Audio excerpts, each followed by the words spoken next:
I want to go pro. It's a nice idea that a lot of Valorant players have had, but only the most passionate, the most committed, put in the time and effort that's required to turn that dream into a reality. Every time they load into the map, every time they select an agent, every time they open the game, they find themselves one step closer to becoming a professional Valorant player.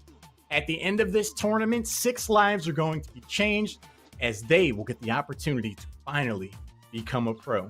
We're going to find the next wave, the future, the next generation, the upcoming stars of the professional Valorant scene, and we're going to do it right here. This is the PAX Almost Pro Valorant 2021 Open, presented by PAX Arena and Metro Esports. To give you guys a little bit more context, let's hear directly from the Metro CEO. Hear what he has to say. Hey everybody, my name is Sean Berry. I'm the CEO and founder of Metro Esports and the owner of the Metro Squad Professional Valorant team. We're so excited to partner with Logitech and PAX to find some of the best gamers in the world. We want to scout you. We want to find out who's the best so that we can bring you onto our Philadelphia Metro Squad team. So what's the process for selection? Well, it starts right here at PAX Online. Play well in this open and give our scouts an opportunity to find you. And then the next step from that is a private invitation to our National Combine in Philadelphia on August 21st. There we'll have a team of representatives on hand to assess your skills, your ability, your communication, your teamwork, all of those intangible assets that make you a great player. If you do well there, you'll be selected to one of the final 12 spots that we take out to PAX West in Seattle, battle on a giant stage, and win one of 6 coveted professional contracts to join the Metro Squad professional sports team.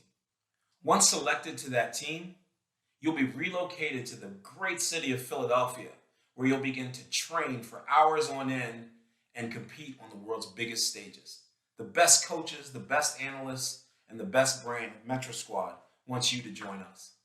We look forward to seeing you in Philadelphia as the next step, but you have to do well here first.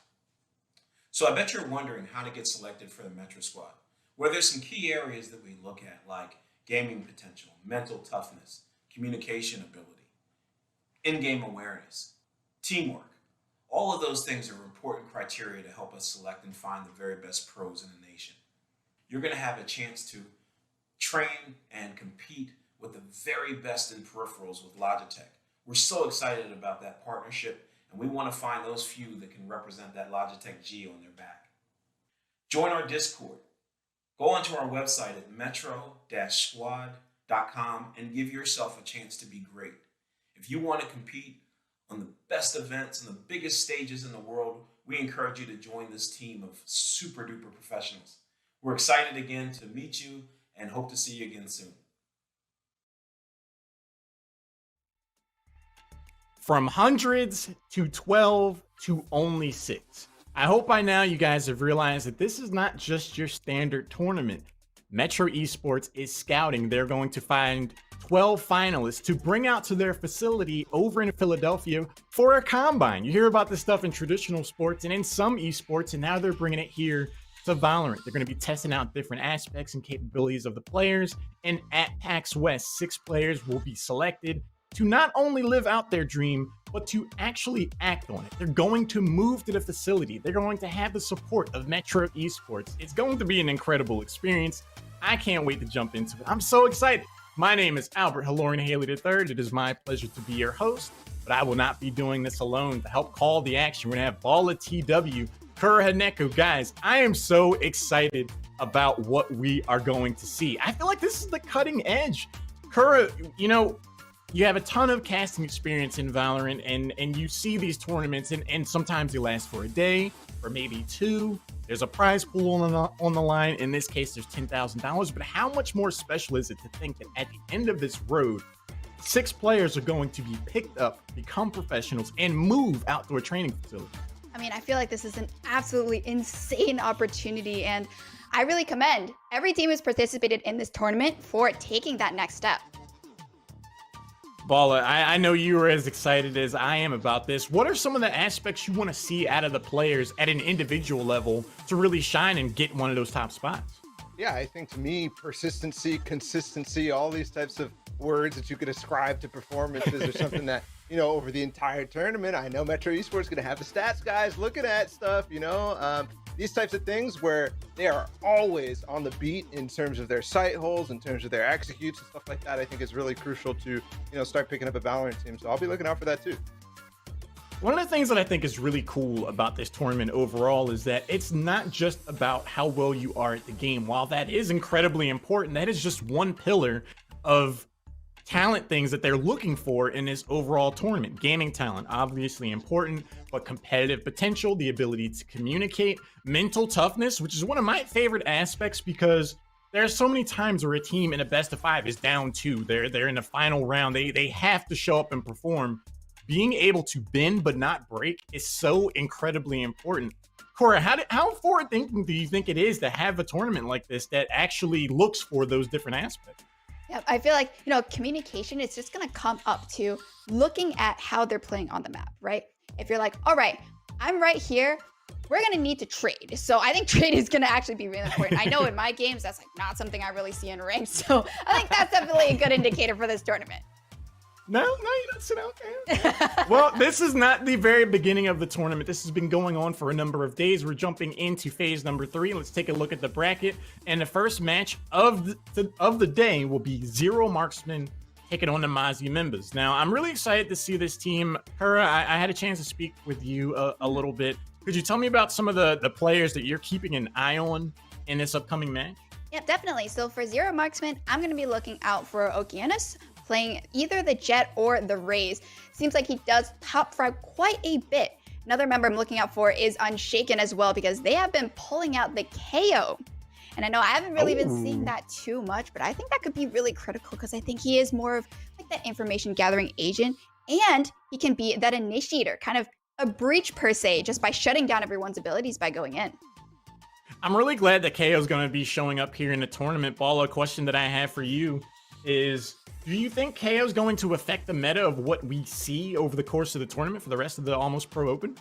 Yeah, 100%. I think KO is definitely an agent that has shook up a lot of different things that teams have been trying to do. So if there's a KO in play, you literally have to change the way that you're approaching certain things. You have to be tracking his knife cooldown. You have to be tracking his position, especially when he's ult online, because instantly all your smokes could be down, for example, if you're playing a Viper or other different type of agent as well. Very true, very true. We're going to be getting into the map picks and bans here momentarily.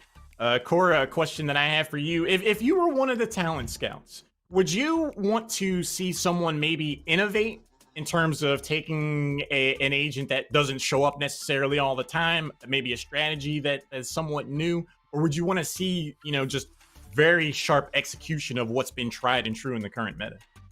I think I would want to see what's tried and true in the current meta, just that sharp execution, because if you have that, you can kind of easily transfer over those skills to maybe playing KO. So it seems like KO right now has been taking the place of the second duelist. So just looking at the duelists, if they're really solid in everything else, they can probably pick up KO quite easily afterward. Just give them some time. Very true, very true. Picks and bans are going to be starting up just now. Now, I know Kura's a big split advocate, but Paula, what map are you looking forward to seeing here? I was really hoping to see Breeze right off the bat, but okay, we're gonna have to warm up a little bit until we get Breeze going. But this is a nice map pool. I mean, we have Haven, Icebox, Ascent, Zero Marksman, Band Split, and Mozzie Members Band Bind. I think these maps are going to be very, very fun to watch the entire way through. The one interesting point I think is that Mozzie Members picked Icebox, and I was looking at their team, and I think that this is a team that comparatively to the field has a lot of experience together, and Icebox is one of those maps that tends to be team focused. Even though a lot of people say you could just run it down, I think it's kind of the opposite when it comes to actual organized 5v5 play. I agree. I think there's a lot of depth to this map in particular. Kura, in terms of the psychology of some of these decisions, what do you think the message is in selecting maps like Icebox or Haven? I mean, I feel like for Haven, these teams do play. The one map that both teams don't play is Breeze. So I'm really not surprised to really see a ban or picked here. Right. Bind, I know Mozzie Members has not played Bind before, at least in their competitive history together. So I'm not too surprised to see that. The Zero Marksman also has been playing it quite a bit.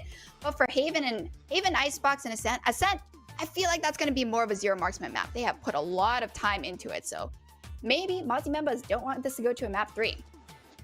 That's a really good point. It's something that I'm going to be keeping an eye on as well. When you kind of have that ace in the hole of, if we do get the map 3, guys, it's kind of our home turf. We can feel really emboldened by that. The opponent, the onus is immediately on them to get the 2-0 or potentially stare down a significant disadvantage like that. All in terms of the map rotations and with regards to this tournament, do you feel that a larger map is more indicative of an individual skill in terms of scouting them, or would you rather see some of the smaller maps be selected? Yeah, I mean, I think it depends on the caliber of the teams that have shown up for the tournament, right? Because when you're at a lower level, which I don't think we are, I think maybe those larger maps will not show individual skill at all, because I think that some of those teams that just have a good team play aspect can dominate on those, no matter how good the other team is, if they don't have that team play aspect down. So the smaller maps, for sure, can show off a little bit of individualism. I think of some of the top players in the scene, thinking of Tens and stuff on Bind, the things that he's able to do against other of the best teams like Fnatic. It brings that excitement. It brings those close angles where you could really take initiative. It's true. It's true. Balla, you bring up a really good point, because at this stage, again, this is not the beginning of the tournament. This is actually loser side. So the team that loses this series is out of the entire tournament. The level of play has been pared down. It's some of the beginning portions of a tournament. You can see wide skill disparities. Kura, at this point, would you say that all the teams that have made it this far are pretty much evenly matched? I would say some teams have a little bit more of an edge just because they've been playing together longer, right? We have teams like Virtuoso, EC5, and I think also Zero Marksman, while the other 3 teams are quite new. I know some teams have been playing together before in like previous teams and they all come back together again, but they don't really have those reps and those practices in. Paula, do you think it's a huge advantage in a situation like this to have that long time roster history?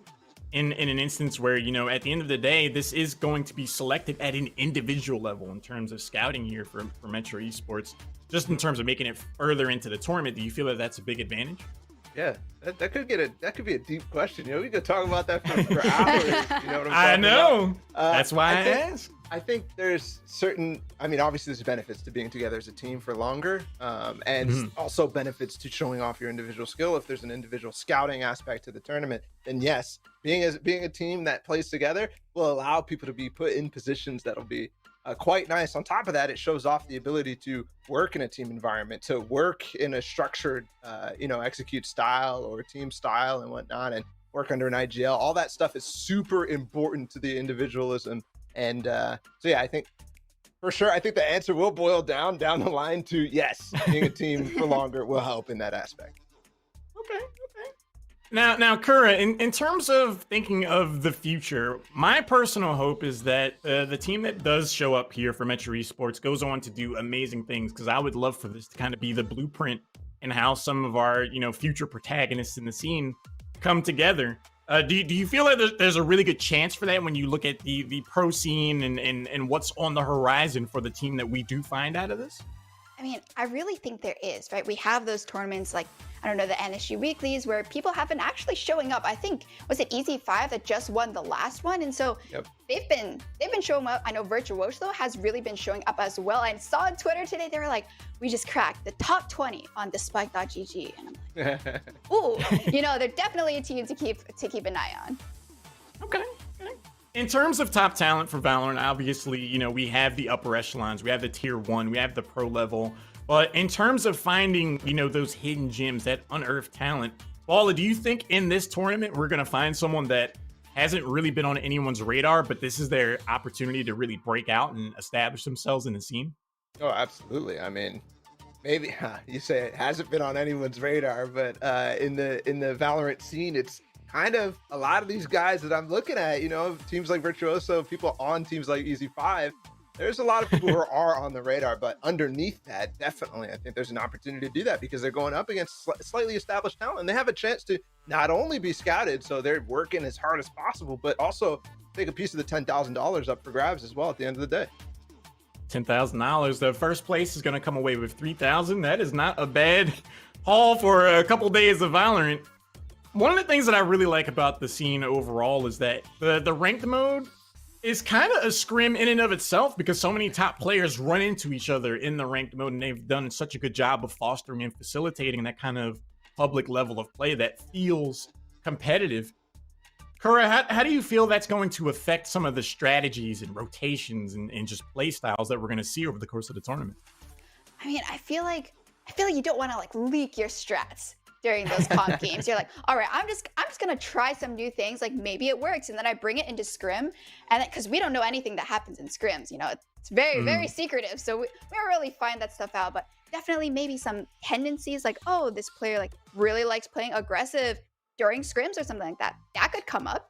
You say that nobody knows what's going to happen in scrims, but I think nobody knows what's happening in ranked either. Everybody's Okay, like, what the heck true. is going on? There's so many abilities. You know, it's kind of hectic in those environments, but that's what prepares you for the match style stuff when people will hit you with the crazy combinations of abilities and whatnot, and you have to be ready for that. So I think ranked does a good job at preparing. I mean, especially While with you the bring pub up teams. Bali, you bring up a really good point of the importance of abilities and utilities and being able to stack them, utilize them well. That's a big part of the current meta. Do you think that's going to be the trend going forward? Yeah, I think so for sure. I think that these combinations, these ability stacking and set plays that people do are the key point, I think, right now of the meta. Is very important to be trying to figure out where the synergies lie. Absolutely. Without any further ado, guys, let's jump into the very first match. It's going to be Zero Marksman taking on the Mozzie members. Kura, Brawlin, take it away. Thank you so much, Halorian. And yeah, Zero Marksman versus Mozzie members. We already saw the maps. It's going to be Haven first. And this is two teams in my mind that definitely have a chance to really rise up. Zero Marksman the other day, when they were getting into this double Leland bracket, they took down the like kind of Sonic score actually that was playing through this tournament. That's one of the top teams. I think they're like top 10 NA at this point. That definitely is. And I mean, I just remember the 13 zeros that we talked about yesterday. That team was looking very scary. So since they took them down, I'm expecting a lot. Yeah, I am too. So we'll have to see what agent select is going to be on Haven. That's the first place that we're going to go. And you talked a little bit about how Haven is the pick that both of these teams play it. But Zero Marksman is, you said they have a little bit more history than Mozzie members. How do you think that stacks up on Haven specifically? I mean, I feel like for that, I think they're going to bring out the KO for Haven. So having the KO together, especially with Okeanis, I'm just going to like kind of stress that combo because I really love the Jet Breach combo. So I think the Jet KO combo can be like the new shiny toy that they're going to be bringing out, especially like A-Long or C-Long, where you just see usually aggressive pushes coming out from defense if they choose to do so.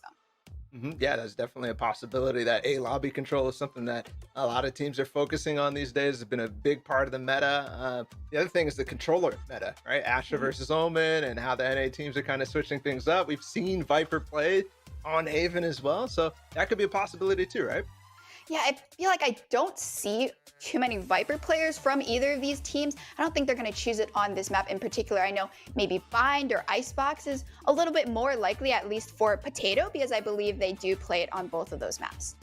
Great. Well, we'll keep that an eye out as well. And as we get to the later days, I know Virtuoso is a team that plays a lot of Vipers. So oh, yes. Maybe we'll see that pulled out on Haven down the line. I think this will be a lot more traditional, right? Yep. Definitely will be. And I mean, right now, I feel like the meta is mostly shifting to Omen because, of course, Astra did get nerfed, I feel like quite a few weeks ago, where all her ability, like cooldowns are super long, and then the stars also got nerfed with how many you get. I think the cost also went up too. So as we just see, Omen's getting locked in from both sides. Yep. Omen's on both sides, but like you called out, there's the KO on Zero Marksman's side, and they have Okeanis on the Jet. So we're going to see that combination exactly as you expect. Though one thing to note is that Mozzie Memba's playing mostly NA standard, pretty much the things that everybody plays: a double duelist, Omen, one Sentinel, and then Sova. On the other side, though, it's double initiator. Definitely is, and that's quite interesting on that. But seems like, yeah, as you said, it's gonna be even though it is a double initiator, KO has really taken the spot of the duelist. So it's going to be a bit interesting seeing the null command versus that run it back, because I think run it back does a lot in Haven just in terms of giving you information and allowing you to be aggressive. As I said, I want to see teams be aggressive on C and on A. Yeah, the difference being that Phoenix, you 100% come back to play, whereas KO you have to get revived and picked up from one of your teammates. But the suppress is the big portion of that, not necessarily coming back to life. So when that goes off, there's really no delay possible as we hop into the first round. It will be, of course, Zero Marksman on defense. You see KO over towards the A side, and then on offense, Mozzie Membas, and they're grouped up over towards Long C. I was going to say, like, when I get downed in my KO ultimate, I usually don't get rezzed. So like my team just leaves me out to dry, and I'm very upset. So hopefully Zero Marksman will not leave Unshaken out to dry and will actually pick them up. But as you said, it seems like Mozzie members are going to be going toward that C side. Only that Cypher Cam from Enjoy watching that site. He's going to get a lot of information very, very soon. Yeah, quick dash already on the site and gets right past the camera. They broke both of those down already, so Enjoy has to call for the rotate over. I do see a tripwire, so they're going to eventually be spotted on that A flank. And most of them are making their way over towards Garage anyway, so full 5v5 retake on Pistol. Ooh, indeed. And as you said, they're already ready. Be a flash over through the corner as they come around, but not well timed. The Streets takes out two. Enjoy's going to be the one remaining member in Garage. And yep, that's kind of wrapped up, but Castblood has made his way out. Shocks is aware, though, so good peeking around the logs. I think I did talk about this a little bit earlier. Don't let the attackers get onto the site. And we kind of saw that right there. They just got full control of the site, nothing to stop them. The Cypher tripwires were at B and inside of Garage, because I think they kind of expected that instead of going to C or going toward A. So it will be Mozzie members having that gun advantage. They have bought up with all those Spectres and even full shields, not even going with the half shields like I usually see. Yeah. All the way through full buy, and once again a lot of presence towards C. This time it's good. They're all going to fight right away, but the drone will spot them, so they'll be ready. Is there a flash that's possible though? A full knife! Oh, this could be bad. All 5 members running it down, and no, it's not bad at all. That was pretty easy. They only lost 2 members at the end of the day, so still carrying over a pretty sizable gun advantage. Well, not into this round, but at least into their bonus. Yeah, I was going to say, I mean, they did lose 2 members, which honestly is kind of the best case scenario for Zero Marksman. How much more pistols going into those short range Spectres? Not too much. So now Zero Marksman going to be going more toward that default setup with the 2-1-2, with the Omen sitting at that mid side. The trapwires have not been set up as of yet. There we go. It's going to be 1 Garage and 1 on the site for C, just in case for that default plan. Really like how aggressive they are in controlling this long C right off the bat. The TP right across, and he takes cubby control as well. He can lurk here for quite some time while the rest of his teams kind of work out the positions. Shocks is going to take some space though. I'm not sure about this one. No, he's going to have to back up, especially as he hears the Phantom on board, but it's pulled rotates. Look how fast Zero Marksman is moving. 4 players already on the back of C. And they already used the knife. They used a lot of different stuff. As we work through sewers and long, it's going to be an A split. Okeanis left all alone for this one. They've already flashed out way ahead of the team. Okeanis has got 1. And he actually took long control as well, so this is very difficult. What a hold so far from Okeanis. He's got 3. The last player is Rick Dad left in the smoke too, so he has to walk through against now 3 players here. Well, and I said Okeanis was a player to watch, and there we go. We see that in full force, being able to hold down A site all by themselves. Rick Dad, last member alive, will not really be able to do anything with the Sheriff. Of course, that was the bonus round from Mozzie members, but Zero Marksman, they did not lose anyone at all, which is quite great for their economy going into this round. Seems like, once again, they'll be doing the same exact setup. My phrase, if it ain't broke, don't fix it. Yep, called out the 2-1-2. And that one, as they pulled the rotate over towards C, as they just basically peeked from both sides, it kind of felt like Okeanis was going to be left on an island. But what happened was they tried to go for that A split, but he was there and ready to take out. They didn't even split at the end of the day, so timing a little easy for him to take advantage of with that dash. It really was, and Zero Marksman being a little more aggressive toward A. They've done it for the past 3 rounds. They haven't exactly pushed out for this round, just getting some more of that information. But I do really like the KO, the Cypher, and the Silva, because that is so much information, especially on the 3-site map of Haven. Interesting how, once again, a reaction caught out from Zero Marksman there. Mozzie Memphis threw the top C smoke a little bit out a little bit, so it looked like they could pop out, so KO had to throw his fragmentation grenade down. Either case did prevent any extra space from being taken right now, where they're waiting on the darts, clearing corners, and they're going to go back towards A. But look at the Sova. Ooh, he's just going to be lined up right there. He sees those pixels, but they are still moving up A. There's the Phoenix ult out for Zerk, though. He's going to run it down short. A nice flash for him. He doesn't check his corners, though. And Okeanis is going to be able to take him out, but he gets traded, so very good so far. Castblade gets one as well. And Potato through the smoke, able to take down one more. So it's a 3 versus 3. They still have got KO up and smokes if they want to play a little bit further and cut off some of these guys. They're going out for it. A knife does suppress the Cypher on site, so tripwires are down. On site, still unshaken. Nice turn. What is that? That is unbelievable, the speed of that through the smoke as Zerk tries to get it. But another round for Zero Marksman, and that one, you know, started off a little bit scary as they took onto the site and only got 1 as Zerk didn't check the corner. Instead, they kind of turned that around instantly. Yep, I mean, you just have the information from the recon dart that allowed for them to get those picks through the Omen smokes. As I said, information is going to be crucial for Zero Marksman. On the defense, it's just figuring out where Mozzie Members is going to be. It seems like they aren't really split up, though, after they are on the site. They're kind of staying together in kind of the typical locations that you would really clear. And so that's why Zero Marksman has been able to go in with these retakes and just take out the members of Mozzie Members. A look at the ultimates up for this round. We saw the run it back used in the last round, but it will be the Cypher ult available for Mozzie Members. That will at least figure out where Zero Marksman are playing, even though they're still playing pretty much the same, 2-1-2. But Okeanis has the operator sitting at mid, looking at window, and that's a nice first pick. That's nice, but look at the opposing jet. He's already gotten his way in sight. Shocks, yep, he's going to come right behind him and opt down instantly. He's picked it up on an eco round.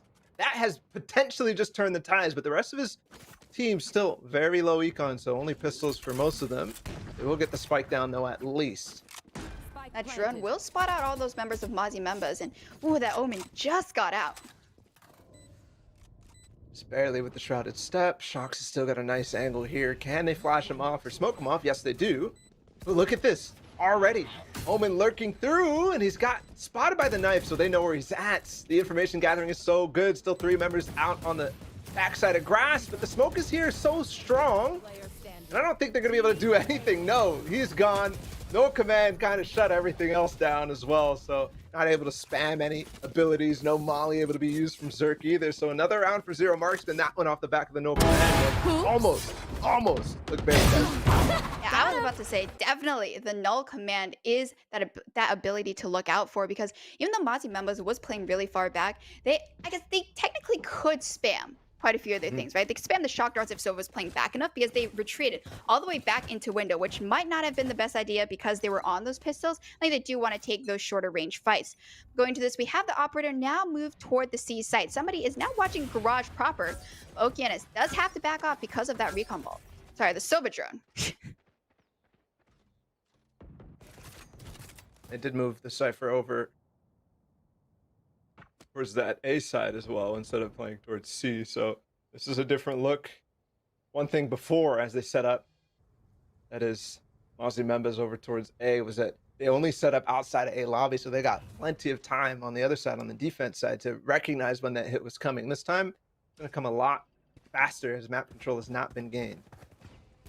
It has not, and technically Reprieve could still go up because he does have this ultimate. But what was that? Just through the smoke? Did he see it? That was a kill trip set up as a jet dash through as well. I think that you expected it to not really target anybody either way. They've got the sight now, but they did lose one with that kill trip. Another recon bolt as well. Or sorry, drone. We just say information. It's information at this point. It's going to tag one, but not really get too much other than that. They're going to jump out here with the Hunter's Fury as well. Knives out too. That's 2 kills now from Hunter's Fury. And Okeanis going over top. Just the last player remaining. Streets diving in and out of that, but he still has a shorty. Come on, man. How many tools do you have in your kit? That is ridiculous. Another round for Zero Marks. I mean, I think right there, having the paranoia coupled with that Hunter's Fury allowed for Zero Marksman to just cause so much chaos on the site. Okeanis coming in with the knives, as you said. I mean, at that point, you're like, there are so many things going on right now. I have a sensory overload. And yes, that was a trip. And now recently with the Cypher trip update, Jet can't just break it very easily. A little bit sad about that, but as a Cypher main, I'm happy. Yeah, I love the rebound pulls that you basically get when Jets dash through now. It creates some comedic moments. And if you're Rick Dad there, you're like really upset too, because of the former patch that would have been broken. He wouldn't have to worry about it at all. True.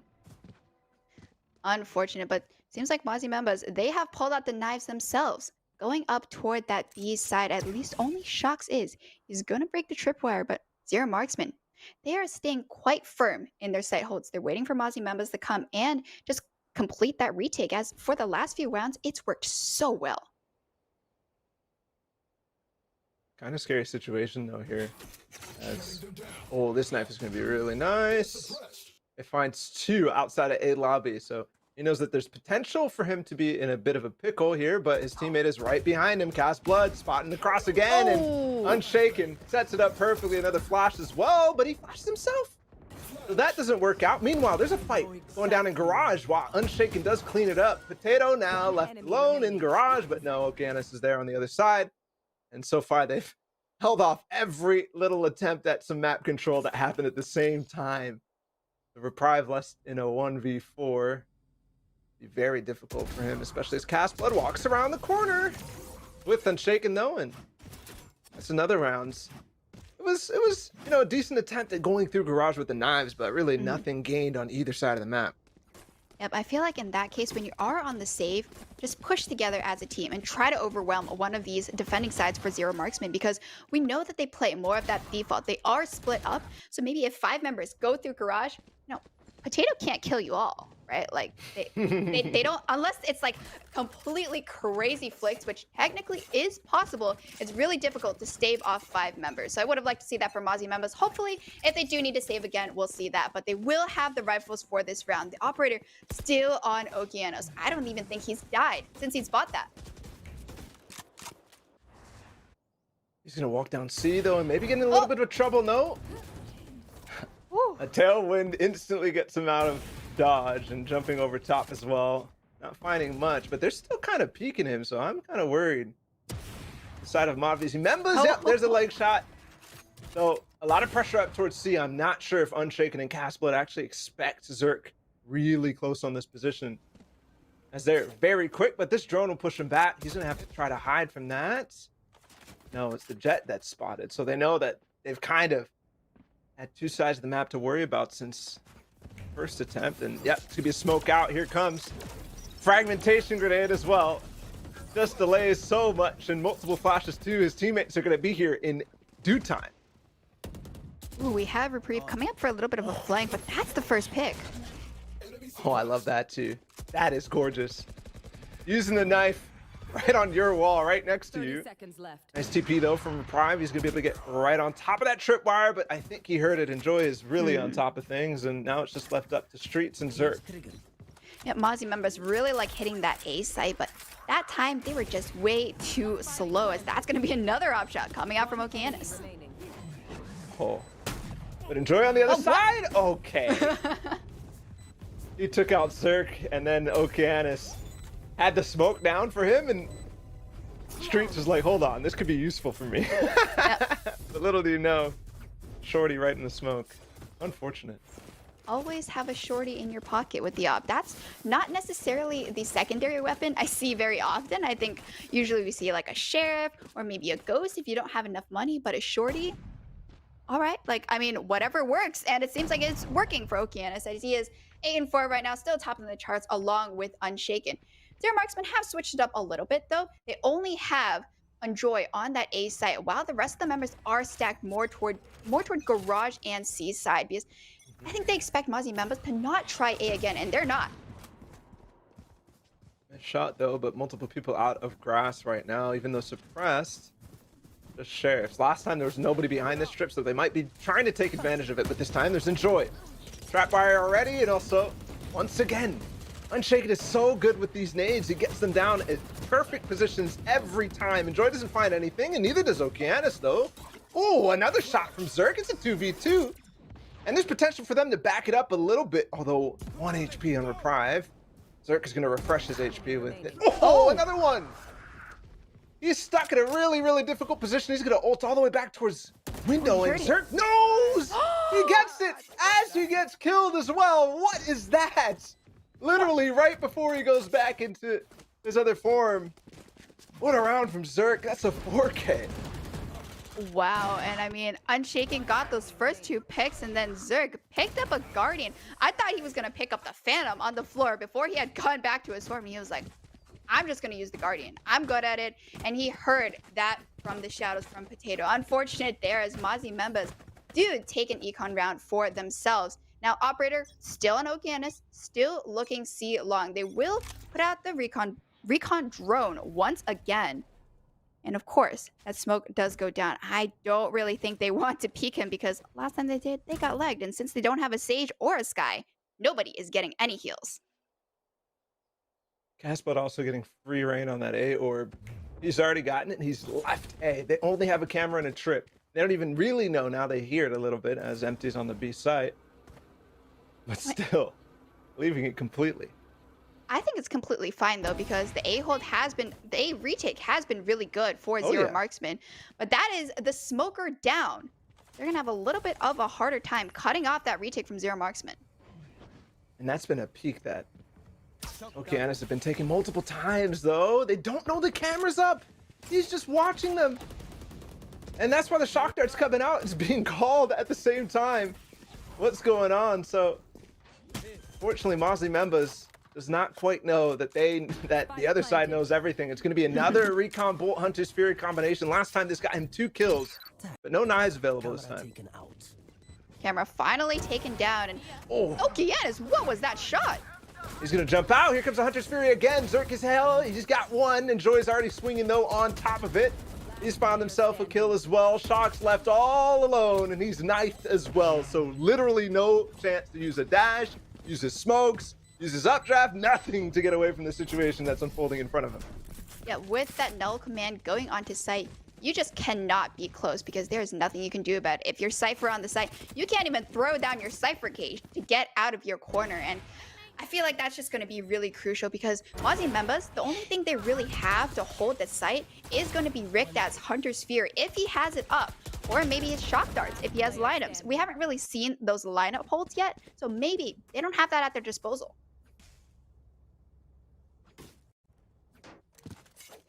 One other thing is Reprieve has really been taking this fight to long C onto Okeanis, who he knows is opping that corner, so... And he won't be upping that anymore. He's going A. And he's pushing it too. My point being though, is that smokes are taking a lot of risk on the other side of Mozzie members, which definitely hurt them as they try to take on the A site. Not able to hold on to the chokes and the retake, and they're getting caught in garage again. Unshaken, doing such a good job with Potato in combination. They have so many flashes in between the both of them. Enjoy just get picked off though on the backside of site, and this time it looks like Mozzie members might have an opening. They do. Still in a 3v3 situation. Some members are quite low. This fight is going to be critical. Making into a 3v2 with that Cypher ult. You need to use your shorty to take one out. Doesn't matter though. Up on the other side, there's knives as well. What? And that's only one shot necessary. They've just turned this 2v3 into a 2v1. Street's last player remaining. He's darted out too. Cast Blood coming in on the other side. All focus on the Okeanis. And for good reason. This man has been tearing it up. Really has. And Zero Marksman right now going into an 8-3 lead, and they have not needed to save at all. I mean, they did lose the first 2 rounds, basically the pistol and the Spectre round. But other than that, we just see time and time again, their retakes are just amazing. Okeanis, if he's not getting those early picks, he is getting those clutches, pulling out the knives because he's charging it up so many times. I mean, if you just like count it all together, that's like 18, which means he's at least charged it up twice. And if he's taken like orbs and stuff, that's even more. Yep. Distinctly remember 2 either way. Last round of the half. And 5 rounds in the lead is Zero Marksman. They're going to try to make it a 9-3 and potentially send us to map 2 very quickly in the second half. Once again, Okeanis against that long C position. He's going to drop off the backside of it for now as smokes come out from the side of Mozzie Members. Oh, they're trying to target him specifically, but that ult's pre-fired just a little too fast. He's going to be in a bit of a sticky situation soon. The Paranoia is not going to find him. Now, he does have Enjoy with him. Can't believe he has that cage right on point, but Shox is taking the fight right to him. Doesn't matter, though, as Enjoy's there on the backside to take Shox out as well, and they found one lurking up in towards B as well. So 4v3, and Potato, look at the position. That's twice now he's used his ult in such a nice spot, and the Shock Dart takes one out, too. Cast Blood has been fantastic. And that is so clean of a round that I don't even understand what happened in those final moments. It was like shots through the smoke, shots through the wall. Come on now.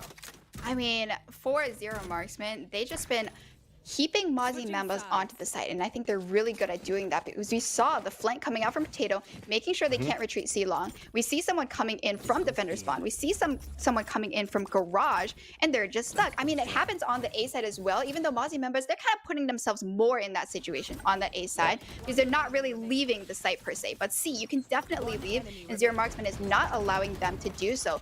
So for the second half, with Zero Marksman on the offense, I'm kind of excited to see what they can do here, especially with the KO. They can just shut down any member of Mozzie Members who is holding that site, especially the Cypher, and they can just get so much ground. Yeah, that KO, especially no command, even on defense, was getting so much value. Every time they tried to take or hold A and post plant, just like no command. Okay, we don't really have much to do here. And this round of the second half right now, this is massive. Okeanis already takes a lot of space, but just as we saw from Zero Marksman, the other side, they're going for a split towards C through B and Garage and long C as well. Okeanis is there on top of Reprieve. He gets one. Here's Enjoy on the back of site as well through Garage, and they've gotten the site. Much unlike the last time we saw the pistol round where they played aggressively on defense. This time there's not a 5v5 and they're both in the smoke. That's so impossible for Rick Dad. The only chance now is Zerk, and of course his Jet teammate as well. He's going to dash on it, but the flank is too good.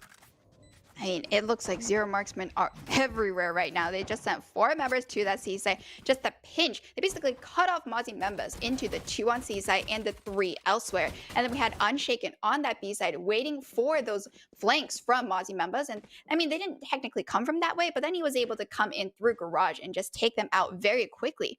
So now Zero Marksmen, they're going to be able to buy up. We see few Spectres, we see a Bulldog, which is honestly my favorite weapon. Glitch Pop Bulldog was the first skin I bought, and I have no shame in admitting that. But Okeanis will have the Marshall as well, so we should be seeing some headshots down at mid because Mozzie members, they're going to be pushing 5 members here, and there we go, that's the first one. Flash out as well, gives him a second, make it a third. Very nice there on the anti-eco. Rick Dad does finally respawn. He's all the way down in grass, but they're shock darting him. Now it's up to Zerk and his Sheriff, and I did see him get that 4K, but look what's behind him. Oh no. Potato again. Oh, is he? The Nemesis before. No, he missed the knife. Oh no, what's going on? Get him. A true gentleman. He pulls out his own. Wow, did not expect to be seeing that, but okay. Hey, I like mean, it worked, right? At that point, we just saw Okeanis get 3 kills with the Marshall, just Mozzie members. I think almost everyone got flashed by the, I believe it was the KO flash. Mhm. I know what that's called. Flash drive. There we go. Flash drive.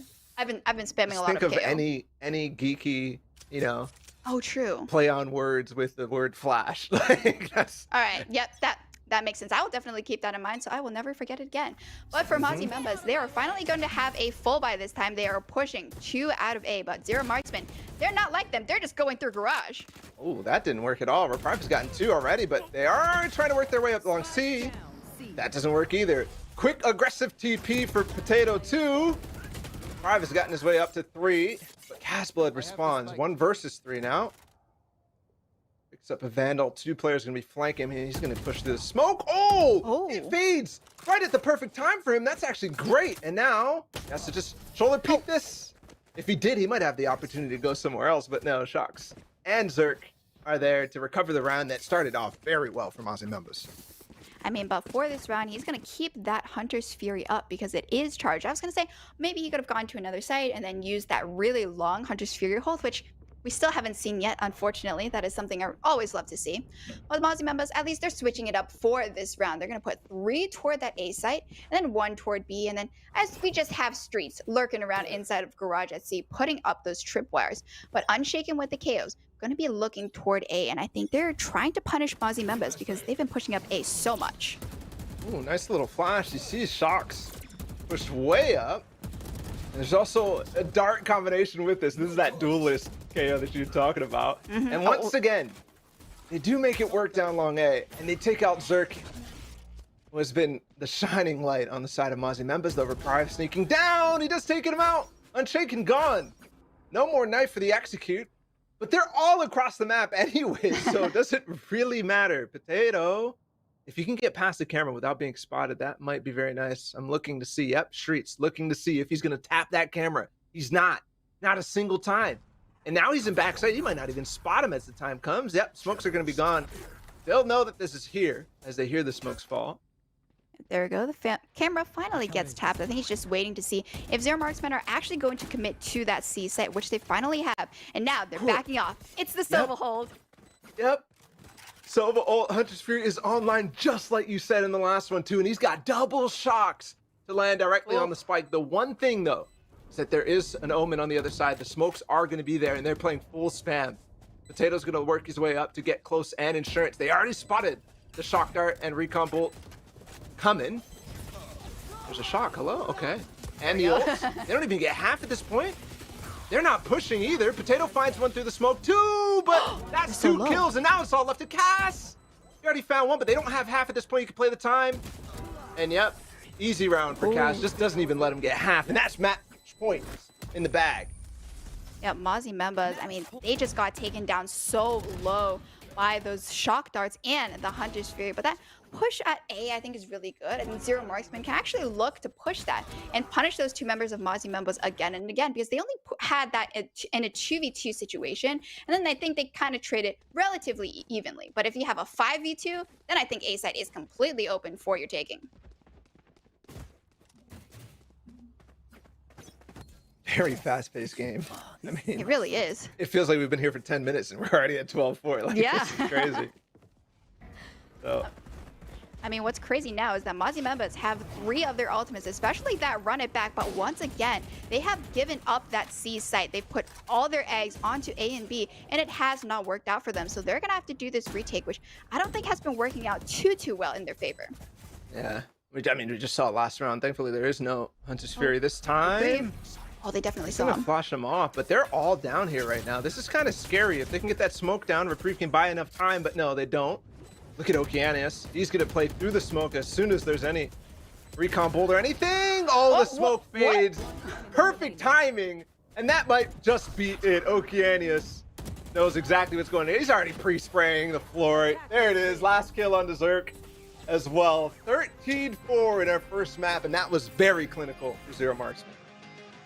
Oh, that definitely was. And I mean, as you said, we blinked and the map was over. Zero Marksman having a really strong showing on that defense. We just saw the retakes on A, the retakes on C just be absolutely so clean. Yeah, and you talk about, resilience and being able to come back in a situation after you lose a defensive half that hard. it becomes very difficult to come back through. I think you called it out right at the beginning. It was Okeanos who was the player to watch. 19 and 11, 307 combat score. Your prediction came out true. Yep, it really did. And we just saw him being so aggressive all the time, even at that last round, playing inside the smoke, so cheeky there and peeking at the right time. You know, doesn't even need a flash, just needs raw aim. Yep. Other players too that impressed me, even though Potato was at the bottom of that defensive or on the zero marksman side scoreboard, those ults multiple times on Omen. I don't know why I geek out about Omen ults all the time. Maybe it's because they're so useless in most situations. But you know, the one time that Zerk ended up with that, like, what was it, a 1v2 with the 4K that he had with the share, he tried to ult and take out his body as he was coming back from the run it back, and then obviously that one round where he takes the long C control. Either way, fantastic game all around from Zero Marksman. I think there was definitely some show from Aussie members though, especially with players like Zerk, and we'll see if they can really bring that back on the next map. Yeah, for sure. So hopefully we'll be seeing that. I believe our next map is Icebox. So, you know, I'm excited to see what kind of strats they're going to pull out. Will any team pull out the Viper? That is the question. Hey, if you're not at this point in the meta, I don't know.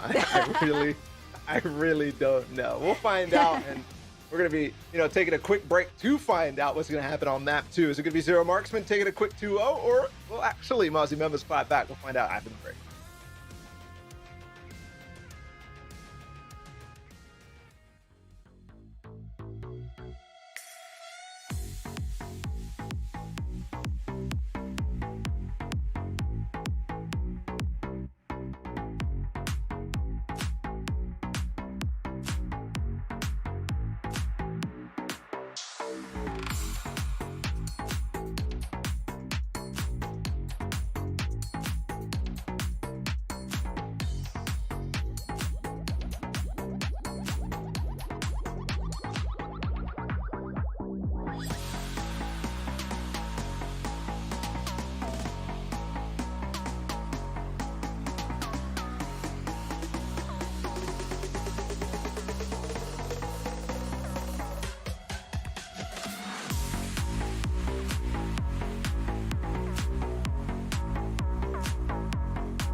The first map of Haven was a quick affair. You said if you blinked, you missed it. I hope you didn't blink because Zero Marksman definitely showed off some really nice stuff, especially with KO Kura, because I was very impressed with the retakes, the knife attempts, and especially the flashes. He was throwing some really nice lineups, especially on the attack side too.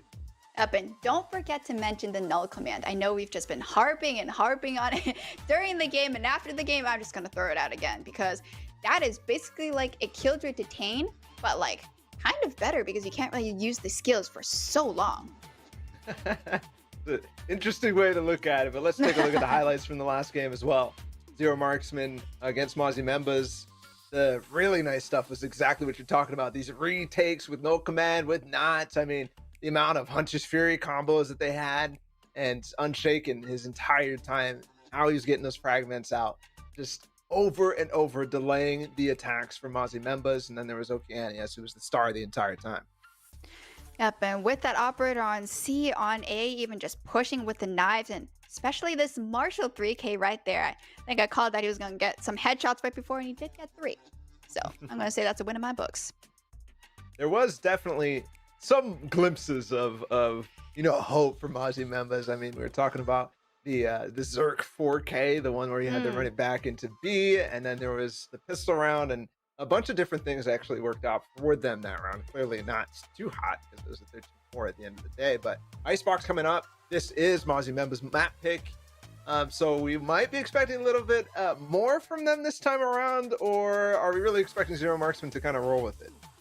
I mean, I'm expecting a little bit more. I know both teams are going to play the Viper unless maybe they've changed their strats from last week when or was it earlier this week when they were playing in the groups and trying to get into the last 6. But, I think we'll be seeing pretty typical comps. I know Zero Marksman likes playing that double sentinel with the Killjoy and the Sage, so I'm expecting their holds just to be that much better. And maybe they won't actually let Mozzie Members take the site and go for the retake. They'll just stop them in their tracks.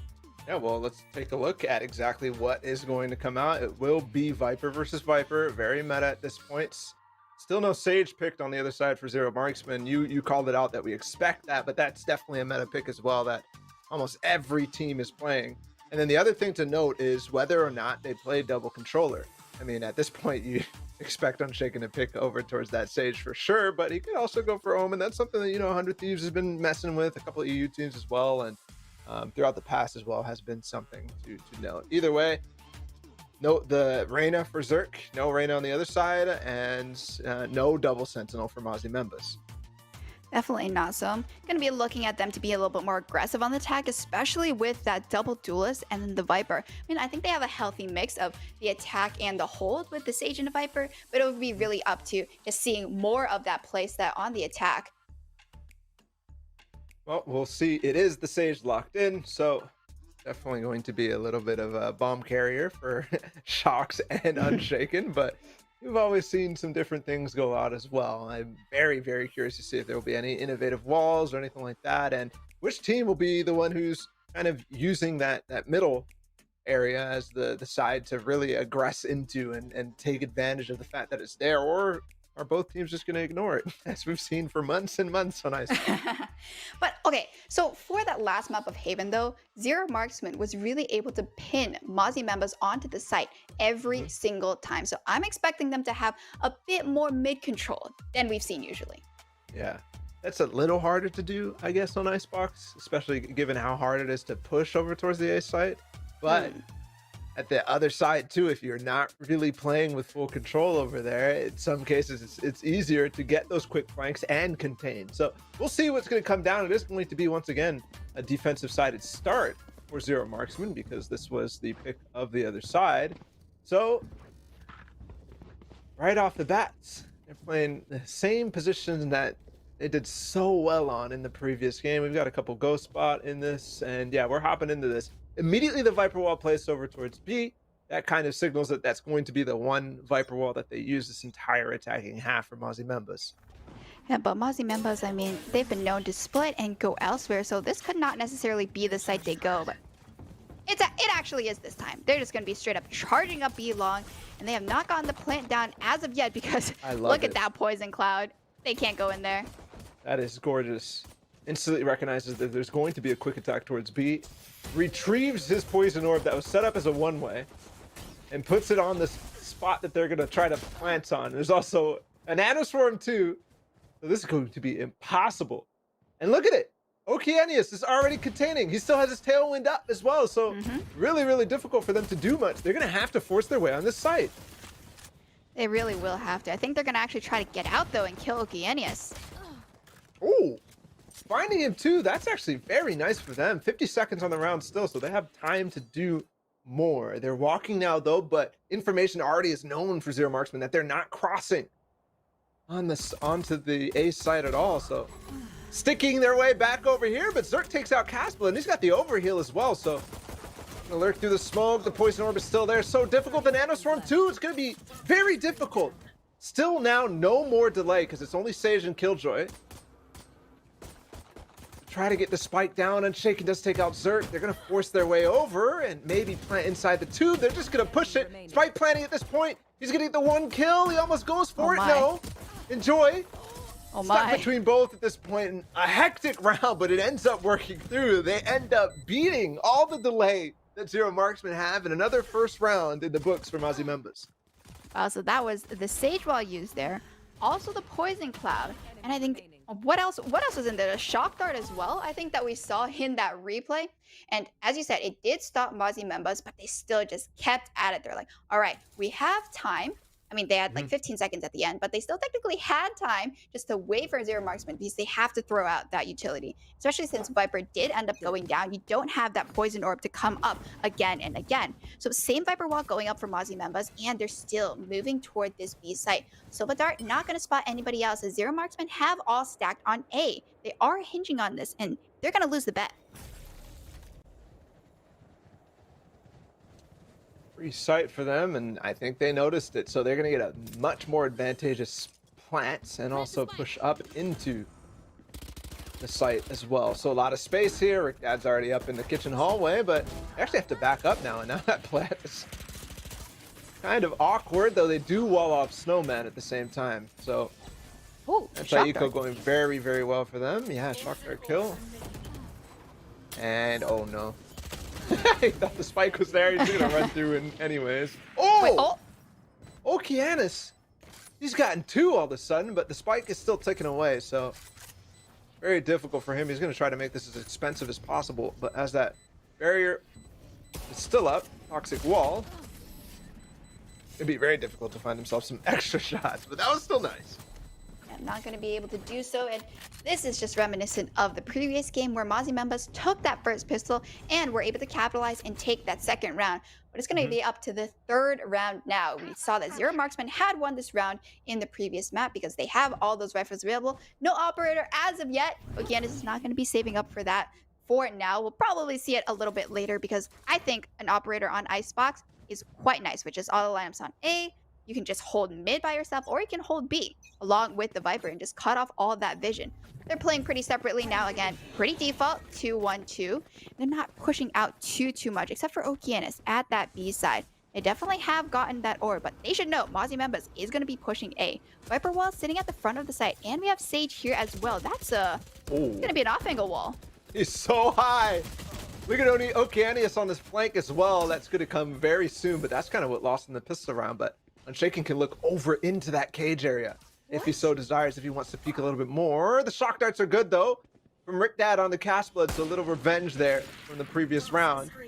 No space gained on the backside, though. They are looking for him. This is going to be massive. Okeanos with the spray down. There's Unshaken gets one as well as they all peek at the same time over that wall. But give up room. 50 seconds for them to run back all the way, and the poison orb was used in mid, so they can't even really get the information on whether they commit back towards B or not. Yeah, but they do have one of those swarm grenades sitting at that default plant spot for Zero Marksman. And again, the double sentinel and the Viper coming in for this holo. That is an interesting spray down as the creep is quite low. Gets taken out. Definitely an opportunity for him to force the issue, but it won't work out. A fantastic hold. That's what I'm talking about in terms of Sage walls that are used in interesting positions. Unshaken is going to get 2 kills from that. The flank from Okeanos worked perfectly. as Unshaken peeked extra.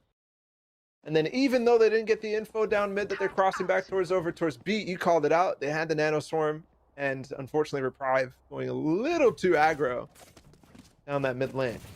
Zero Marksman once again just containing Mozzie members. And even though they were able to get out there at the very end, I think at this point, just play a little bit slower. Wait for Zero Marksman to push out, try to get those flanks and make some more noise at A, as they're kind of doing now. They're having, I believe it's Rick Dad and Streets just sitting back, making sure that no one is coming out of mid and no one is coming out of B. But Okeanis is sitting inside of defender spawn this time. No flank coming out as of yet. Shaken's in the same position for that wall too. They end up committing. Could be dangerous once again. Cast Blood, shock dartable. Oh, Okeanis falls, no knives. I think he only got one hit off. Oh, it was actually Potato on the other side who does take out Rick Dad. So once again, an audible has to be called. Where do they end up, Mozzie members?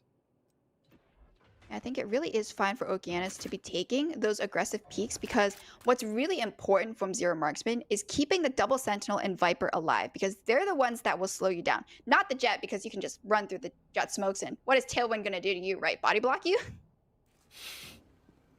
Well, Drone's going to spot out Zerg, but that actually baits Zerg into Unshaken, who's still up here. No wall this time. He's going to fall back. But the two picks make it very difficult. And this defensive Viper wall is just so solid. Streets has given up his position too, but Unshaken straight on the fight. Head into Streets. Finally taken down by Enjoy. Shocks left in a 1 versus 2, but both players have fallen way off. Gonna be able to get the spike down. 10 seconds left. Oh, he might not. Oh, no, he will. Okay. Whew.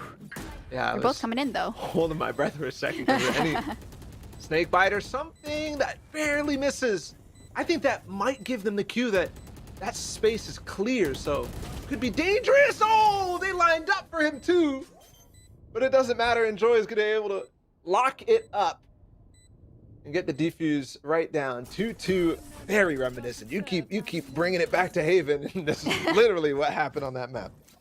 I mean, all right, who won that next round? I'm pretty sure it was actually Zero Marksman. They go on a 5-2 and then it becomes 5-3. So we'll see if that repeats itself this time. But Unshaken just is still in that high spot. I mean, to go up there, I think you have to be on the rope and then you have to like do a little jump. I can't do it myself, but I've definitely seen this a lot. And he's gonna have Corey, to like. You could do it. You could do it. I've done it. I think I've done it once actually. In all my practice, I have done it once. I can't do it as consistently as Unshaken has. So maybe I'm gonna hit him up afterward for some lessons or something like that. Hit the lab, yeah. Okay, right as we saw, it was pistol round that they did this. Quick down. This time he does not retake the poison orb. So Reprieve almost is actually going to catch him. And it will end up being, yep, taking out the Nanoswarm too, Unshaken with another wall over the backside of Snowman. Is he going to find anything? He needs a recon bolt in conjunction with this, but I don't think it's available just yet. They didn't get the spike down though. I think maybe the stage doesn't have her wall because it's the eco round, so they're kind of apprehensive to go for it. Especially since they did kill the swarm grenade on the site, though. The trades right now, Unshaken Cast Blood. Okeanis. Such a quick scope, wow. This is ridiculous. That time I like, he's not fully committing, but also Mozzie Members is paying a little bit more attention to the flanks, so there was a player there to receive him. This time, how to get across your Mozzie member if you're Shocks against Okeanis up on top. The shoulder peek is good, but the second one, not so. There's a little bit of the ponytail peeking out there. Zero Marksman only losing 1 in that round. But Mozzie members, they'll have a few more ultimates to work with in this round, as the Viper's pit will be up. But just look at that. I mean, Okeanis doesn't necessarily need to push it. He just has to make sure that Mozzie members is going to be fully committing into B site with those other 3 team members. Now, going back to the ultimates, we have the Viper's Pit, we have the Hunter's Fury, so the hold should be quite good for Mozzie members as long as they're able to get onto the site. But it's still really, really hard for them to do so because B, you have so much just going around in that default position with the Swarm Grenades, I mean, Viper Poison Orb. And on the A site, you still have to go through that Viper wall, and they have really not wanted to do that.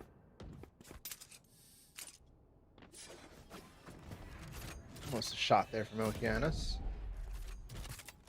We get leered off the angle again. has been a point where they can fight. I like that double peek.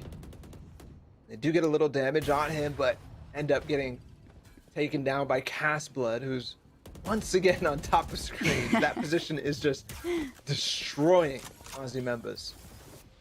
It really is. At that point, just send 2 shock darts up there. Will it even hit? I guess you can probably hit the wall. Then at least force them off there. Brutal. Another kill. Recon pulled out again. Another kill. Another kill. Castblood's got 4 from the same position over and over. Only 1 player remaining. It's the opposing Viper, and he's up on belts, which is the Phantom. Oh. And hold on a second. Treats has still got something to say in this round. But I look think at he the might have flank. spotted the flank. No. Oh, Okay. down to a 1v2 on the reverse. Ace 22 seconds. has to go into Okeanis angle right now, though. Oh, Last no. time the shoulder didn't work for him. Ah. And doesn't quite work again. Okeanis too quick, but hey, an exciting explosive round right there. Definitely was not sure where the poison cloud was actually for Streets, because definitely needed to smoke that angle off. Is Okeanis peeking into him? I mean, it didn't happen on Haven C. It's not going to happen on this map either. Look at that. It's just a nice little stop as Aussie member is going to be going back onto the save. They weren't able to use any of those ultimates in that previous round, so they're probably going to keep it for the round after this, as Zero Marksman has 3 ults charged as well. That Viper's Pit, I don't think it's going to be used unless Mozzie Members actually decides to put a lot more toward that B side. And as I say that, it's going to prove me wrong. Oh, instant ult here from Cass. Okeanis as well, trying to hold off this very quick offensive. He's going to wall off the maze. Okeanis is now in a smoke, no shorty this time. Unshaken still in here as well. They've contained this choke so well, but Zerk, as the smoke falls, will find Unshaken. Okeanis still in the backside, Castblood as well. 3 sitting right behind in the maze. Nanoswarm coming in at the same time too. They're going to force him back. Oh. Nice attempt. Misses the shot, won't miss the second. They've broken down the wall too, and yep. Only pistols on the other side. Not quick work, but clean work, as only 1 player falls. That was Unshaken, who was really tearing it up in the maze. I mean, Okeanis on that A side, it just seems like they have every single operator angle memorized and down pat. So I want to see Posse members actually just go toward that B side or even go down mid. We were saying maybe we see more mid control. It has been coming out from Zero Marksman. They have been putting those flanks, making sure to get that information about whether or not Mozzie members is going to cross, but Mozzie members themselves have not pushed there as of yet. And hopefully they try something else, because they are down 3 rounds already. It's a quick dash. There's 2 players right on top of Boiler, though. Slow him down. Spot's still 1, but that information might be good enough for them to work something off of that. They know it's a quick rotate over towards the A, so maybe they could abuse back towards B if their Zero Marksmen are expecting a lot more in mid. I think it is the good idea to go toward B here, because if you take out Potato, it will be huge, and they do. They should be getting that free plant as long as they kill the swarm grenade. Remember to look down. Oh, they're not looking Yeah, down. You got it. You got it. Oh, you okay, got it. okay. Just making sure, as it should be the plant going down for Mozzie members for V5 retake. You have the Viper's Pit as well to play with. Look at the position of Reprieve. Gonna have to fall off of that though, because on the other side it's Okeanis. Spraying through the smoke, trying to get the Viper down and the pit down. Otherwise, it's gonna be very difficult to play into, though they do have that lockdown. I'm expecting them to drop it quite soon, because there we go. Oh. Reprieve is lurking in there. He could have really shook that up. Rickdad has the Hunter's Fury though, but that's the time for them to push into that Viper's Pit. Streets are playing on the outside of it. They're trying to get at least the tap. There's Zerk going down. Shocks. It's gonna combine. No half yet, and the spray is whipped, unfortunately, from Unshaken. There it is. Exactly like we said. Haven 5-3. This time 5-3. Off the backs of a good read, I think, there, right? Definitely was. And for Mozzie members, they expended 3 of their ultimates. They had the Viper's Pit, the Hunter's Fury in order to counter the lockdown, and the Empress going in. But because of that, it won't have too much for this round. Even though they have the weapons, the only tool available is that Sage Resurrection, which is available for Zero Marksman as well. But the operator, I mean, it looks like they're still posturing toward that A site to see if they can maybe ego peek Okeanis once again, but it still has not really been working out for them. Zerk needs to come alive a little This bit one's so far more. up. The recon bolt What? broken. And that's a fantastic angle. They do have the res right away. But will that have an impact? Back over towards Jen. And look at Potato. He's so deep. This time, though, they're going to go back down towards mid, where I believe, yeah, we have the Killjoy jumping over Boiler. But look at that. They're through Kitchen. There's a turret there. And Potato gets the first one. So even though they have the space here as they work their way up through Tube, Potato's going to get pinched. That actually might be very difficult for them to deal with. Will be. We'll see. I was able to So play cheeky. around. Oh, and Joy is able to help him out. So now Mozzie members, once again, in a very sticky situation. They're getting pinched everywhere. What should have been a pinch on Potato ends up with him ratting his way through the smoke. And he retook twice. And he's back out of a position that was very dangerous. The attacking side has lost their Viper, so they just have to take the gun duels. They finally do take out Potato, but the spike is up on the bridge. A res is in play. Yeah. Unwinnable situation down the line. And there it is. Zero Marksman respond very quickly with a 6-3. Yep, even though Mozzie members, I mean, they were able to get that resurrect off that initial pick. That was really good for Okeanis just to make them waste that, basically. And then just on the site, Enjoy coming in to save Potato. Potato, honestly, how did they stay alive for that long? Like, I don't think that's actually legal. They were at 10 HP, sitting inside of Tube. Like, when I'm doing that, I always die. Like, somebody wallbangs me. Yeah, the thing was they really didn't know where he was, so. Well, it seems like just a one-man show on that B side because now Zero Marksman, they can put Oh. all their eggs onto A, but that's a really good pick. No resurrect for this round. Drive quickly dashes as well. Unshaken! Oh, Oh, he's in front of the wall, oh. but he misses the right click! A gamble that does not pay off. Unshaken's holding on for now, and the slows are good. Plus the Viper wall is committed again on the safe site. It's forcing them back. They can't push through it. Too many members at this point here, but they still have the man advantage, so if they can get back towards B fast enough, this might be workable. And the Killjoy is down, even though you see that utility, it's not going to be popped in this case. Ooh, Unshaken definitely hears this though because already sitting on that B site. Viper wall does go up and the Sage wall is available. So this should be a plant going down, but one of those links has already been broken. Gumball should keep him out a little bit more. The Oh. spam, they're still in the wall. If this breaks, it's going to be impossible for them to take over. Casper, who picked up the op of 30 seconds. course. His teammate is making it sing right now. Rick Dad gone. They still have the Viper up. It will be Marshall now against 3. At that point, you definitely do not want to save that as Cast Blood. We will see another operator from Zero Marksman. It doesn't look like Okeanis is the only one, but he will be getting that operator back. Bladestorm is available, so I'm expecting him to once again be very, very aggressive. Resurrect will not be available for Mozzie members for quite a while because it is 2 out of 8. But they have those guns, so we're going to see if they can actually pick him off if he goes aggressive because he's moving toward B this time instead of being on A. Does he have the same exact, good angles on B? We'll find out soon. I'd expect it for sure. Last time he switched it up. Look at how they're actually taking these angles. You see how they're smoking and getting across, top jet. Oh, hold on. Oh. That's a little Streets. much, no? That's a little much, Okeanis. A little too much of an ego peak there. Blocking sight. Drives through the smoke, instantly taken out. I mean, the decay plus the vandal shots. That's quick. Streets is going to try to make it work a little bit more. Oh, he's so close on this angle. He gets it. And that's the cue for them to run all the way back, even though they've gotten a pick over towards A.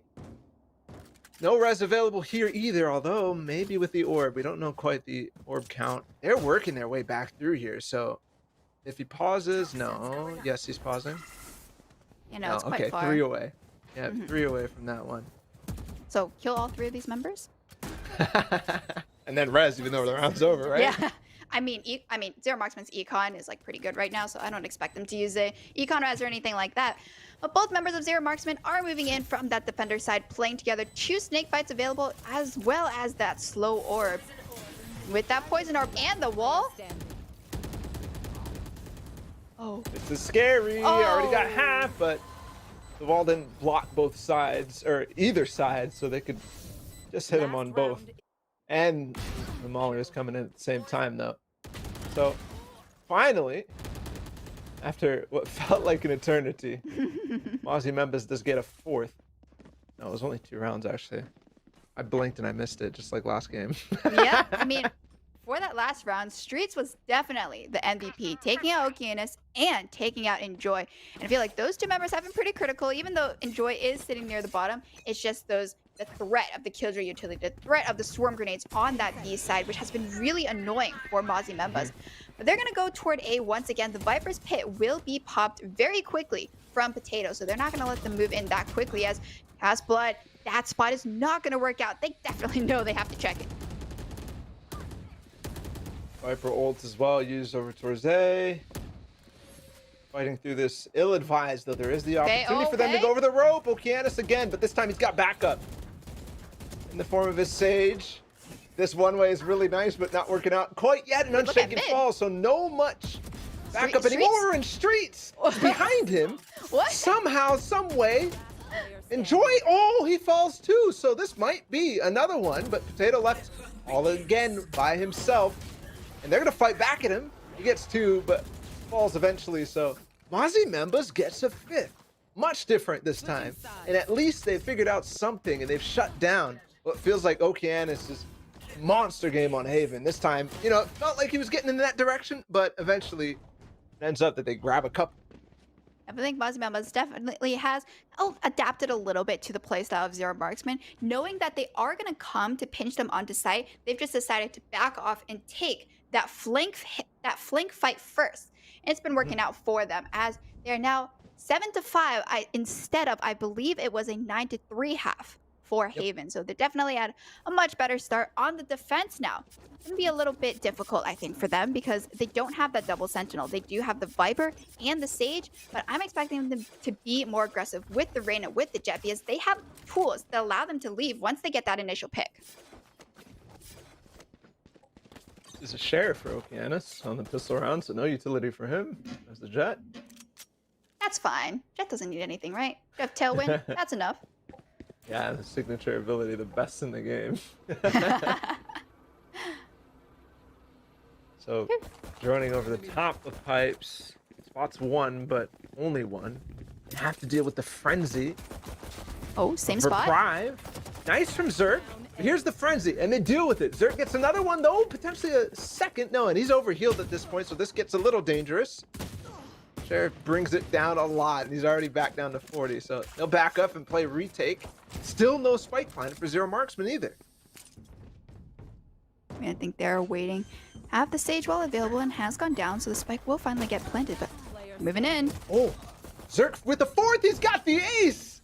Started off strong and just completely barreled through them. That delay, that time for them to regroup as a team. And he comes through with all of his teammates right behind him, but he gets those shots down quick. What an ace, and that is a momentum-turning pistol round for them, potentially. I mean, you were saying Zerk is that member to look out for after his performance on Haven. And right now, we saw that ace from him, able to clean up that round on the A site.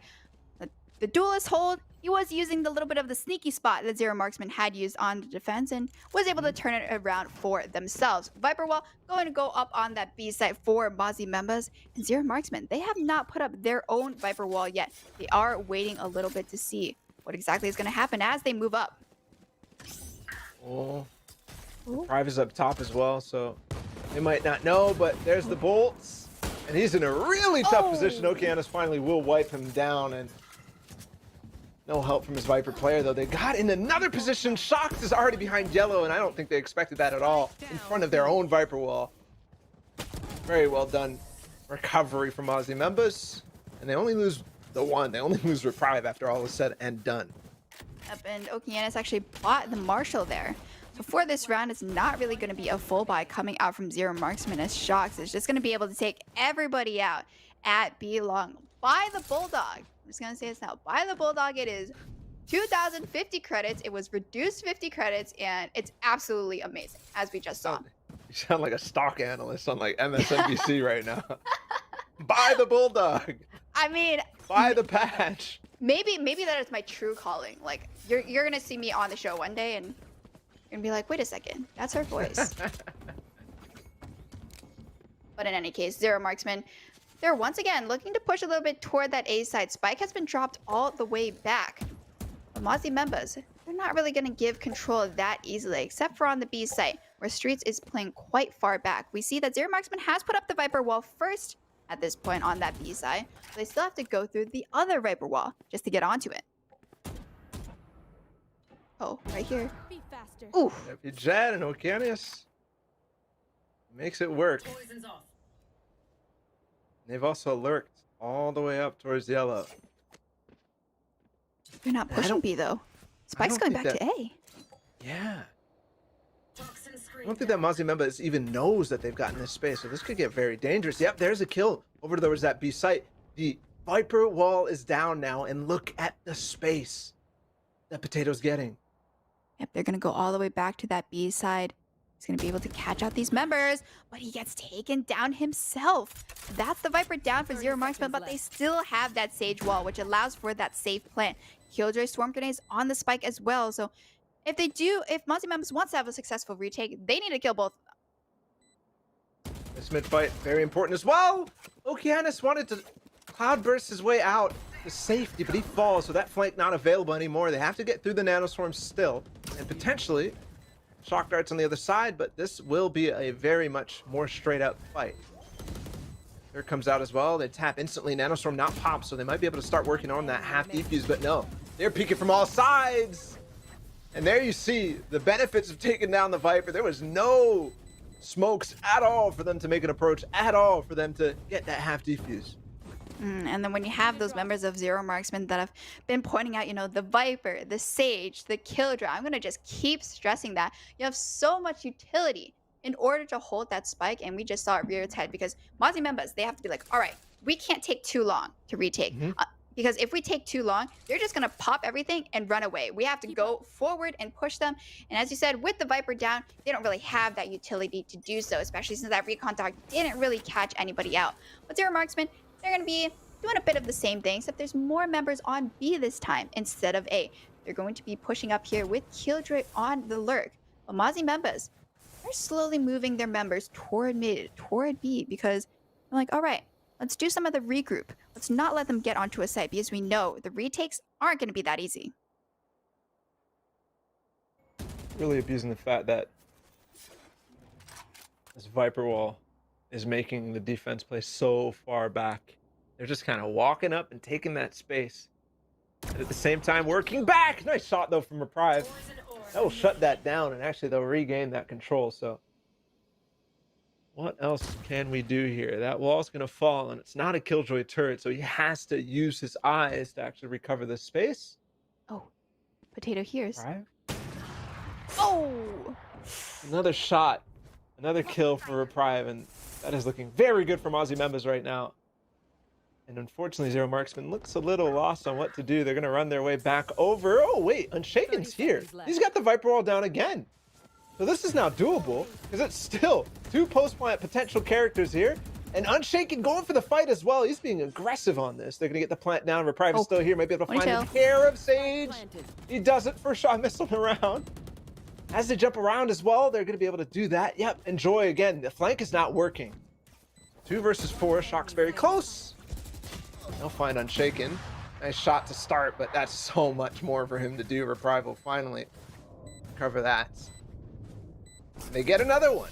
Mozzie members keeping it close. 8-8. The first right there for them as they get the op online is looking very nice. Almost the same effect of Okeanis.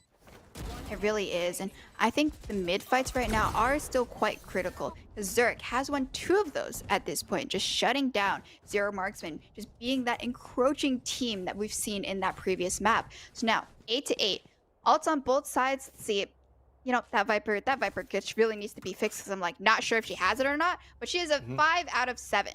So we're still gonna need 2 of those points in order to get that Viper's Pit on the attack. But it's gonna be, again, the same Viper walls going on the B side. Still gonna push the issue and not even have a lurk at A at this point.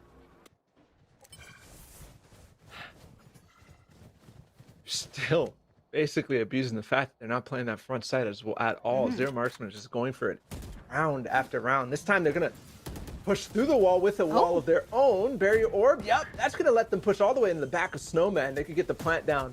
Sonic's S fighting in the back of this cage right now. There's only one member here. Prive's still hitting the shots though over top of Kitchen, and they're stuck right now as Rick Dad starts to pinch them. Arez as well. Reprive back up. Streets gets one too. Mozzie Members is too clean. On a round that was honestly kind of interesting, the way that they pushed deep into that site and past the Viper wall. They end up adapting and taking it through. I mean, Zero Marksman, they need to try something new at this point because they have not been pushed to the brink like this before. And I believe the last round, they were saving up. They had those sheriffs, so they just wanted to see if they could catch out Mozzie Members rotating from that defender's side. And I mean, they almost did. I think if they took out Rick Dad there and got a weapon, things could have turned out really differently. But unfortunately, did not happen as there's going to be a timeout for Zero Marksman. They are down one round right now, but on the attacking side, that hold that I said was going to be really, really good, it seems like it's struggling a bit. Yeah. Yeah, I have to wonder, like, obviously they're trying to abuse the fact that they're, you know, playing very passive on this B side, the fact that they're not really using the wall much early, and the fact that they could take yellow control, but they're not really able to abuse it, right? They're trying to, but what is the actual way that they can capitalize on the way that Mozzie Members is playing this B side? I mean, I feel like it's just going to be doing different spike plans because everybody at this point has lineups for the default spot, whether you're, you know, Viper, not necessarily lineups, I guess your Poison Cloud or like your Silva, you have those shock darts flying in. So maybe just trying a different spot and having mid control. I think Zero Marksman really needs to regain that because Mozzie Members, as I said, like right before, Zerk has been winning those fights. So if Zero Marksman are able to at least get somebody at mid and take out Zerk, I think they've won the round. Wait, I'm out negative? -10. Is this legal? I think this is a bug in the game that's going on right now. And I'm a little worried that we're not going to be able to come out from the timeout. But who knows? Oh, Maybe, wait. okay, here it is. I hear the ticks. Oh. Yay, we're free. We're free. I mean, extra 30 seconds, you know, we'll take that, right? So it is going to be a switch. You called for it. They're switching things up, going over towards A instead of trying to get in front of that wall. But Reprieve is here and ready with the op, much like Okeanis was. Going to be him on the entry with the knives. They don't even peek much before giving it up, though. Yep, they definitely do not want to slow peek into any of those ops, especially since Viper of Potato is playing toward that B site. Won't have that Poison Cloud to smoke Jet off because no one really plays Smokers on this map. Viper is that only smoke. They have taken a bit more mid control with Enjoy sitting there, making sure that Zerk cannot get free reign at that point, but they are still, once again, pushing toward B. Same Poison Cloud that's going up and making sure the Zero Marksman can't come in, but look at the picks right now. Prive doing a very good job on this side. Every time it feels like he's getting multiple. Last player is unshaken down the B lane. Long angles against the op. No shots. And that is now 10 rounds for Mozzie Members. A significant difference from what we saw on Haven. A significant change of pace on the second half. They are absolutely shutting down any idea from Zero Marksman. Yep, they definitely are. And I mean, at this point, it's the different raid boss. It's Reprieve as the raid boss instead of Okeanis. Zero Marksman, though, they have quite a few ultimates to work with in this round. Actually, every ultimate except for the Blaze Storm, but they have to be on that save. They're going to let Mozzie Members probably take this to 11, and then with those full weapons, not let them take it to 12, as they're all going to be going over toward that A site. 2 members here, the double duelist, and that's the operator down. That is pretty huge. Zerk's still here, though. Talk about raid bosses. They're going to pick it up. Oh. They have to. Multiple bosses now on the field. Okeanis has got the op. The one-way planted, the Viper Spit planted. That should give them the ability to plant the spike, and they do start on that. Zerk taking it to that's Okeanis, huge. and he wins that fight. That's massive. That's huge. Another one, too. Drone comes out. He knows the position of the Sova as well. Viper gone. Okeanis going for more over top of him. He's broken the ankles and broken the face, and potentially broken the hold for Mozzie members that has looked so good. That's a thrifty round, I think, too. That is, and that was the ace coming out. Second ace that we've seen in this game already, and putting Okeanis on the op, that was the one thing that Mozzie members could not do, and they did it. And so he was able to get those picks. I mean, on the A side as well. Okeanis on the A side with the op. That is a winning combo for Zero Marksman. They will have it for this round, and it seems like they're posturing outside of A once again. I think they're going to try to go for the Ego Peak because they have the Resurrect available. They can bring him right back up. Oh, he's getting on top. Right on top of Jen. This is how they won last time. Early smoke, Nice run. and they end up getting him off the angle so they can spam him through. So Recon Bolt as well pushes him back, repriving the backside of sight this time. They're going to Killjoy ult this. No Hunter's Fury available for the defense. Try peeking too far for Okeanis. He grabs him again. That's 6 kills in a row for him, and he's going for more. They've got the A site now as a lockdown forces them way out, and they've got the deep wall too on screens. They cannot do that. They cannot peek into Okeanis with the op. He's looking to get another. Not able to do so, but they have a very, very good hold. The Hunter's Fury is available. I'm telling you, if you hit that shot. Okay, finally, Shox takes him down, but look at this flank. Look at the flank as well.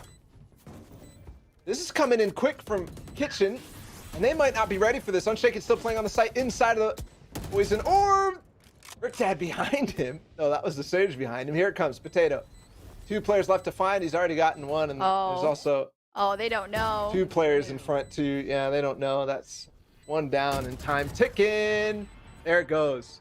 Potato combines, but the first kill was the very crucial one on the Reprieve. That was Okeanis, and he is really starting to work that up. They pick it back up, and he's got it for this round too. I don't think Zero Marksman had bought an up in any of the previous rounds on their attack, and it seems like that is, as you said, the recipe for their success. Okeanis being able to get onto the A site and just give them so much information and space. As Mozzie members now, they have to find a way to retaliate. The Hunter's Fury is finally charged up this time, so they will have that, but of course, the Killjoy ultimate was just used, will still need 7 points to do so. They're playing a little bit separately this time on the side of Mozzie members. They, again, have those 2 members A, 2 at mid, and Streets very passively on that B side, but Zero Marksman, you know, they're like, again, if it ain't broke, don't fix it. Going a little bit more toward that A side, of course, with Okeanis holding all these angles, but Well, all right, they're fixing it. They're going toward B instead. yeah, well, this was kind of what was broken for them, though, right? Yeah. I mean, when you think back to the past Surprised. rounds, whenever they went towards B, it was kind of easy. What is happening differently now that they're going over to this B side? I feel like all the positions are still the same, except for Okeanis on A. I mean, he's still kind of keeping those members of Mozzie members there. So I think that if Zero Marksman pushes in right now, takes out Viper, and takes out Ricktad as well, then the round should be theirs. But Streets is sitting right behind his smoke. Are they going to check that? Ricktad does get traded out. Down B. And crucially, it wasn't Potato who goes down this time. So, oh, what? How did he get taken out there through the wall or What? something? Shox is gone. Yeah. Potato, 30 seconds. oh, it just barely misses that shot. They're in an awkward spot now, and they can't really get out because they don't have the Poison Orb back on top of them. But Okeanis is there for them to back it up. Streets. Still going to take the quick flank onto the Streets. backside of Yellow. He's going to take out Okeanis. And it's all left to just one. It's Enjoy. Zerk will be there. And once again, this B side attack fails. Mozzie Memba has looked so good here. I think Zero Marksman at this point, just stop going B. It's not been working out for them. They tried the different plan spot with the Sage Wall. I mean, they tried it in that save round, I believe, that they had a few rounds ago, and that obviously didn't work out. The guns this time, they're like, all right, maybe it'll be a little bit different, but nothing changed on the side of Mozzie Membas, whether it was how they retake or how they were holding the site before. Now, Zero Marksman, they're like, all right, we're going toward A now. Like, we have to at this point. As Mozzie Membas, they're gonna actually take a more aggressive stance onto B instead of onto A. They're like, maybe they want to go for that 5-man retake because And they have 4 ultimates of their own now. It could be a very ultimate heavy round. It could. Once again, this drone is just trying to find out where this op is and force it off. Reprieve, though, very different from Aussie members. They know, hey, we've shut them down at B so many times. This time, let's push it. This time, let's take the space early and figure out, hey, are they going back towards A or something else? And they are towards A. Strongly. They retake this entire time. Zerk is just playing a slight off angle. They'll get the plant. Oh, Potato gets knocked down as well. And with this ult, they didn't even get the plant that's down. huge. Down A. They pick back up the spike and go for it again. But they've lost 2 members, make it 3. Oh, Candace is going to go for the knives as well. He misses that. Once again, it's Cast Blood to try to clutch up. Not enough in his tank. Only 2 kills for that. And Mozzie Members has flipped the script and put the match point for them instead. 12 to 10 now. Zero Marksman's going to have to be absolutely flawless in these last 2 rounds, and they will only have the Resurrect and Hunter Sphere to do so. The only ultimate expended from Mozzie members in that round was the Hunter Sphere, and that caused definitely enough chaos onto the A side so that Zero Marksman could not get that plant down. Now, Viper's Pit is 5 out of 7 though, so if they go for an ult orb here and then go for the plant, I think it could be really good for them because Okeanis is no longer going to be on that operator. So it's still looking a little bit juicy, especially since Mozzie members are playing very far back once again. Well, it's a quick poison orb commit towards that default plant as well, so it will be. Oh no, this is the one way that he's been throwing over and over. Ball comes out too, so yeah, they're gonna go for this. Very important to note. Do they go for the orb? Oh No. Potato's not. No orb. How did they lose their players last time? Wasn't quite clear, but this time it looks like things should be okay. Although Okeanis is very aggressive on the angle that Zerk was holding. Mike's quite yet. Okeanis aggressive again. Gonna throw down the one way. There's a Sova there, and he's gone. Potato's gonna aggro and try to recover this. No. Only 1 player left. It's the Sova here, and this might be very much over. Caspar has to take out Reprieve before going for more. He's going to try to line up shocks, but instead, it's Mozzie members who takes us all the way to map 3 against Zero Marksman. After a rough haven, their icebox looked fantastic. Wow, and I mean, I think at that point they were like, all right, we kind of know how Zero Marksmen play. We know that they're going to pinch us, and so those lurks at mid from Zerk, absolutely crucial for them to be able to take a lot more rounds than they did before. Yep, absolutely it was. That was a battle of ops almost. Let's look at the stats. Okeanis 21 and 18. They end up losing. It's Reprieve, who, did go negative, but still, in my mind, had the most impactful kills multiple times in that game. And then Zerk's ace to start things off. Definitely momentum shifters all around. And just looking at the first bloods, they're quite even on the side of both teams. Didn't really calculate it for a Haven, but there were a lot more for Zero Marksman. So this time, both teams kind of had the advantage here and there, which is why the game was a lot closer than the previous one. Yeah, that is for sure. So I'm going to map 3, and I believe that was Ascent, right, Corey? Yes, I think it it is was Ascent Ascent in the last map, and we were talking about, who's good on that map and whatnot, but I think from now, as we get to map 3, you can throw all the stats out the windows because both teams, I think, are here to play. A couple of players really showing up. I know that VALORANT is going to be really excited about that one as well. We're going to have to find out exactly how that's going to go, and that's Ascent coming up after the break.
Welcome back to the PAX Arena Almost Pro 10K Valorant tournament, and we're in a hell of a series right now. It's Mozzie Members versus Zero Marksman. We're going to map 3, and I couldn't be more excited to bring this guys to you. Definitely, and this map 3 is going to be Ascent. And we did mention a little bit before how Zero Marksman has played quite a bit of Ascent, but you know, Mozzie Members, they have a really strong defense on this map, so I'm excited to see what happens. Very excited. Well, we saw Icebox this one all the way to the very end, and it was Mozzie Members who came out on top of the backs of a bunch of different things, but specifically it was Reprieve who came alive in this game to really respond to Okeanis, who really came alive in the last one. I mean, don't forget Zerk as well. I'm gonna keep stressing that.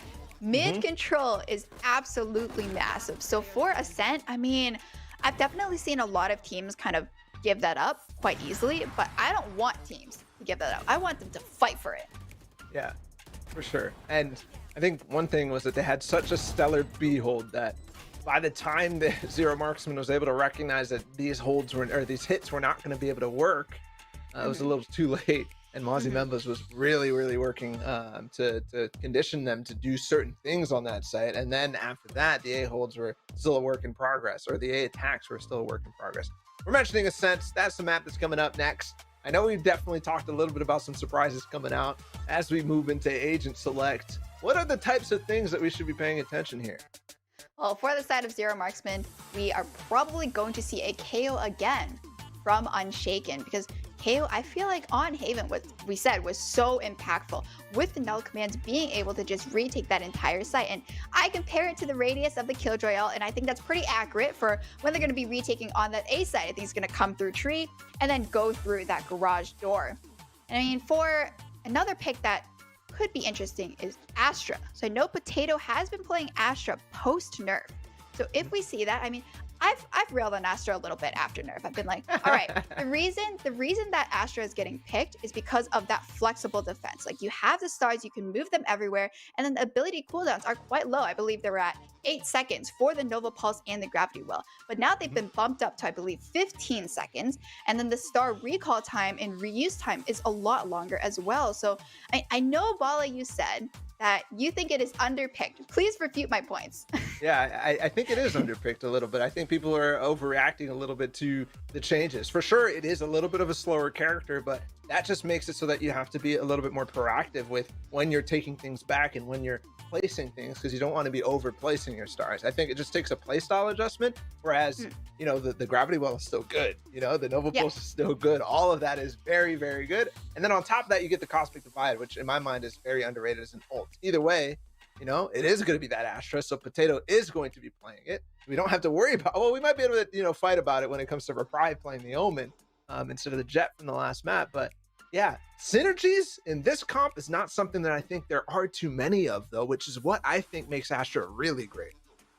Yeah, I think for Astra on Ascent, I love seeing it with the Killjoy, but I don't think Enjoy plays Killjoy on this map at all. So I'm a little bit upset to see that, but I mean, it's okay. You still have the Shark Darts, you still have the Fragmentation Grenade. So I guess that is kind of the replacement. That's a good one. That is a good one. That thing does a lot of damage. You know what I'm saying? Like, you can get somebody in that. I'm waiting for that nerf to come in. Like, I don't think it's legal for it to do near lethal damage for like 3 pulses. Well, it does have that line of sight issue where, you know, if you can just hide behind a wall against it, it's not really doing any damage to you. But either way, like, if you're just avoiding those situations, then it's still quite good. So on the side of Mozzie Members, let's talk about their comp for a second, because it is very standard, and this is kind of what they ended up losing with on that Haven map. Yep, I mean, again, they have the double duelist this time. It's going to be that Phoenix and the run it back. As I said, we're going to need to see it be a little bit more impactful, because I want to see them push out with run it back. I want to see them take space, especially since they're on the attacking side first. Just going into site, being able to follow up shocks, I think is going to be huge. Yeah, that's massive. That's very massive. But on the other side, I mean, we harped on no command already. I think on this map, almost it's identical situations, at least on A side, right? Where you have that Evan drop off. You know how many abilities are being used to delay that drop off to come in. No command coming out from there. It feels like very similar. And That's something that Mozzie Members is going to have to contend with. How to stop the amazing retakes that Zero Marksman has showed already. Yep, I think the main point here, just kill KO. Like, honestly, I think if KO is down and Zero Marksman are trying to go on the retake, it's going to be that much harder when they don't have all that utility. Well, let's figure out where he's playing. It looks like he's starting off on the A side with the pistol round, and looks like Mozzie Members is going to approach towards B. But this is it here. This is it. Last map. There is no other chances here for them to move forward, and this is elimination. One of these teams is going home at the end of this map. So Okeanis has to show up. Shox has to show up. Prive not playing Jet this time. He's going to play controller. Not necessarily going to be able to do the exact same aggressive plays, but it's Okeanis instead who's going aggressive. Gets tagged by the dart though, but it doesn't matter. Shox will trade him though. Shock dart's coming in. And that's some big damage right there. It really Big is. damage. But the east side, it's been left open. Members of Zero Marksman are coming in through market. Oh, nice tag from Streets onto the KO, and then Enjoy falls from him, but Unshaken's out. Cast Blood 2. They're fighting before they even come out on the site. And it's actually worked out at least a little bit, but there's a nice shot. Another dink from Shox on the Cast Blood. 2v2, Shox pushes it. Potato dodges that flash. Here's the drop down, even though the shot was trying to mask the call, and there is Gravity Well right next to him. He thinks that angle's clear now. He's gonna walk right into it. So well played from Shox. For a second there, I thought he got caught, but no, he was away from it the entire time. I really thought he did too. And just looking at this play mid, Okeanis only able to trade 1-for-1 at this point. But because everyone from Zero Marksman was just streaming in through that door, Mozzie Members was just able to spray them down. Just frenzy, doing some work in the hands of Shox, getting 3 kills in this opening round. Looks like he is going to be saving up for an operator though, because he is staying on that frenzy. Oh, never mind. Going into the Spectre with along with the rest of his team. I thought I had hope for a second, but I mean, Shox is not necessarily the operator player. It's usually Reprive. But wait, Potato? Potato? Oh, what? Hello? What? Oh, he was in the drone too. If Streets wasn't there on the backside, that could have been gotten very, very dangerous. Already, I'd be upset no matter what. Either case, it's a 4v4 and again, anti-eco, so no problem there. And the knife has been used, so, oh, there it is. Coming at the same time. Shock darts as well. Zerk is going to have to heal up. They've delayed this a lot. Unshaken has already gotten a kill. Shox is here to at least hold off the Heaven jump down. But there's Okeanis. He gets a nice shot through the door. Dude. Streets again responds, but it's only a classic now for Cass. And yeah, he'll fall quickly to Zerk, who's right down below as he tried to get Streets, who's fallen back. I mean, not to sound like a broken record, but it's 0-2 in favor of Mozzie Members. This is the third time that it has happened at this point, which is still fine. Zero Marksman are probably going to take the next few rounds, but at least they were able to take down an extra member. They took down 3 of Mozzie Members, so their economy is not going to be looking too great. They do have to rebuy for this next round, while Zero Marksman has already picked up that Odin on cast, but B looks very, very untakeable because there is, what is there? The camera there at the front of sight. We have the Asher Star of the Odin. Yeah, I don't want to go there. Not at all. Knife attempt to take down the turret for a second. Giannis is playing fire here within this smoke. He will drop off. Oh, this is great. Is there a gravity well as well? No.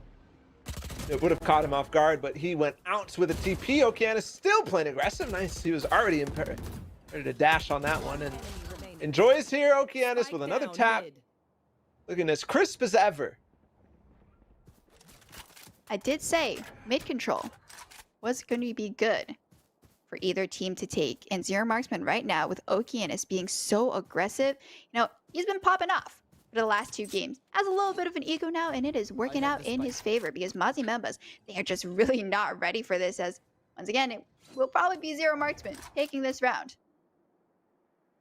I do like how Potato's been playing the A main as well, even that last round with the shorty here. He's still peeking. He's getting a lot of information. He can take the fight if he wants, but he could also fall back with the shoulder peeking. Yep, there's the information.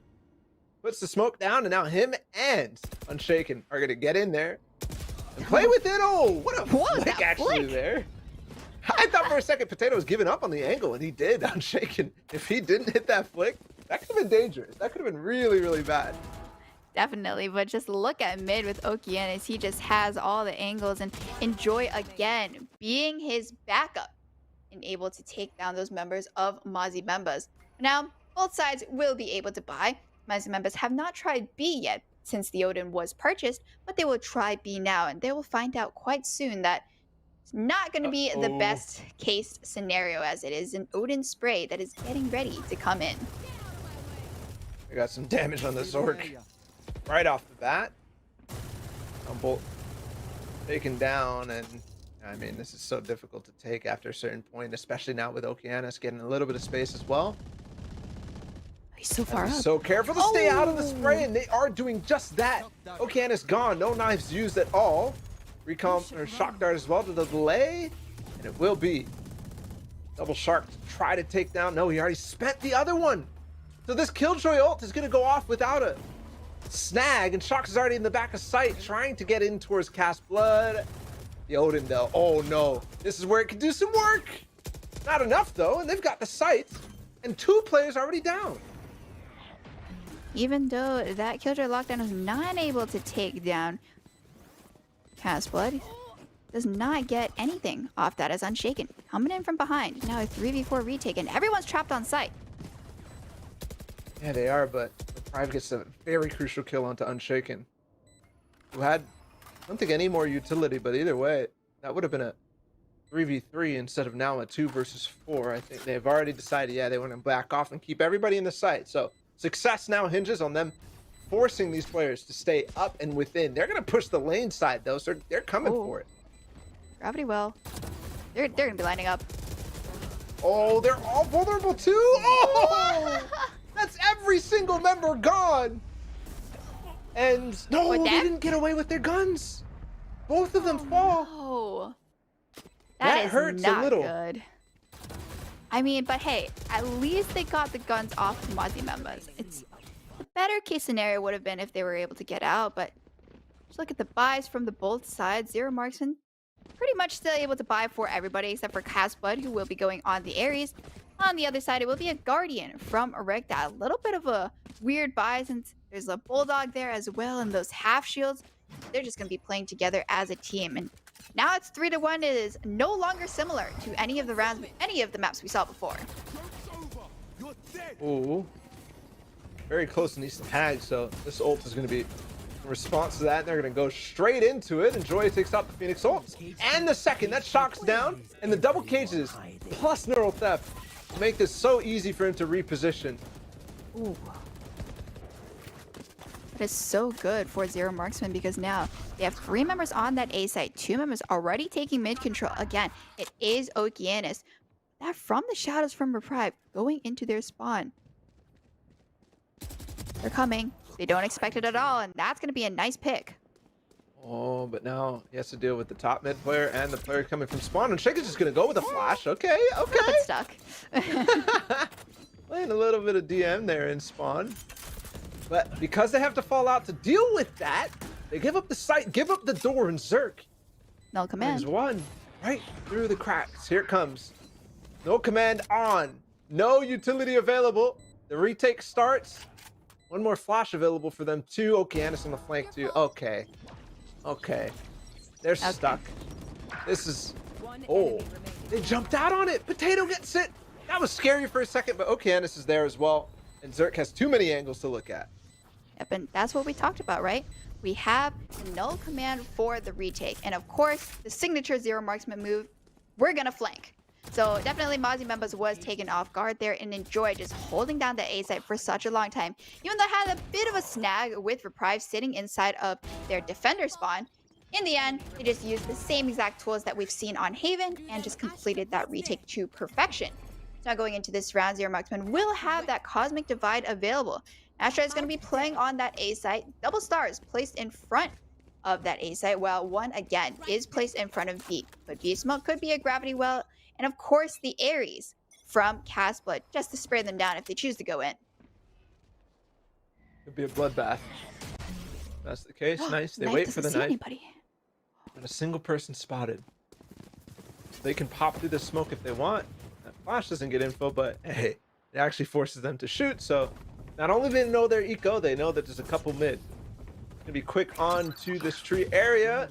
Camera paired with trap wire. This is looking very good for Enjoy. They're gonna push through tree as Potato finds one as well. Unshaken falls up top, and that's a Spectre gone only, not a Phantom, not a Vandal. So, ooh, One enemy attempt to remaining. flank. Potato finds another. He's down on the dice. Last player. All up to Shocks. Just the Sheriff. And Okeanis is there to instill Jet supremacy. Indeed, Jet supremacy, and this a-hole from Enjoy is just really, really good. He has the cameras to just like, get that information that Mozzie members is all coming in from that garden side, so still able to hold that off and spray it down and play inside the smokes. I feel like Zero Marksmen are just really good at playing inside the smokes and just taking advantage of the chaos that ensues inside of them, as they're going to be tying it up 3-3. Operator is now in Okeanis, so this gets very scary for Mozzie members wherever he decides to be in. He is going to be on that B site, just looking straight in. Not going to get peeked. Will get peeked by the turret, which does get taken down, but the shot was not fired. So I do not know he is here with the operator. Questionable use of the flash early, though, with them not pushing onto it. Knife doesn't find anybody, but it does make them fall back, because I think they know that there's no... They're going to leave one only at Streets. Great angle, though, right underneath the stairs. And Okeanis is gone. The op gone as well. Zero Marksmen have to find their way back into this round with a minute left. Unshaken's still here. This could get traded. No, but it doesn't. It's 2 kills for him, and the round recovered in an instant. That is also spiked down. I mean, for Zero Marksman, Okeanis' thorn in his side has been Streets. Just on the lurk. I think he's taken him down like probably 5 times at this point over the course of just that of the last map and this map alone. He's going to have to really be careful about taking these aggressive peeks, because there's no Sage this time to res him up. 30 When he's dead, seconds left. he is dead. So the Asher Wall could delay this if they find it early enough, and he can pop it fast enough. But it will be Enjoy. He's not going to bother with it. Just stay in the site, Enjoy. They have to run through the cage, and it's a spray down. Another 2. Can he get the spike down? Yes. Potato's going to try to spam and just get him off the spike, but he won't. Shock dart's coming in as well. Stuck down in dark. This is going to be very difficult. Only 8 bullets. There's the KO. He doesn't fire. He does now. What a shot. But Potato's there quick enough. Yeah, but again, it's just that retake from Zero Marksman and the hold from Enjoy. At this point, for Mozzie members, B is just a better site if Enjoy is alive, because it seems like he's able to use those cipher cages and just use the camera to get so much information for Zero Marksman in order to have those retakes that we've just praised over and over again.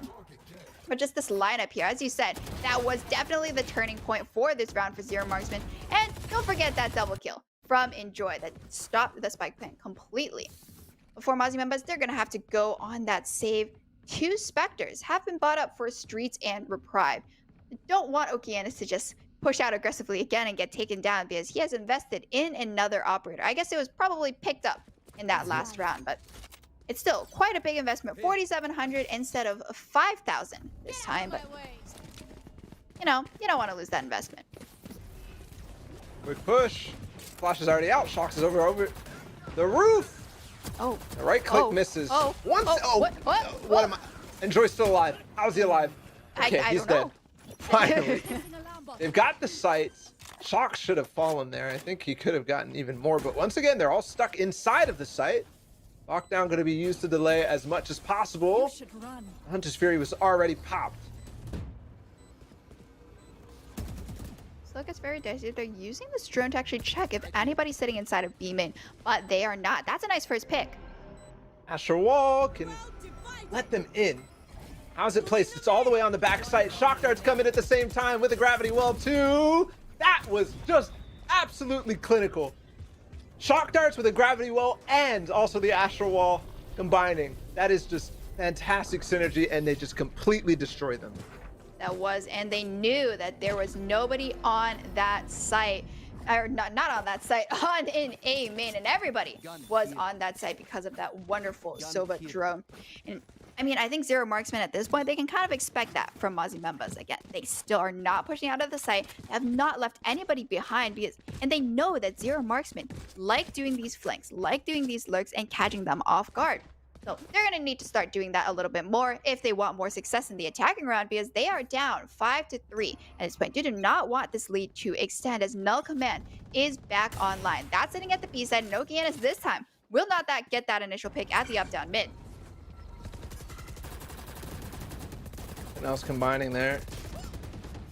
From Ashe. Oh, she actually gets dinked by a Phantom. Straight bullet. I think Zerk thinks she's still in there, and that's why he popped the ult to just completely nullify that. And yep. Gets knocked out, but a nice peek on the backside. He's also tagged by the drone. Hunter's Fury should take out Enjoy, but there it is. Oh, okay. Castblood is here, though, with the Odin. And he's gotten one. If he gets a drone tag, that should be another for free. Yep, that's the cue for them to leave. They know what's going on. Streets has at least maintained the flank for now. They're definitely just listening to me at this point, making sure that Okeanis is not there. He doesn't have the knives this time, so he's not as likely to flank as before. Still, that 4v4 situation, health bars are a bit lower on the side of Zero Marksman, but they are quite split up. Mozzie Members looking to go through Garden, as Shox is still going to hold that A main position. This knife, though, that detects 3. That is brutal, and what a spam from Castblood as well. And you already have Potato on this angle, but he... Oh, that's This is huge. the timing slightly, and Shox has actually gotten Okeanis, who peeked out. Here comes No Command. Still possible. Spike has been planted. Shock Darts kind of miss a little bit. Turns Here down. it is. No commands. They No didn't check. abilities able to use, but Streets is there. Enemy remaining. And finally, I think we're going to see a No Command fail. Castblood left alone. He's got the operator of Okeanis. And Streets is here for the peak. Okay. Yeah, I think that is the first time that we've seen a Null Command fail.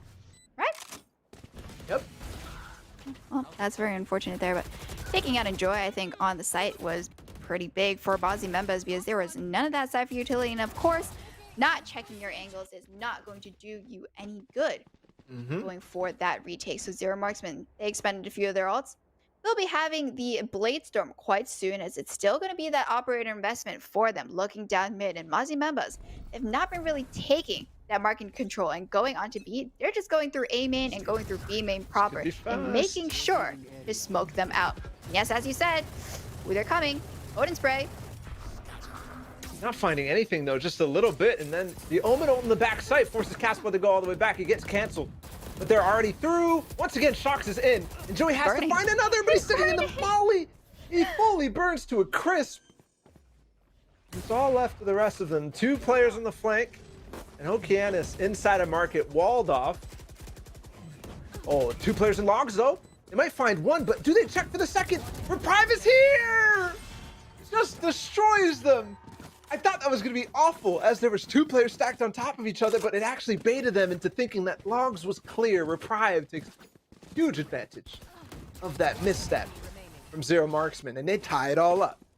Yep, at this point, I feel like you just gotta check your angles again. And if you think that there is nobody there, there is still probably someone there. Because we've definitely seen kind of instances where kills could have been prevented if they kind of did every single step that they did to retake one of those sites. It's gonna be a timeout for the defender, so that is Zero Marksman, as they do not have such a big lead as they did in every previous map where they started off as defense. And we were talking pregame as well about, you know, map win rates on different sides for Mozzie Members. It felt like their attack win rate was not as good as they are playing right now. No, And their it is defensive definitely one was much stronger, right?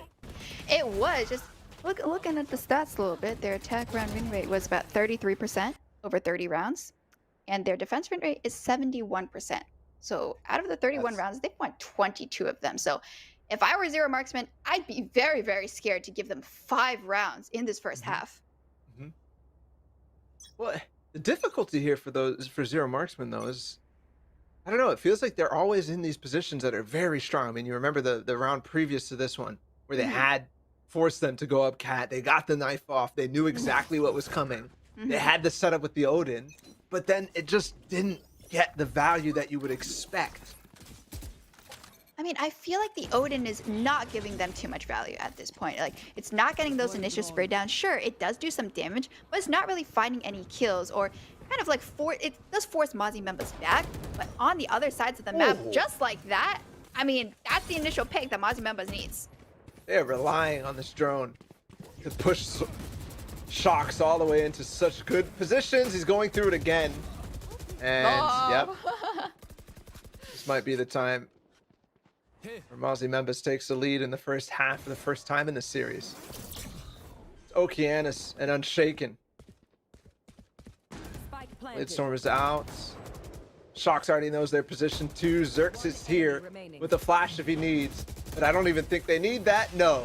Reprieve through the smoke onto Okeanis. And the other player getting knocked out instantly as well. Yeah, Reprieve, I feel like, is really coming alive right now in these clutch situations. Definitely turning it on. First map, don't really think we saw him too much, but the second map and then this map, he's been doing really good on that Omen, making sure to stay close and catch Zero Marksman off guard, as it seems like, you know, they've been a little bit lost on the retakes. Like, we know that they've been really strong, but it has not really been working out for them. Last round and a half, though, we have the Neuro Theft available for Enjoy. Those ultimates, let's see, there's one away from the Hunter's Fury and about 2 away from that Cosmic Divide. They haven't necessarily been going for these orbs on either side. Mozzie members, they've been getting the control of the orb, at least, because Zero Marksman, they haven't been pushing out.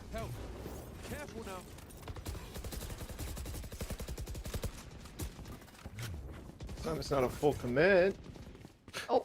You know, I always like when they... Oh, hold on. Okeanis no. onto Shocks. I don't think he expected him in that position after all that pressure towards B. That's what they were trying to do.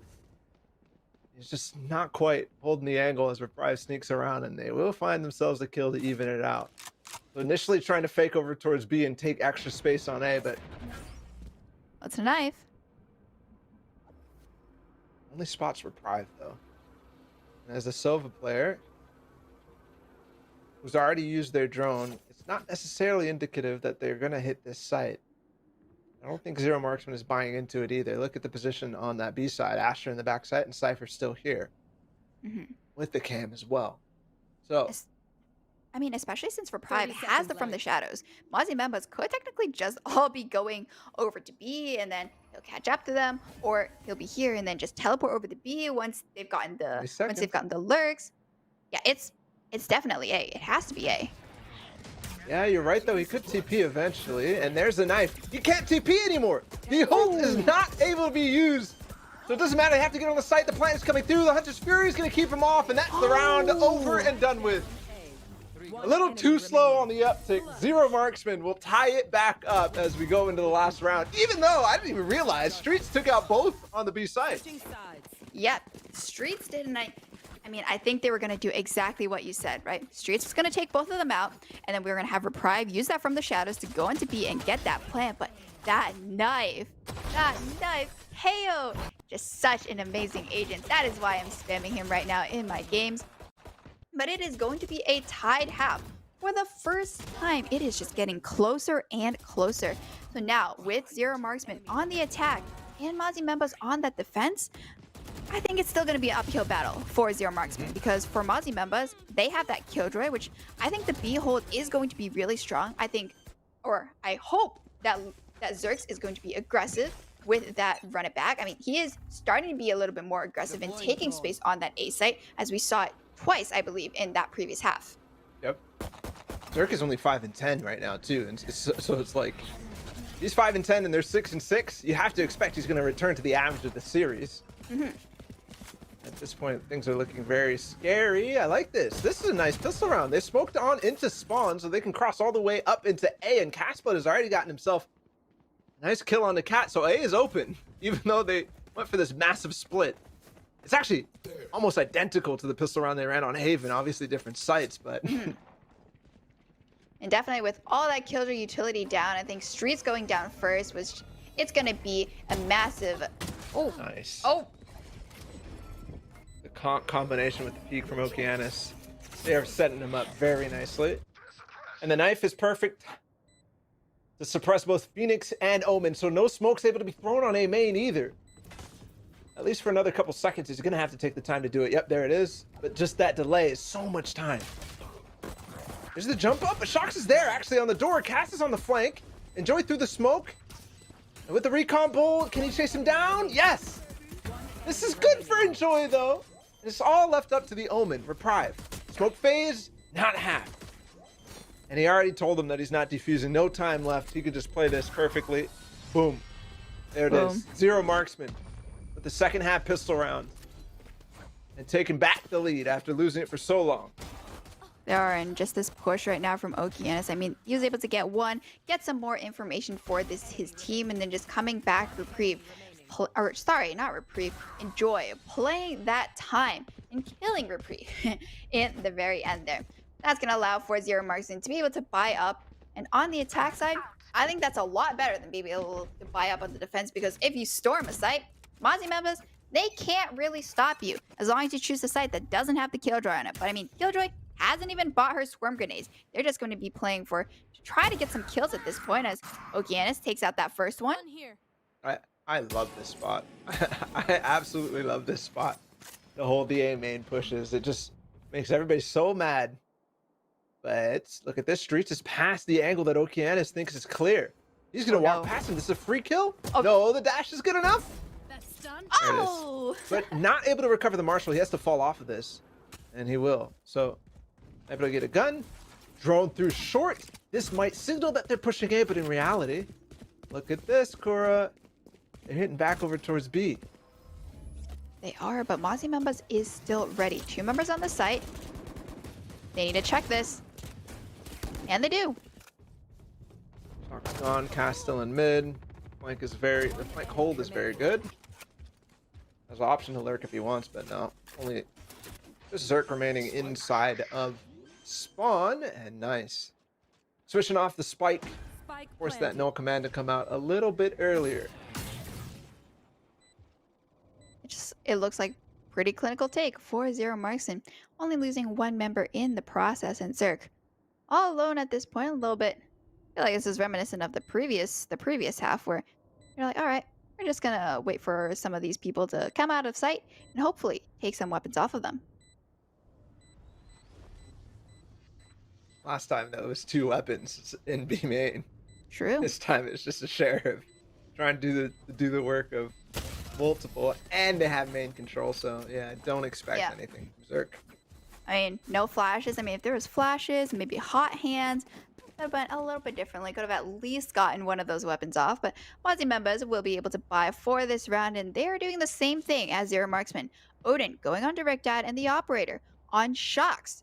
We'll have to see how Shox uses the Operator instead of Reprieve, because he was the one playing the Jet before. Yep. Now it's going to switch.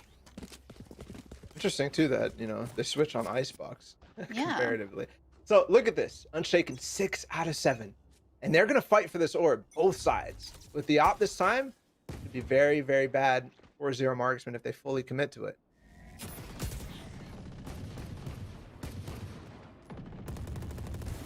Knife shots and Shox.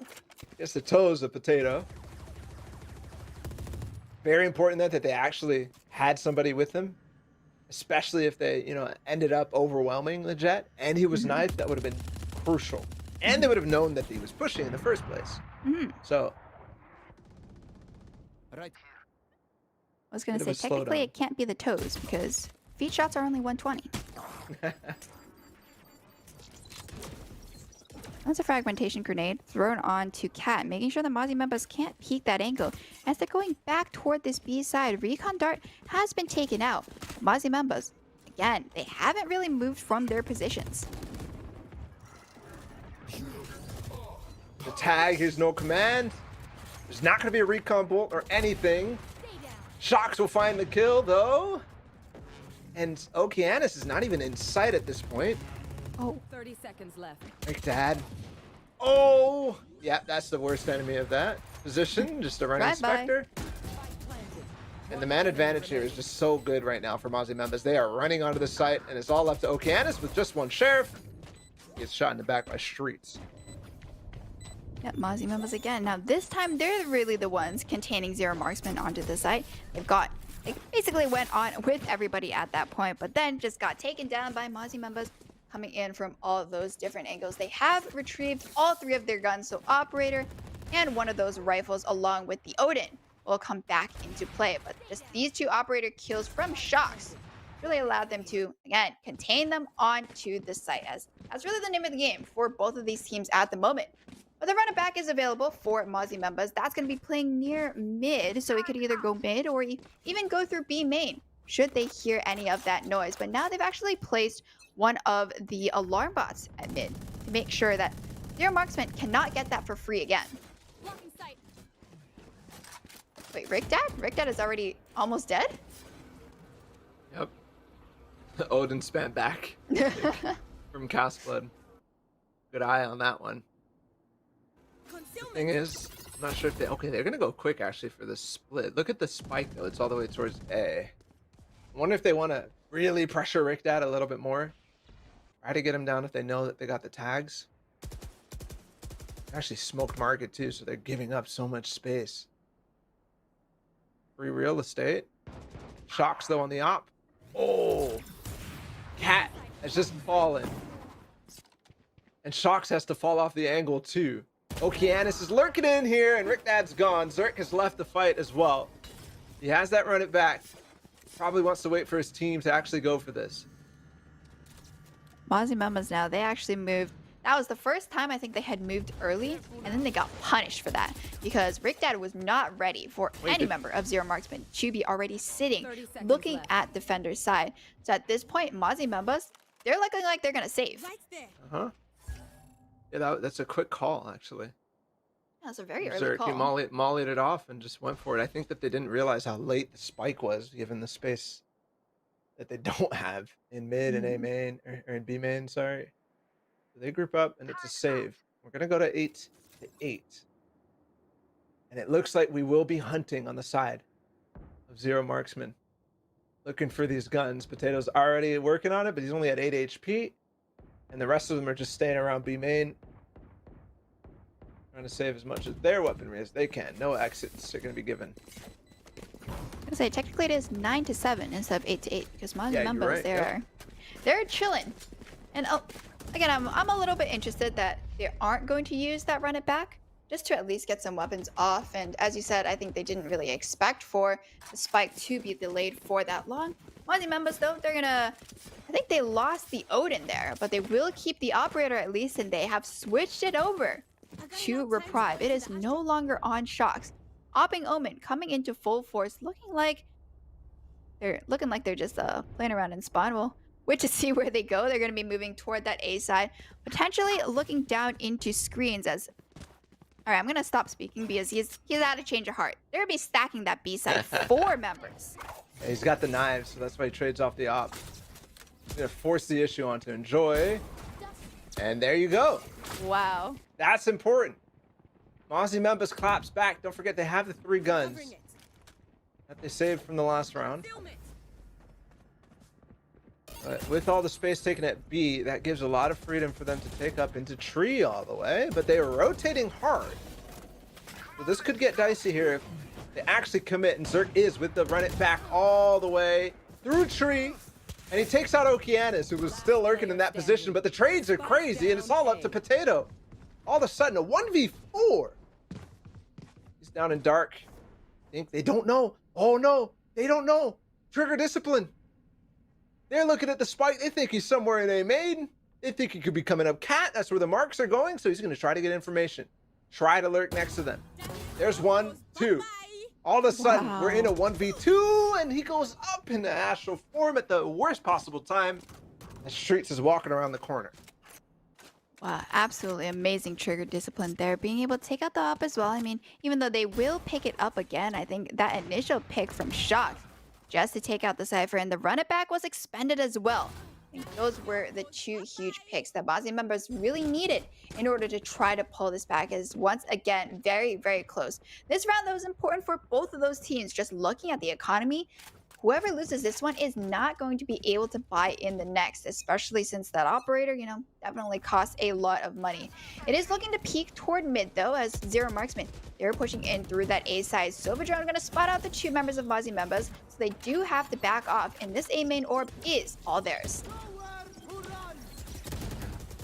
Fury spent. They're just running it down through the smokes. Reprieve is gone. Streets find one as well through the smoke. They've got space. Enjoy.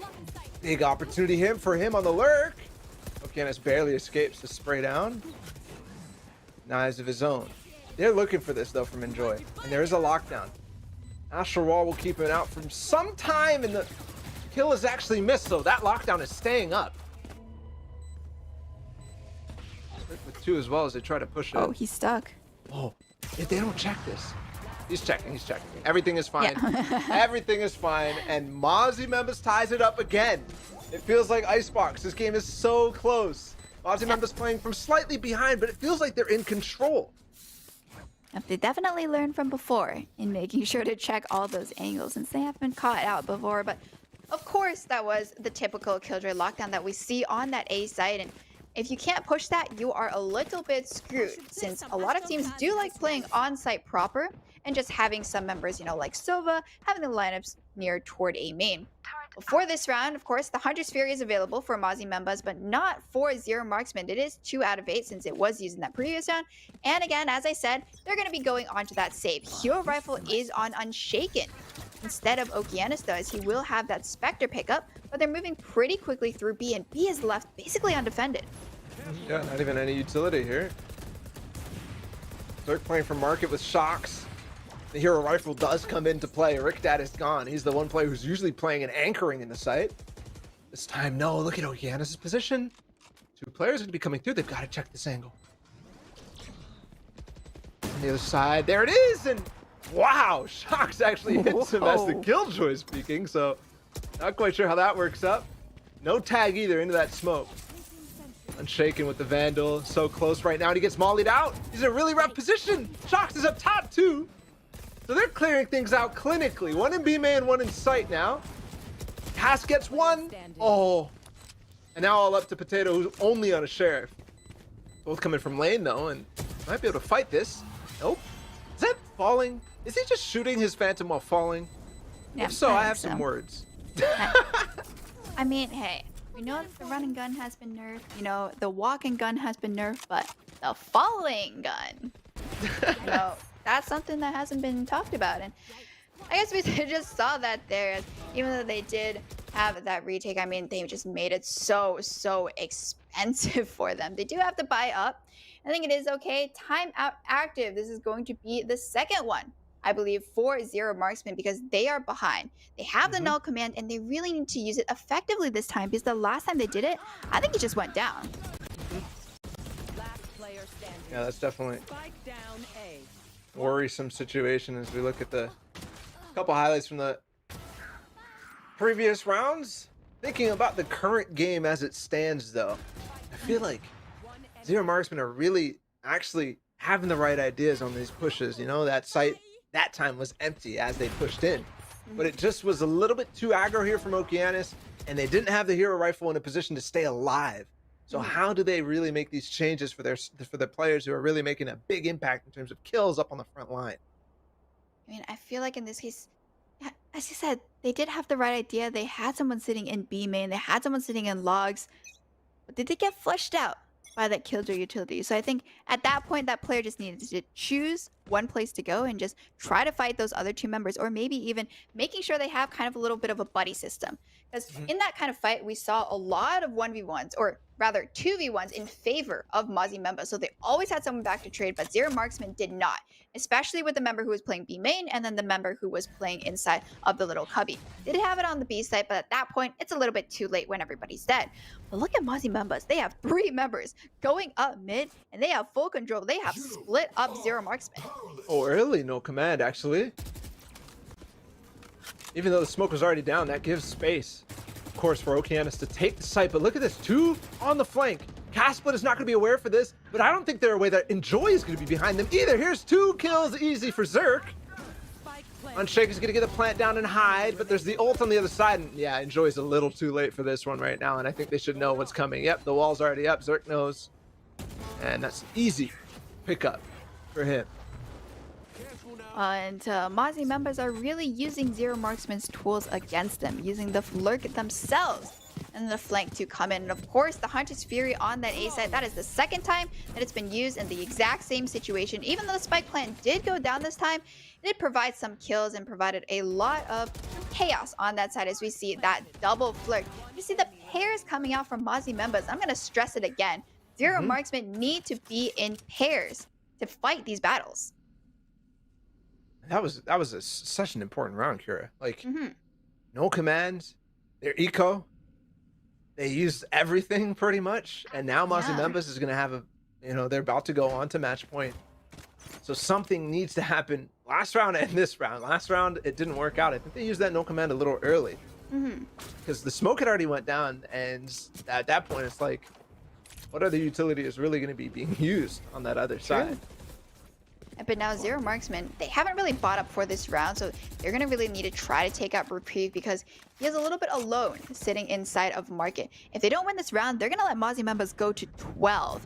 And at that point, I mean, Zerk already has that first pick, right?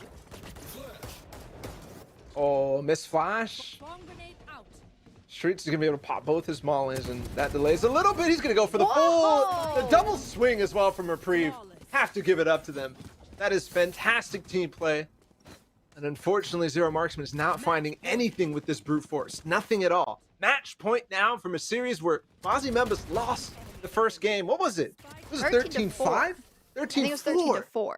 That is ridiculous. Yeah. That is ridiculous. I mean, Mozzie members really just turning it up right now, and I feel like I sound like a broken record every single time. I'm like, they're using the same tools and it's working. They have the pairs and they're just getting all the kills. Zero Marksman is lining up for them. That's really all I can say for that previous round. Hop up again as well for Shocks. A much slower pace from Zero Marksman. Zerk is ulting through, gonna take down the tripwires and force anybody holding this B main back even gets a kill, and that's KO. Unshaken. It might actually be the knockout blow. Shock's gonna peek through this with the also tailwind. They're fighting back towards B main, but there's too much pressure here. There really is. The last two members gonna try to stay alive, but they're outside B main. They haven't been able to breach it. Mozzie members have 4 members here. And even if they decide to go A, we have all that killjoy utility that they have to contend with. Run it back. Literally the dagger in this map and in the series. Zerk showing up at the perfect time. Now, Cast Blood and Okeanis. Both 2 players who can pull it off, but Shocks is trained on the angle. And it's all Okeanis. All for naught, as Shocks wipes them both down. 13-9 and a 2-1 victory for Mozzie members in a hard fought series, but they move on, and unfortunately Zero Marksman fall and get eliminated. Yep, and I mean, at this point, for the team who is playing Mozzie members next, you're gonna have to be careful of the flanks, you're gonna have to be careful of the buddy system, and you're really gonna have to be careful of Reprieve and Zerk. I think those are the 2 members. If they go down, I think the attack or the defense just gets a little bit weaker. Yeah, I like this. I like the little Cura VOD review right after the notes for the next team. I like it. Cool. You're gonna have to give that to everybody, at this point. But all right, either way, I will. Okay, perfect. Shocks was definitely somebody who stepped up, but honestly, I think it was that team play aspect that you've been pointing out. That last round where I was saying, Reprieve and Streets double peeking and spraying them all down in Gen. That is the type of stuff that ended up winning them the game, and also some very ballsy plays as well at Log. So very, very nice game. We've got Haloran back with us to talk about it a little bit because, I had fun watching that. I'm sure you did too. Guys, to say I had fun watching that series would be a dramatic understatement. I was so impressed by what we saw from both of the teams. I mean, I feel like we had it all. We had dominant performances at different parts for both teams, very much back and forth action, and we even had the unexpected. I did not expect to see a knife fight today in the tournament.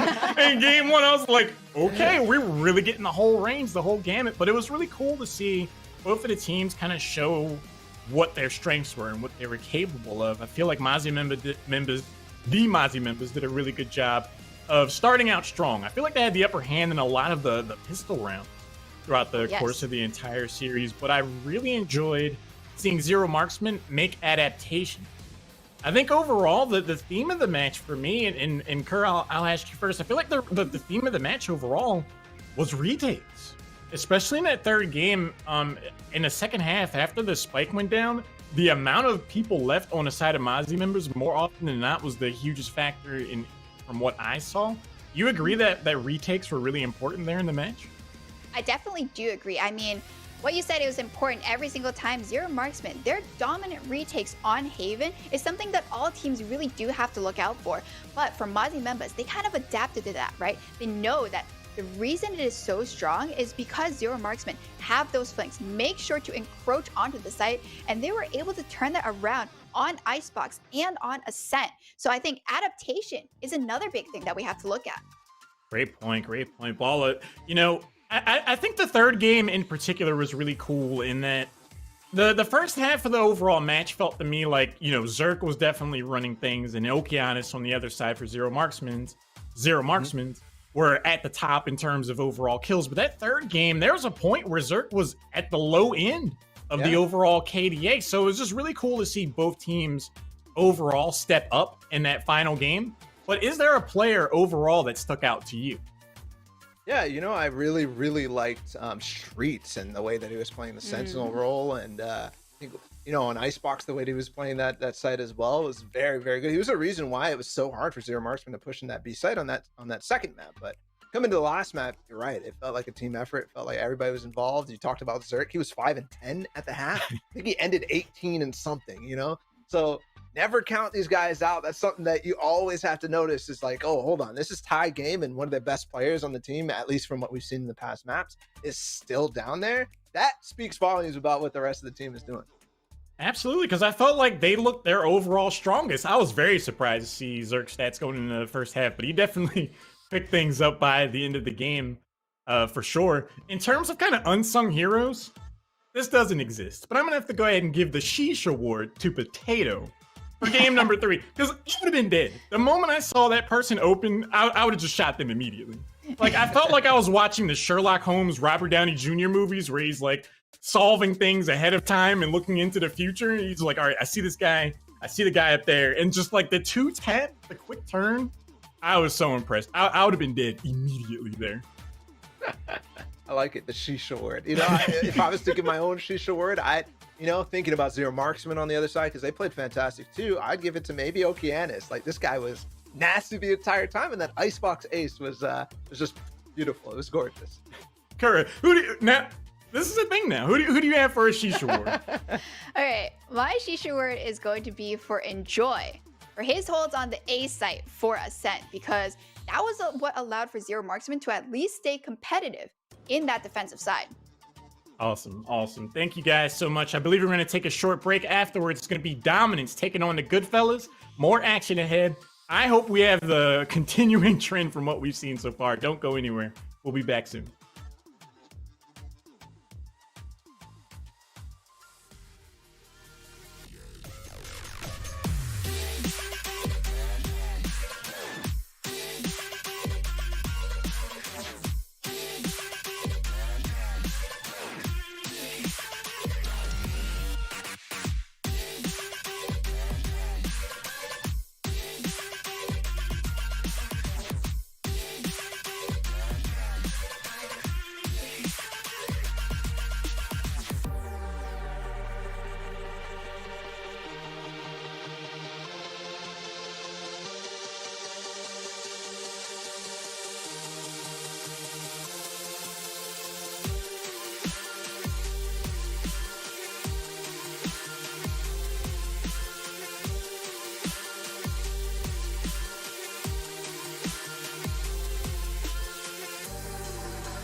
Welcome back to the PAX Arena Almost Pro 10K Open, brought to you by Metro Esports and powered by Logitech.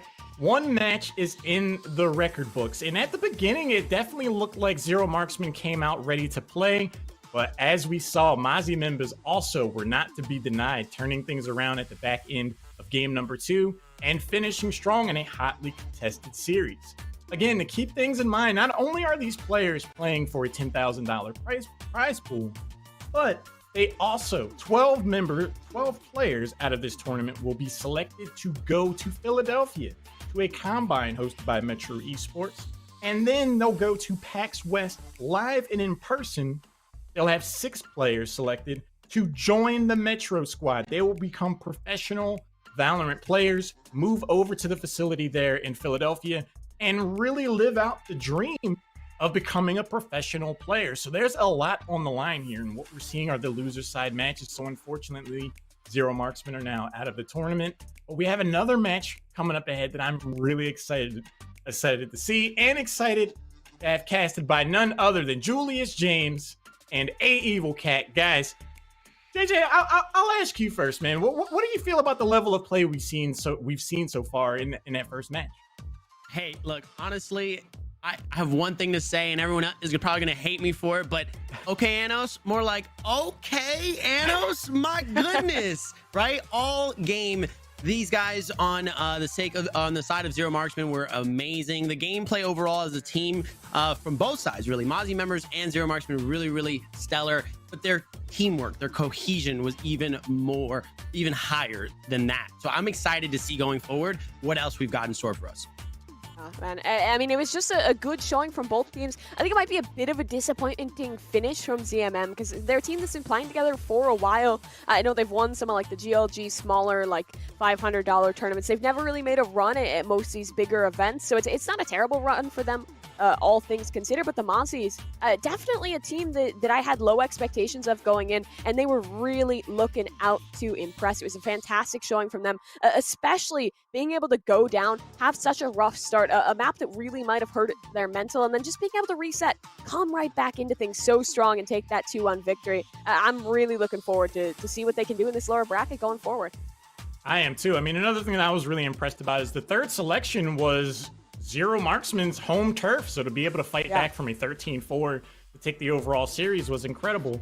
But JJ, one of the things that you brought up, teamwork, cohesion. One thing that I really love about the match coming up is that whereas the two teams that we've seen previously have a long history, they have that coordination, they've had time to scrim, the teams we're about to watch now are more newly formed, so there might be more individualistic play, things like that. Mimi, do you feel that there's going to be a shift in dynamic because the teams are newer? I don't know. I feel like we underestimate these teams maybe a little bit, especially when we're talking about dominance, because it is a new team in this specific form with these 5 players, but the core 4 in Chaotix, CBK, CQI, and Prod, they were all previously on Brimstone Gaming. They were participating in like every tier 2 event under the sun, and they weren't always winning them, but they were making good runs. I think they took home a couple Valorant Sunday Showdowns under that roster. Now that Brimstone Gaming squad had some roster moves, so these players are no longer with them, but they've just brought in Sacred. So it's a roster that's played together before that is pretty experienced in that core, but is likely going to see some change with that new player. Whereas for the other side, the Goodfellas, it's a ton of players you recognize, right? Like it's Seth, he played with SSG. It's T-Dog, he won that little land in Maryland coaching for his squad. He played with Recon 5. A lot of these players have been around the block in kind of the tier 2, tier 3 Valorant scene, but I would say that this is a newer roster for them, but they have T-Dog, who I talked about. He's been a coach for a couple different teams. He was the IGL for that Recon 5 squad, so I think he kind of brings a system of his calling to any team he's on that can really propel them forwards, and even if on paper they're new, both these squads have the experience behind them. And I think that, even with Synergy obviously being called into question for a new roster of any sort, I still am excited because if we saw anything from the first series, we saw that we can't really count out the underdog, right? Mozzie members were certainly the underdog in that matchup simply because of how together the team Zero Marksmen have been and how practiced they were. So anything can happen today. I'm excited to get into it, and I think we might have either agent or map select ready in just a few moments. So either way, we're gonna be jumping into it, and it's gonna be some exciting stuff. Yeah, we're getting one step closer to this next match. Let's take a look at the map picks and bans. It's really cool to get the insight that you guys are offering, because it reminds me of a phrase. Amateurs keep doing it until they get it right, but pros do it so much they can't get it wrong. And I feel like these teams have players who have so much experience individually and in some instances as a team, where even if they just got slapped together for the first time today, they're all so grizzled and experienced that they know what to do. They know how to follow up off each other. But one thing that I do think is a huge advantage, Mimi, is having a player that has coaching experience, to have that perspective of both a player and as someone who can analyze the inner workings of an entire team to see how they improve. That could have a big impact, especially on some of these larger maps. Yeah, absolutely. And if we take a peek at the maps on hand here, Breeze and Bind are going to get banned on out. Dominance has been banning Breeze practically this whole tournament. Same with Goodfellas. It's kind of what you expect with these newer squads, is they'll oftentimes have a perma ban, a map that they're just not quite comfortable with, they haven't practiced yet. And then looking in at the picks overall, it's Haven in for Dominance, Icebox up for Goodfellas, and then Dominance getting that third pick of Ascent. So a pretty standard map pool. Do you think anyone's really coming out as a favor here, JJ? Yeah, I think that what's interesting to me to mention first is this Bind ban. I for one, think that Bind is a really, really strong map if you know how to play it. Obviously, Goodfellas feeling like they're not really confident, so therefore the ban. But in terms of just overall favorite, because of the map picks, I think that it's probably going to be Dominance. Haven and Ascent are both really great maps in my opinion. I love the ability to play long angles on these maps, right? Have a lot of impact with the Marshal, with the Operator, and really create a lot of openings for you and your team through those impact kills, right? Your first bloods. That's where really that just the game in the entire round opens up, because you now have the inherent numbers advantage. All right, I think those are all really good points. I want to see how some of these long angles are held and managed, especially as we get into the second match.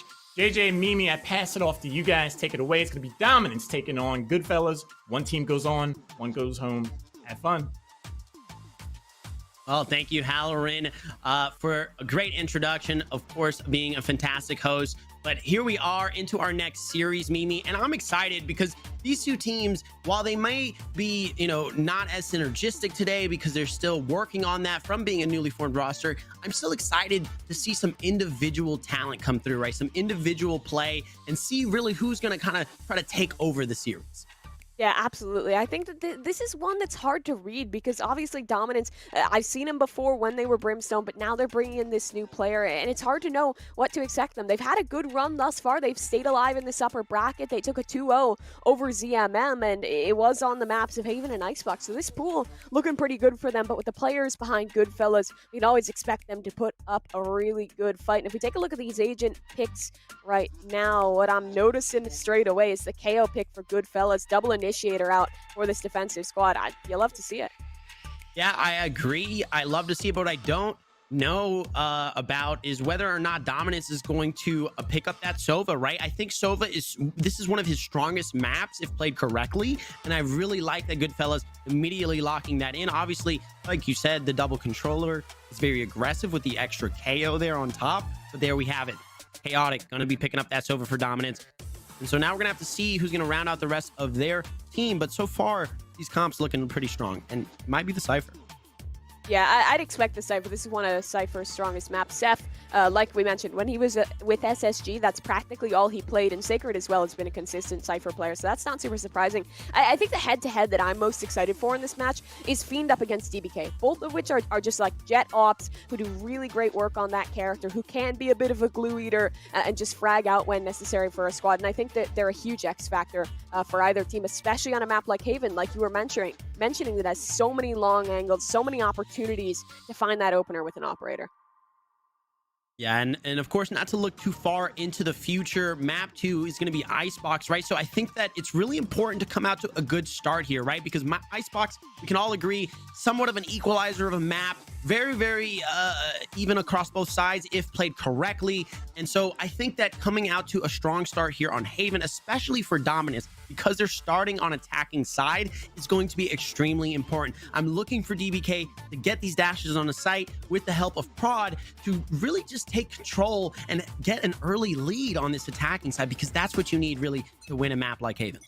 Absolutely. Well, without further ado, we're into things here. The best of 3 in the lower bracket. The loser knocked on out. The winner gets to continue their run as it's Haven up first. Map of the dominant squad, and they will start off on this attacker side. A bit of pressure in towards B, but Thompson pop shots re-rotate for the moment. Just holding down this default, trying to look for some aggression out of Goodfellas.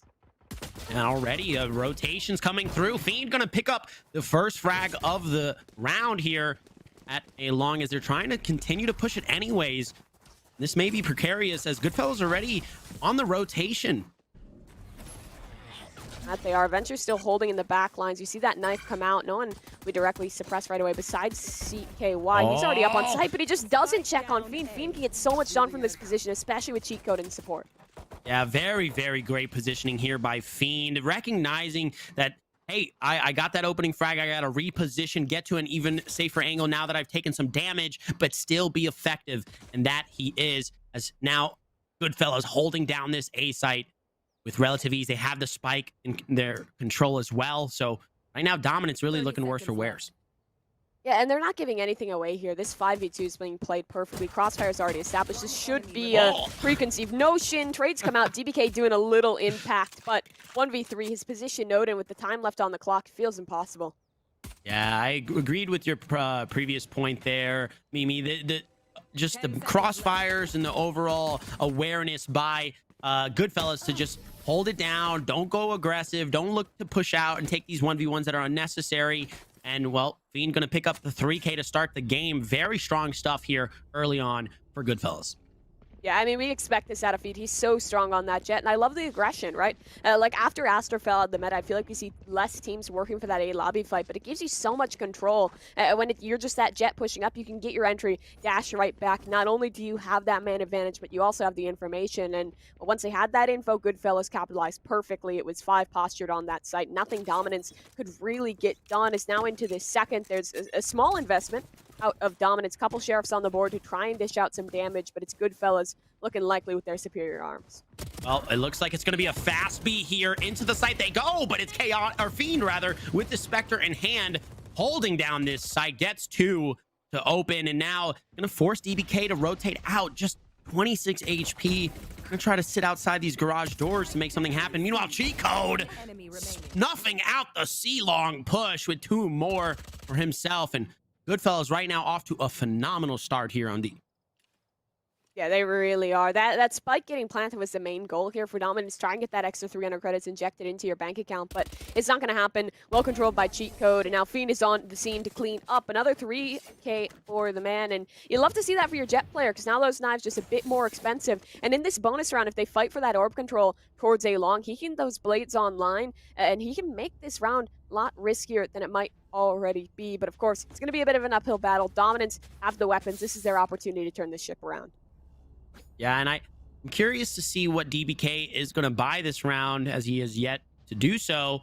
Now Phantom finally coming out there. And so full buys all across the board for the most part. Obviously light armor on this Omen here for Dominance, but still very much a gun diff round for them, so they should be able to do something here. Prod, very good opening frag here onto Fiend. One of the strongest players here for Goodfellas, so that's a big hit.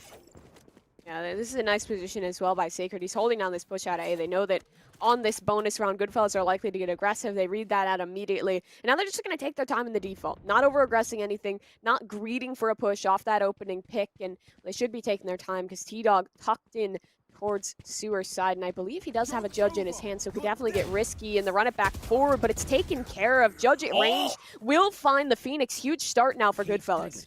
That was so big, Mimi, to be able to get the Phoenix ult as well as the frag on himself after the ult.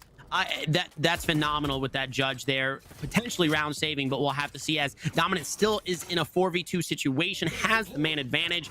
And now full site control on A here. It's going to be kind of a tall mountain to climb for Goodfellas. Now it entering. Is just the 2 initiators. Oh. Yeah, chaotic. Holding it down. And what looked like it would have been maybe a phenomenal start for Goodfellas in a 3-0 as we take a look at this replay again. T-Dog coming up big, but still the rest of the squad on Goodfellas not really able to capitalize. And so Dominance going to win their first round of the game. Yeah, I mean, honestly, it's not terrible, all things considered, for Goodfellas. They get a little eco damage in there, and now they'll have a fantastic buy-up into this round. I love that early utility we were seeing out of Cheat Code. It's clear that he's put a little bit of work in the lab to setting up for this KO play. He's got those lineups, so I think Retake going forward is going to be a very strong presence for this defensive squad. We'll see what they can make work for it. The Operator is positioned in towards A. Hasn't been able to find its opportunity just yet, as it's another default, another slower round. But DBK found space towards Garage. Good start for Dominance. Well, we'll see what Dominance decides to do here as they are holed up in this garage. And, well, Goodfellas doesn't really know. Now some shots coming from that direction. Paranoia going to follow suit. So now it should be snuffed out. Dominance going to be looking to potentially rotate here. That they will be. One player anchoring in towards A still, but it's the Jet, so perfectly fine there. Fiend very comfortable on that Operator, shut everything down. There's also another player making their way over here, but still a minute on the clock. However, Final Destination does seem to be the A site for Dominance. And with the late rotations from Goodfellas, if Dominance can pull this trigger quickly, they should be able to get the site, and that they do. Prod going to get the first frag, but Fiend with up on site is able to get the trade. Plus one more. Can he get the third? He does with the classic, but Chaotic going to be quick to end that spree. And now Goodfellas with man advantage. It's all up to Chaotic. What can he do?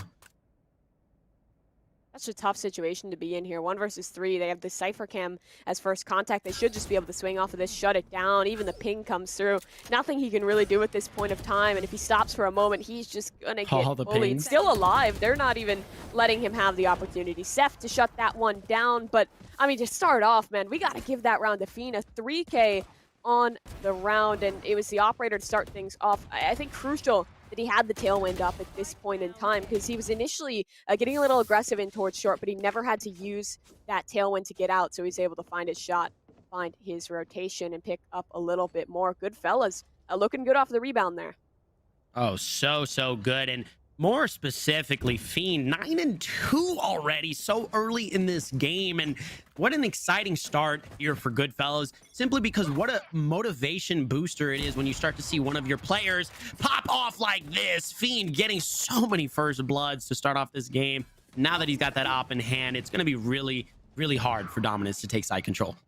Yeah, he still has the tailwind yet again. He can just keep fighting here, gets out of dodge for free, and now this retake should be quite strong, especially as Venture finds that frag. It's a 4v2. They're not even being given an opportunity. Cheat Code. My man just pop flashes through the smoke and destroys them all. Wow, this guy on KO. I mean, it's, as you said earlier, really just putting the work in the range and recognizing what he needs to do. Phenomenal positioning, but the flashes, all the utility coming out from him, almost textbook usage. And we talk about this a lot in the scene, right? Are you using your utility with purpose, or are you just throwing it out willy-nilly, right? Well, we can very much see that Cheat Code is doing all of the calculated utility usage, and we love to see it. And he already has the null command online. The blades are still up for Fiend. They have ults to work with early on here. And you see how much this double initiator is working for them, because they have info towards lobby off a recon dart. They have info towards long off of that knife. Like, really Dominance is perfectly read into just off the rip roaring start of the round. But Cheat Code, again, he just doesn't even need to see him, man. Not at all. Gonna go for the repeat. Gets another one, and Seth as well gonna pick up one. Here's a trade that comes through for Dominance, but still Goodfellas just holding it down on every single site, it seems. And right now Dominance just kind of looking lost in the sauce, not really knowing what to do. That's a good frag though from Chaotic. Is one hit. Oh, DBK on the other side as well. This could be a round recovered if they can move quick enough. They have enough time. They still have to get the spike though. Oh, Spike is deep in spawn, and T-Dog is about to spot it. He can play around this now. This is crucial. A round-winning moment right here. And look at the health on Chaotic. He'll be walking straight on into T-Dog's position. Oh, this is what you hate to see right here. It's and just phenomenal awareness by T-Dog to get into that flank position where, look, because you kept the spike in such a precarious situation, it costs you your life. And now with the 2K to secure the round, phenomenal gameplay there from T-Dog, and Goodfellas are just looking, well, as their namesake goes, all too good. All good. FNS. Yeah, I mean, this is just a fantastic start for Goodfellas. I think where it could have gone wrong for a moment there was that Seth died. They're putting a lot of emphasis on the setup around the trips. The only real utility defending both Garage and B is the trip for information. So when Seth died, that map control was open. They found a couple on the lurks, but obviously the spike was never committed with them, and T-Dog just able to make the play to shut it all down. 5-1 on the scoreline, and it's important to note this is a defensive side where they're finding it. Normally you expect the attackers to be out on top of this map, but it's not happening here. It's a quick hit in towards A. Here we go. Fiend with that op is blinded, but it does not matter. Timing is his friend. Cheat Code gonna get one of his own. Now with the rest of the team having to slow down the push with numbers not in their favor, what can they do? Again, Dominance just unable to find answers here on any of their pushes, and it just seems like Goodfellas are in their head living rent-free. I mean, yeah, that null CMD getting popped there, it was so impactful because he doesn't use it to get aggressive. He just uses it to hold back. The pulses there are going to give everyone that suppression debuff, which means no utility can be used. And on a pistol round like that, you want to be able to use those darts. You want to be able to use those flashes to fight your way forward, but none of that could happen. A really heads-up play out of the KO. And, I mean, I'm just loving cheat code on this agent right now. 9 and 4, 7 assists to boot. And Goodfellas, I feel like the best way to put it is that they're just looking comfortable. So comfortable. The double-double in sight for cheat code already. Only 7 rounds in. My goodness, this guy is massive right now. And here we go. Knife gonna also do a good amount of revealing here. And Paranoia, can he get something to follow off of it? He is missing every bullet. Not like this, T-Dog. Prod finding his first frag of this round. DBK helping now to get onto site, holding that long angle, and with the run it back, I mean, finally, Dominance looking to dominate A site. Oh no, this is just such a feels bad man way to possibly lose a round. Double updraft won't show anything for Fiend, and they'll have heard that. They'll have known what he's up to. This post-plant setup looking strong. The Hunter's Fury as an extra precaution. Goodfellas, they do have the money, so no real reason not to at least try and get some damage in here. Well, here we go. It's all or nothing. Fiend versus the world. It's got the knives out, but whips the first one. Does follow it up with a nice little dinky with the Sheriff, but it's not going to matter. Sky's going to clean him up. And finally, Dominance able to win their second round of the map. And, you know, it's as you said earlier, this is a weird kind of start because you're usually not used to seeing, especially on a map like Haven, the defensive side to come out to such a strong lead early on. Now, it's still not over. If you can try to get 6s or maybe even win 5 rounds, then it's still okay and winnable. But again, to only win 5 rounds on attacking side is a pretty feels bad. Yeah, that's really what you do not like to see on a map like this. That last round just sucks for T-Dog with that whiff. If he had found that kill, definitely could have been a different story had they been able to hold on to the short control, but it doesn't happen. Now we find ourselves into the 9th here, and Fiend, he's pushed up so far to get something done. Yeah, finds a shot, dash away, but he still wants to fight. Naturally slow, but the cages and the smoke's gonna just completely cut off his sight lines. Prod, though, able to find him. That's a big pickup here early in this round. It's a 4v4, and right now, Dominance is looking towards this garage. Start from Sova gonna reveal cheat code in with the spray down from Chaotic. They have control now of this site, but it's T-Dog redeeming himself with the spray and the 2K. Now Paranoia to follow, but counter flash, and look at this. The 3K coming out as Prod flashes himself, and you know, it's T-Dog gonna be holding down the site. T-Dog is a reformed man at this point in time. He felt his mistakes from the last one, looking for a little more. DBK does allow it, but it's 1v2. He has no HP, just the operator in hands. It's not going to happen. That op should be able to be recovered here by Seth, or not even by Seth, regardless. It falls into the hands of the Goodfellas. Fiend got things rolling to such a good start, and then, I mean, it was just T-Dog anchoring on the site. Some mistakes definitely made there by Dominance, because that push felt a little uncoordinated. No utility went forward initially. They line up. It's small mistakes, but when you're already down this far, that can be very punishing because they weren't able to build up a cushion of economy. Their loss bonus is going to be worse for wear because they did win that one round, and now it's just the Sheriffs. We could be looking at the likes of like a 9-3-8-4 here at a best case scenario for Dominance.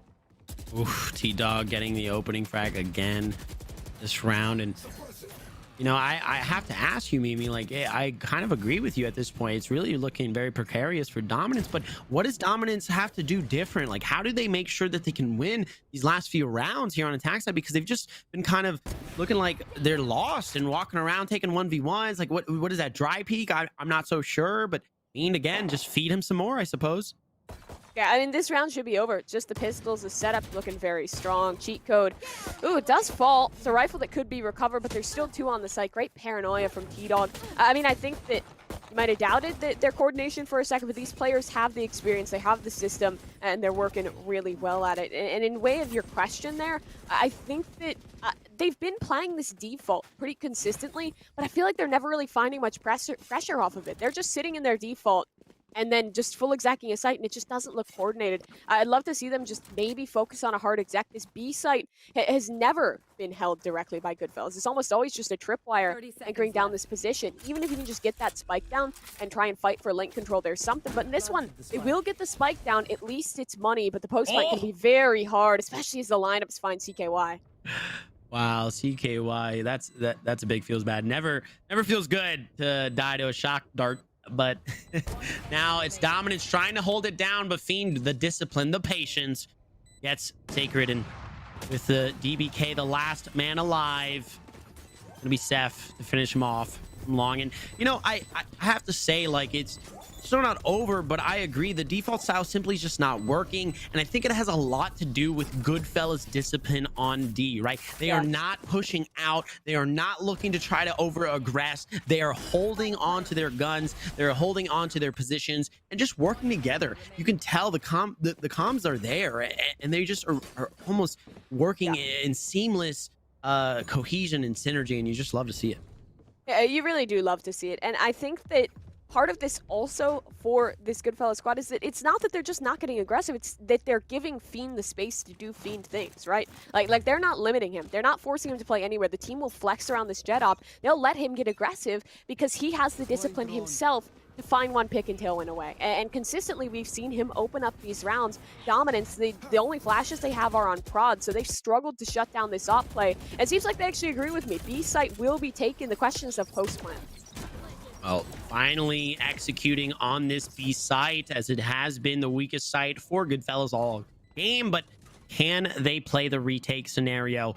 Right now already on B site, it looks like, but Goodfellas also stacking towards that A connector. But look at how disciplined Dominance is, holding strong here on the backside of grass as well as window. Now finally Soval is going to come out, but DBK going to pick 2 quick kills up. Prod getting one of his own, and with the DBK 3K, this is looking very winnable for Dominance, as Venture going to look for the tap, and Chaotic to finalize the round. And you know, hey, it's something if we can get the 8-4 and maybe win some momentum off the 2 pistol rounds. When the side switch happens, it's 8-6. It's still winnable. It's something. Yeah, it's something. It's definitely winnable at that point in time. That's just unfortunate towards Garage. They fumbled the bag a little bit on that paranoia. T-Dog blinded out his teammate. That kind of staggered them because you saw the players who were on the site were trying to fight forward, but there was no pressure out of Garage, so that mid control was still fully that of Dominance. That's a play where, like, I love it. They're going to get a round off of it, but you can't do it twice because look, Goodfellas is changing how they play mid. Now they've put their jet up there,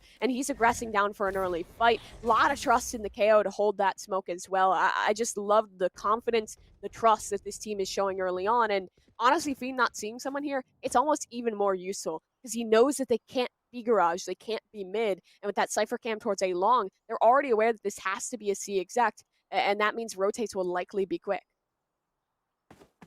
Right now, just holding strong. Goodfellas recognizing that they don't want to over-rotate, give up a site too early. Now the drone, C long, has alerted side of Goodfellas, and already you see it. Rotations coming out. They're running back, going to try to get the likes of Dominance on site, but not going to find it as Prod is immediately taken down. DBK, though, on entry, gets 2 of his own. Prod to follow.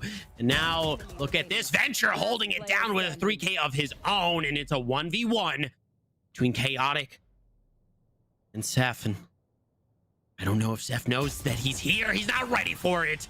Chaotic winning the half here for Dominance, so to speak. You know, winning as many as they could at the side switch, and very well played there on the latter half by Dominance. And looking back at this, it was such a strong start out of the Goodfellas. That pistol round was looking fabulous. And towards the later half, I think they were just winning the information game because you have basically an information character in way of that Jet Op getting aggressive. It's just a scope train somewhere. You have the Cypher. You also have the KO as well as that Sova. Like, they have so much. They always knew exactly where Goodfellas were going, which made it incredibly hard to find the right rotation, to find that timing into a free site. It was really never happening. So it was a hard-fought half, but it's a winnable half. Dominance, if they can get the ball rolling early, find themselves that 6-8 scoreline off the pistol round like you mentioned, there's definitely a chance, but it's a pretty attacker-leaning map, and Goodfellas, what they were showing me with how they were playing around that information makes me suspect that they will be doing the same on this attacker side. Well, so far, right now, it's looking like Goodfellas playing that default style as they are spread out across the map. A lot of members of Dominance here on the C site. So, of course, the call-outs being made to head towards A, which looks like it's been completely given up. Only one anchor there in the likes of Chaotic, but will he be enough? I mean, he's playing so passively too off the site. I mean, they've really bid on that fake, right? It was very little committed. Just, I think a fake dash forward, a little bit of utility in towards C. They completely vacate A, so now it's down to the retake and taking a peek at their comp. It's all right for the retake. They have that Phoenix, they have that Sova, but it's not nearly on the level of utility Goodfellas had when they found themselves in these situations. Spike is down, so it's 5v5 as that timer starts to tick. Goodfellas now clumping up here in this defender side spawn, looking to potentially get this entry here. DBK gonna dash through into the smoke, gets the first on a cheat code. Prod finding one of his own on the Seth, and one by one, all of the members of Goodfellas falling, and can Dominance win this very pivotal pistol round. Good molly there by Prod, and he's gonna get the 4K. That is an insane round, Mimi, for Dominance, and exactly what they needed to start this half. That's a precedent setter. That's something that's going to swing the momentum back towards their favor. Now only 3 rounds the deficit for them to work back up against. And I mean, Goodfellas, they had a pretty strong post plant. They had a man position towards Graffiti, Crossfire towards Hell, but the utility usage to it's just perfect. Cloudburst goes out, that cuts off the player that was tucked towards Hell's side. They have a Molly in for Graffiti, so the Jet can isolate that duel very easily. And then there's just like an entire football team just running it down behind DBK. Oh my God, look at this. Things up. Prod especially looking good, but yeah, you're right. Force by forward, they're really going to try and go for this, and I kind of love it from Goodfellas. Dominance, I doubt they'll expect this one as it's a pop flash through and it's aggression towards long. Well, here it is. The 2-stack on long, though, could work out in their favor. It's a 1-for-1, but already Dominance recognizing that it's the full force has to back off. This is extremely risky, but if Goodfellas can pull it off, it will be a very big round to kind of slow the game down and not let it get too out of control in favor of Dominance through Eco. But here we go. Drone coming in from Venture. Going to clear out a short, but will he be able to see anybody? No, that drone will be taken out. And it will. T-Dog still tucked in here, trying to find an early fight, but nothing's being given away. They're just trying to cut noise and re-exec, and it's worked to an extent. 2 players rotated away. It's now kind of playing into this 2-2 split, and I believe one of those players still only has the Ghost. That's a Jet up towards Heaven, so they're actually down in Hell instead. So this hold could be very tough. You see the knife lined up by cheat code, so there should be suppression. Utility likely not going to be a factor here for Goodfellas. As you can see from the picture-in-picture, knife is going to go out. DBK not going to be revealed by it, though, but it doesn't matter. Seth's got the aim. Now T-Dog to follow with 3 of his own, and the site is completely in the hands of Goodfellas. And now Dominance looking like the whole round rides on Sacred's back.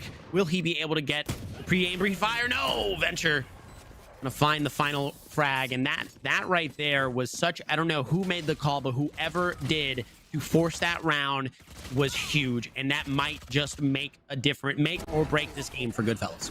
Yeah, I love the call to force it, and I love the mid-round calling as well. T-Dog doing a really good job with the calling on this roster. They just cut noise for a moment there and re-exec like I talked about during the round. Dominance had bitten on it a little bit, had rotated away, and now look what this has done to their money. They've actually been able to muster a hero rifle up for DBK. That's because he was bonusing onto the pistol. I think his plan was bonus with that Ghost and then rocking off into round 3, but obviously they lost, so it will just be this rifle to work with. But he can make himself a hero in this, as it's a double push towards C-Long. Lots of space garnered. It's T-Dog's job to shut it down. Oh, T-Dog. Very well done here with the Spectre, and the patience there from T-Dog, recognizing that he shouldn't, you know, just rotate off the angle. There could be another pusher, and just like that, he gets the second frag. Now DBK finding one of his own, trying to hold the site, but not gonna happen. Goodfellas able to secure another round for themselves on this attack side on these eco weapons. And you know, I know that that was a save round technically for Dominance, but still, I mean, with the game getting out of hand as quickly as it is, right? We're already 10-5. And Dominance is on the side of the map that is less favored. It's just going to be such a hard way to claw and climb back into this game for Dominance. And losing that second round is kind of a tilter, to be honest, right? Like, you can finally feel like you're falling back into control of the game, and then bam, you lose a round that you should be winning every day of the week. You really hate to see it if you're a fan of this Dominant squad. And well, look, Goodfellas not giving them room to breathe. They're trying to push quick towards mid, but they're just getting gunned down. 3 frags across the board. The Garage fight comes out on top too. It's the bonus, but it's perfectly done. A flawless round out of Dominance, quick as could be. Well, forget Caster Curse. They said, we are going to change the tides right here, right now.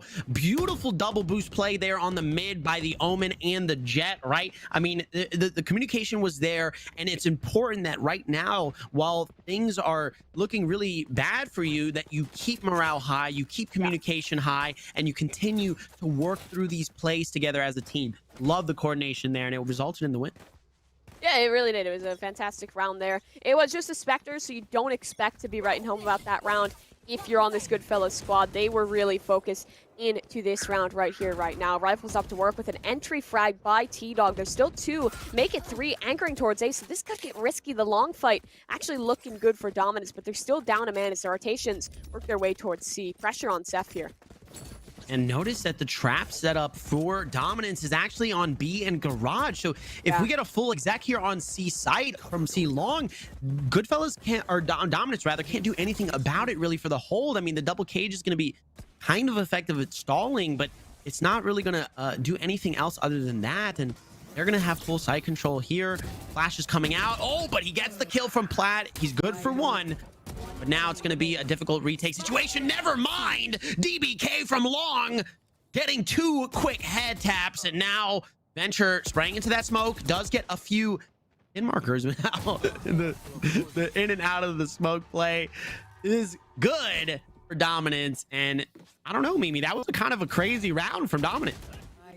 Yeah, man, that was really well played by Dominance. We got to give it to DBK because the second he hears that rotations off the A side, he's instantly pushing for space. Map control is everything on Haven, and he finds that single-handedly for the squad. Had he not made that push, they could have still been unaware that it was going to be that initial C-pop, but they were all on the scene, ready to pressure, delay enough time for DBK's flank to go huge, and now look what this has done for their economy. It's looking great. Rifles across the board and op up for DBK. And on that attacker side, we never really got to see him with the operator in hand, so he can be a big game changer with that now behind his back. It's just an eco. They're trying to go quick and prod. Oh, he finds 2, but taken down. Rifle in their hands now.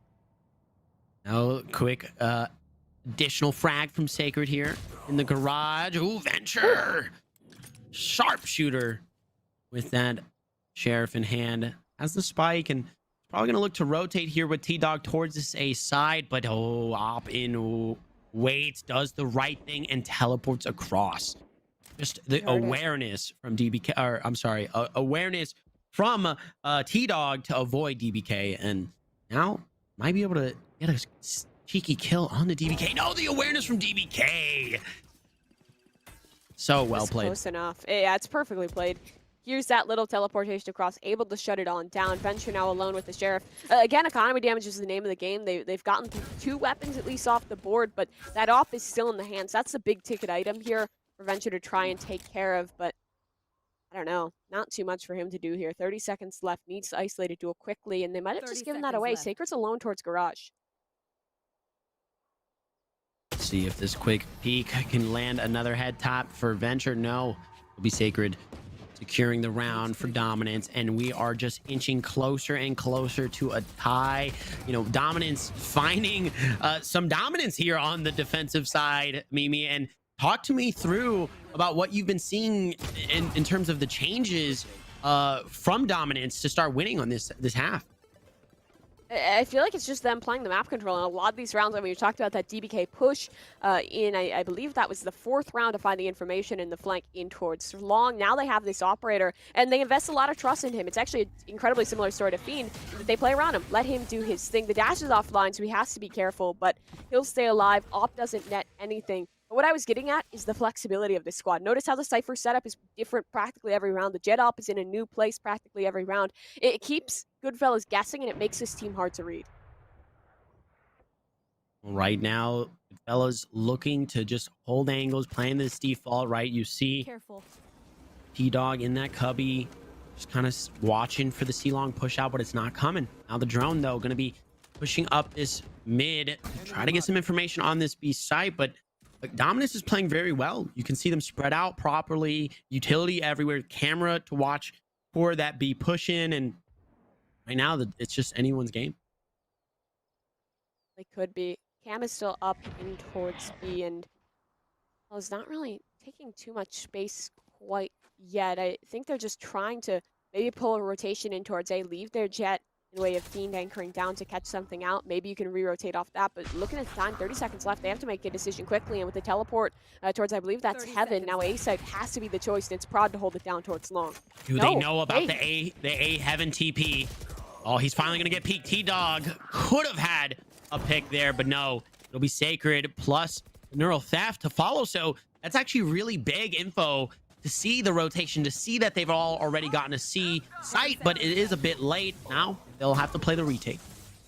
That they will. Hunter's Fury does something, finds a frag onto Venture. It's Fiend holding with this off, and it's Seth in close. This setup could be so risky against this squad, but he hasn't found anything. CKY shuts it down. Now it's a 2v5, and Fiend has one.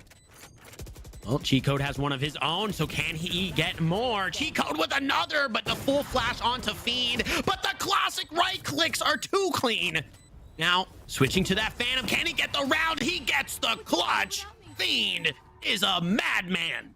Well, Fiend is a Fiend. He has it in the name for a reason, because he goes absolutely nuclear here. Everything was falling against him. Seth's lurk goes horribly wrong, doesn't find a single frag. It was a 4v5 to begin with, and Fiend just going nuclear. Finds that first frag, dashes away, finds 2 more, and is able to net himself that tailwind. It's perfectly played. That's why Jet is so hard to contend with when it's a man like Feed on it, and that's such a punishing round for Dominance, because now it's only 2 away from the Goodfellas closing, and I mean, we talk about the heroic swords again, but it was all off of T-Dog's play there. That teleport, it baited everyone. Full rotation, it was a free C site.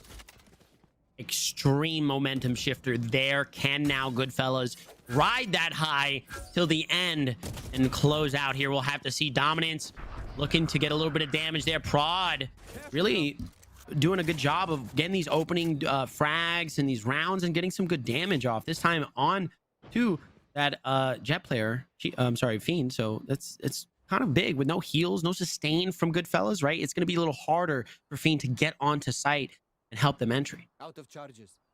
Really will be. One man clearing up towards mid. F trying to make something work in that direction. DBK is anchoring towards Heaven, but there should be a smoke to block his line of sight. This has the looks of just a clean A tick, but you always have to remember the Cypher on Goodfellas, because his lurk could go huge late rounds. Here we go. Venture looking to ult to get a little bit of information, get a little bit of damage. Chef holding it down, gets one onto CKY. Fiend gets to run it back. Now they're just holding this site. They're doing a good job. One in hell, though. I don't know if they know about Fiend here. Venture finding one on Heaven. DBK, though, returns it. Refrags with the op, and it's a 4v3. Oh. Now a 3v3. Wow, just 1v1 after 1v1. Cheat Code now getting a great frag onto DPK. Op is down. Chaotic just getting one of his own, and now it's a 1v2. A 1v1, and he can clutch it. He does. T-Dog is your man, and what an important round to win for Goodfellas as we take it to match point.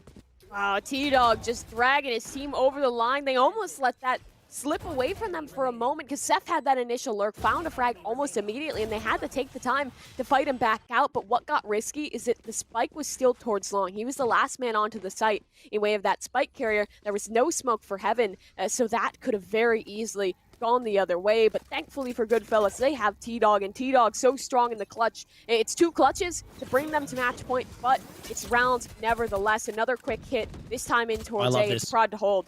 I love this. 3 members on the other side of the map for Goodfellas. So if I'm sorry for Dominance rather. So if Goodfellas can get onto this site quick, they'll have it for free. But no, they wait just a bit too long. And so now Dominance is in position. They are on site to stave off this push, but they're not going to be able to do it with these eco weapons. And Goodfellas just getting the site for free. And before you know it, it's a 1v4, and it's all up to CKY to keep him and his team in this map. As he peeks out, just a quick little tapper from Venture, and what a game from Goodfellas, Mimi. I am shook. Absolutely. They had a fantastic showing throughout this match. And I mean, like their first half, it was looking good, but it started to maybe be a comeback on that defensive side. But again, the mid-rounding was just so strong from this squad. It felt like half those rounds they were just walking out onto a free site. We just can't ignore the clutch factor. Fiend especially, 26 and 12, having a huge impact on both halves. 5 first bloods for the man. T-Dog as well, having a ringer of the game. No one was quiet for this Goodfellas squad. Most certainly, and Fiend with that ACS of over 300, just showcasing how much this guy was all over the place, really being as impactful as he could possibly be for his team, especially on that jet, like you mentioned, time and time after again, with those op picks, tailwinding away, just getting, even if he wasn't getting a frag to open the round, he was still getting damage, he was still getting info, and that can make or break a whole round if played correctly. So I think that was a phenomenal showing there by Goodfellas. Obviously, Dominance has to go back to the drawing board and figure things out for game 2, but we'll actually have to take it to a quick break before we get into map 2. So don't go anywhere. We'll be back with more Valorant action after this.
Hello, everyone, and welcome back to the PAX Arena 10K Open, brought to you by Metro Esports. And we just got done with map 1. My name is JJ. Mimi alongside me as my co-caster. And tell me, Mimi, how are you feeling after that map 1?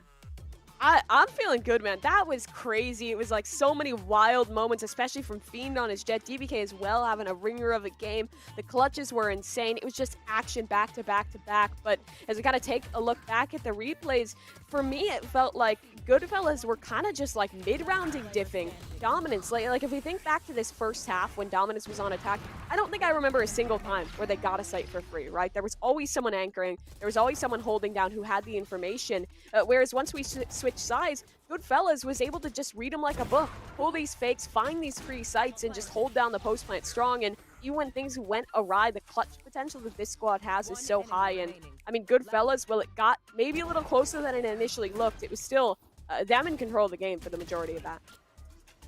And I think that we have to give some credit back over to Dominance, right? They still did a pretty good job of bringing the game back within a reasonable distance, trying really hard on this defensive side as on a map like Haven, where it's really hard to win defensive side. We know that it leans a little bit more attack sided. So Dominance tried to claw their way back in, but I think that really was the kryptonite of it all was the fact that they just gave away too many rounds on defense. And I think that when you give too many rounds away in the first half on a map like Haven, when you don't win enough on attacking side, it really provides a lot more of a taller mountain to climb, and it, it just showed.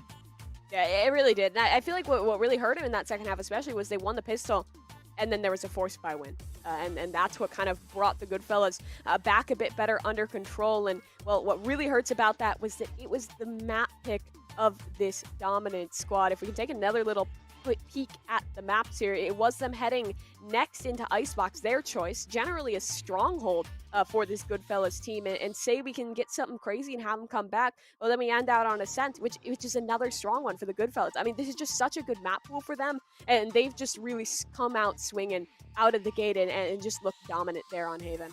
Yeah, Fiend especially. I mean, we talked about it before the break. This man took over the game. And I said it, too, that I was looking forward to seeing who was going to break open this first map and take over the game. We'll have to see if Fiend can keep it up here in map 2. As you already mentioned, Icebox going to be that map 2 selection. So I consider this to be a little bit of an equalizing map. I don't know too many people who favor Icebox, right, or who really, really love it. So I do think that it's going to be very, very interesting to see whether or not Dominance can bring it back and send us to the game 3, or if Goodfellas can continue their dominance and continue to and close us out here in this 2-0 series. Yeah, we'll have to see. But I feel like Icebox, it's a very telling map about a squad, because you can see when a team is prepared for it and when one isn't. It's a map that you can pug for sure. Like, it works on that attacker side to just like exec A every round, but it's one that has a lot of depth. And I think it's similar to Haven in a way, in that like it takes a lot of lineups for you to play it effectively. It takes a lot of nerdiness to kind of fit into that meta, because obviously we've got Viper a lot of the times in play, either a Sova or a Sky pretty popular. Like it takes these agents that take a kind of a lot of prep to put in. And under Brimstone Gaming, I know that this squad wasn't bad on Icebox, but I still feel like the Goodfellas looking a little bit dominant. As we hop on into the agent select, well, these picks aren't a huge surprise, really kind of a standard comp for the Goodfellas. T-Dog on the Viper is that solo controller. You got the Sage pick for Seth, and then the Sova with the double duelist. You love to see it, and honestly, I'm expecting this to be mirror mode. I think Sacred will likely play the Viper here, so nothing surprising me with these comps really whatsoever, but we've both talked about it. I'm excited to see Fiend back on the jet. Same with DBK, really. Yeah, these glue-eating jets are a sight to see. I love watching it myself, too. As I mentioned before, I love the operator as well. So any kind of op play is the kind of play I love to see. But I agree with what you said. The Viper here, kind of the X factor, as we've discussed all day. And a lot of people agree on Icebox. Such a big pick here. And don't even need to usually run smokes, just because of how effective Viper is at splitting these sites and the map, really, when played correctly. So I'm excited to see how this is going to play out. Obviously, this being Goodfellas to start on attacking side, we'll see whether or not they can get off to a good start, or if Dominance can try to have a little bit better of a defensive side this map. Obviously, starting on defense could maybe shift that around, but we'll have to see. Either way, though, I'm sure it's going to be a good game as we are just about to jump in.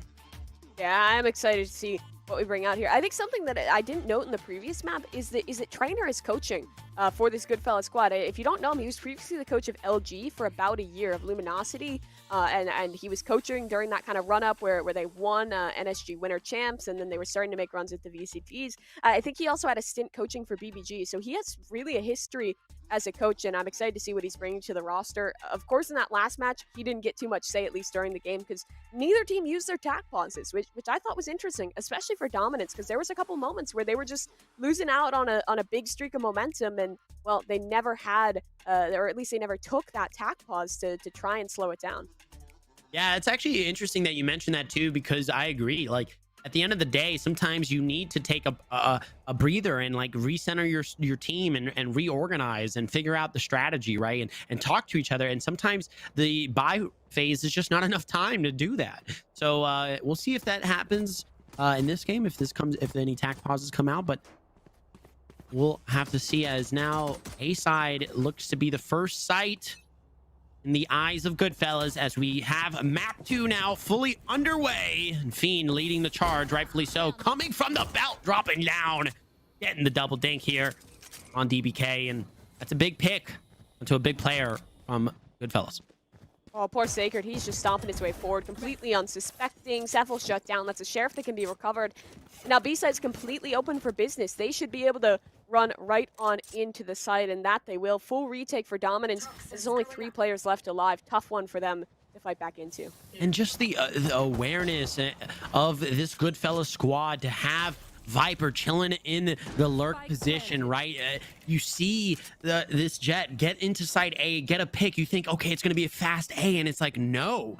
You send a few on the flank thinking this is a free flank, and wow, you just got picked off, and now A side or B side rather, is completely lost. So very, very good start here for Goodfellas, but can they close it out? Chaotic on the flank, looking to try to make some work, but not going to be able to do so. Venture finds him, but Prod on the other end on this Reyna gets 2 of his own before he's finally put down.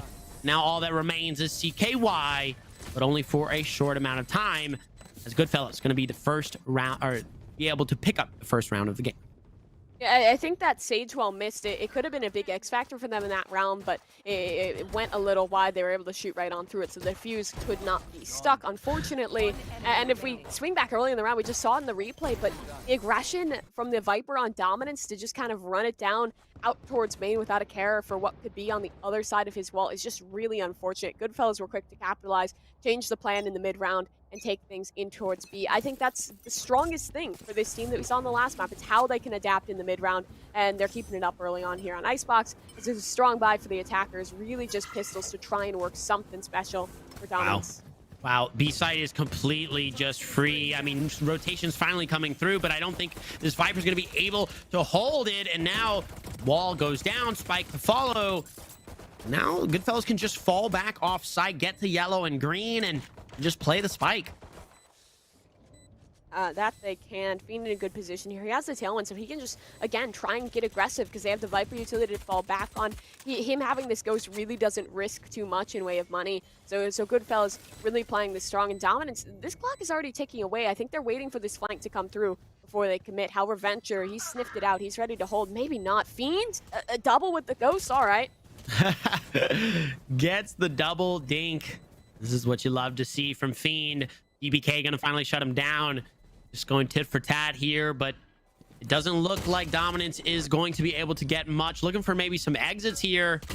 Rod gonna get pinged off. They will see him and take him down, as you don't really want to save here on this pistol. Yeah, and you noticed that there was Sova lineups in play there. They never had to use them, but there's definitely some tactic Goodfellas has put in here on the back end to be ready for that post plant. So Dominant's definitely going to have to be looking out for it. I like the play there, right? They were trying to get a pinch in, try and contain the players from the Goodfellas to either die to the spike or die to them with the pistols, but Goodfellas, they kind of just disrespected it, ran straight through, were able to shut on down.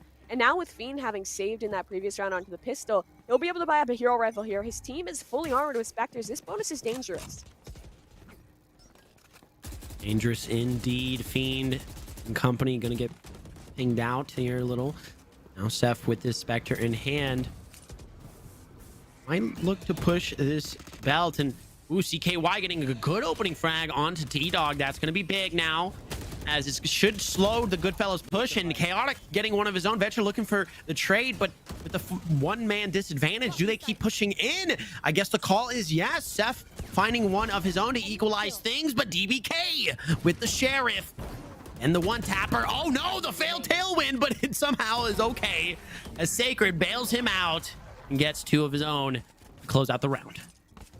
Yeah, 3 left alive here for Dominance, so it's a bit of damage dealt by this Goodfellas squad. What was crucial for them is that they shut down the lurk only. There was a man trying to work his way up towards mid and make himself a thorn in the side, but they killed him right off the rip, so that lurk wasn't successful. Had it been, maybe we see a different story, but Dominance holding on tight here. No op for them out too early on, so it looks like we might be on some kind of pause. Not sure the nature of that, but I'm sure we'll get you guys into game as soon as possible. Sacred disconnected. Unlucky. Oh, I see. ISP probs. But, you know, in the meantime, we can look at this economy and we could talk about how, in reality, Goodfellas, they're kind of broke. And they're dumping everything into this round, but it's extremely risky, right? If they do not win this round, it's going to really hurt their potential to win these next few attacking rounds after that, and it can really give Dominance kind of a way to get back into the game, a way to win some more rounds here on this defense side. Because correct me if I'm wrong, Mimi, this is still an attack leaning map. I think it can kind of swing either way here, but I don't know. I think that a good coordinated squad can make this attack pretty dominant, right? Like if you have the Viper play pretty well, if you can have that post plant strong. But I would feel like for the defense, it still might lean a little bit their way with how well you can anchor down in some of these situations. Although I think that Icebox is kind of in a similar boat to Haven, where it's a little more even. It can swing either way. It just kind of depends on these teams. But in way of what we saw in the previous one, I think both were kind of stronger defensive squads. We saw good things from Goodfellas though, like with their mid-rounding that I've been talking about a ton throughout this, and just their general play on the attack, because they have these players they can just let loose, and we've seen it early on here. So I'd expect Goodfellas to probably be mustering a good attack side, which makes me really want to have Dominance put an emphasis on getting as many rounds on the board on the defense as possible. Yeah, and if you didn't catch map 1, Dominance really fell short in that map, so taking back map 2 is going to be really important to not only send us to game 3, but to restore confidence, right? Obviously, FPS is all about confidence. It's all about keeping the team morale high. And if at any point in time that starts to dip, it's really important for that IGL to kind of bring the team back together so that they can continue to have a chance and win on the side that they're struggling the most on. Because when that half switches, it's a momentum switch, it's a reset, it's a 0-0, right? So they need to be able to tell themselves that it's okay, even if they don't necessarily win this defensive side, they can still bring it back on attack. As we now have some replays queued up for you. In the meantime, as we wait for the game, I mean, we can see Goodfellas really have come out to play today. Yeah, I mean, it's been a fantastic look out of this Goodfellas squad all day thus far. I mean, they were in that upper bracket for a while for a reason, right? Like, or no, excuse me, I had to switch for a second. Goodfellas were the ones who have been down here for a bit, because they took that 2-1 over Big Frames. I had the names swapped in my head for a moment, but they've been kind of making themselves the demons of the lower bracket here, whereas Dominance, they took down that Sonics plus Jerk squad, so 4 players from the Susquehanna Sonics, and then Jerk, who plays for the Renegades. Honestly, I thought that was a team that was likely to win the tournament. They got knocked out pretty early, 2-0 fashion by Dominance. As well, they were able to take down CMM, or excuse me, I think they actually lost the Sonics game. So my brain is all over the place today, but you know, we're getting everything fixed. Maybe my brain cog's get turned a little better as we're just still waiting for Sacred to hop back into the server. It's okay. We all have a little bit of brain lag sometimes, but definitely agree. I think that it's going to be interesting. I don't know about you, and you can tell me if you agree or not, right? I think that things like this, moments like this, where there's a long break, right? This in and of itself is kind of a tactical pause, right? Because now you have a lot of time to talk with your team. You have a lot of time to kind of understand what the other team is doing, talk about what info you're getting, talk about what you're seeing, right? And use that to your advantage. Go to the other sites that you know they're kind of are their weaker site, right? They're not putting a lot of stock into, and recognize when they're over rotating, you know, things like this, these little nuances, right? This can obviously be communicated more now in a situation like this where you have all this time, someone's disconnected. And so I'm curious to see whether or not this will completely halt the momentum that Goodfellas have come out with, and now they'll maybe come out a little flat-footed, or will we see Dominance start to, you know, have a resurgence?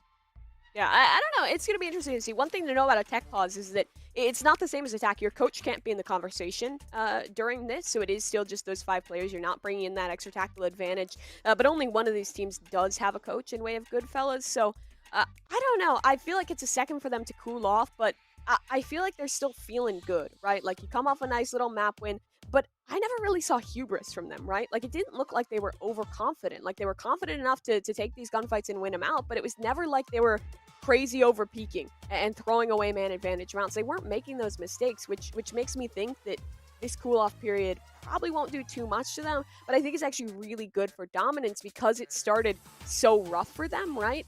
This is their opportunity to kind of turn around, think about what went wrong, and beyond that, beyond just kind of talking, it's just a second to breathe, right? It's a second to not have to worry about the game for a moment. Think about what you as an individual can do better and reset that mental.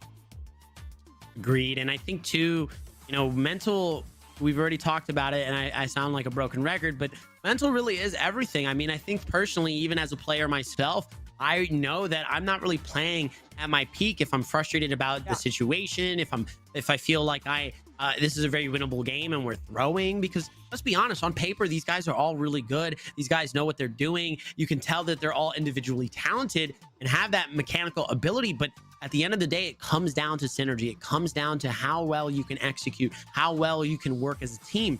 And right now, Goodfellas looking really dominant at that. And I think that it's, correct me if I'm wrong again, you told me that Dominance was the team that has been around together for a while. So the fact that Goodfellas kind of as this pubby team has come together and figured it out so in such a short amount of time really speaks volumes for this team. Yeah, it really does. But we do have ourselves back into the matchup here. It's Goodfellas up 2-1 as they find themselves on the attacker side. Bai's not looking too stellar in this one. A Sheriff up for their Jet player in Fiend as it's a quick hit in towards A. Just one lurk towards that B site. Well, the A execute has been the one Goodfellas has been favoring, and well, cheat code on this Reyna. We saw him do work earlier on the KO. Seeing him for the first time tonight on the Reyna, I'm excited to see if he can really pop off and carry the game, because we know Reynas really are feast or famine agents, right? They really need to get it in there, get those entry frags, make full use of that utility that they have, and put a lot of impact on the round. Absolutely here. Cheat code does have on the rifles in this round. The blades are now up, so everyone quite good in the weapons department. And they've actually pulled a lot of rotations. Notice how T-Dog is walked up all the way in towards B. There's still an anchor holding out towards middle, but he's not checking on T-Dog. Have no idea. Really relies on how many frags he gets. Sacred, though, unchecked. It's kind of tit for tat. Either one of these Vipers can go huge, and T-Dog, they're completely not prepared. He has to trigger discipline, too. Oof.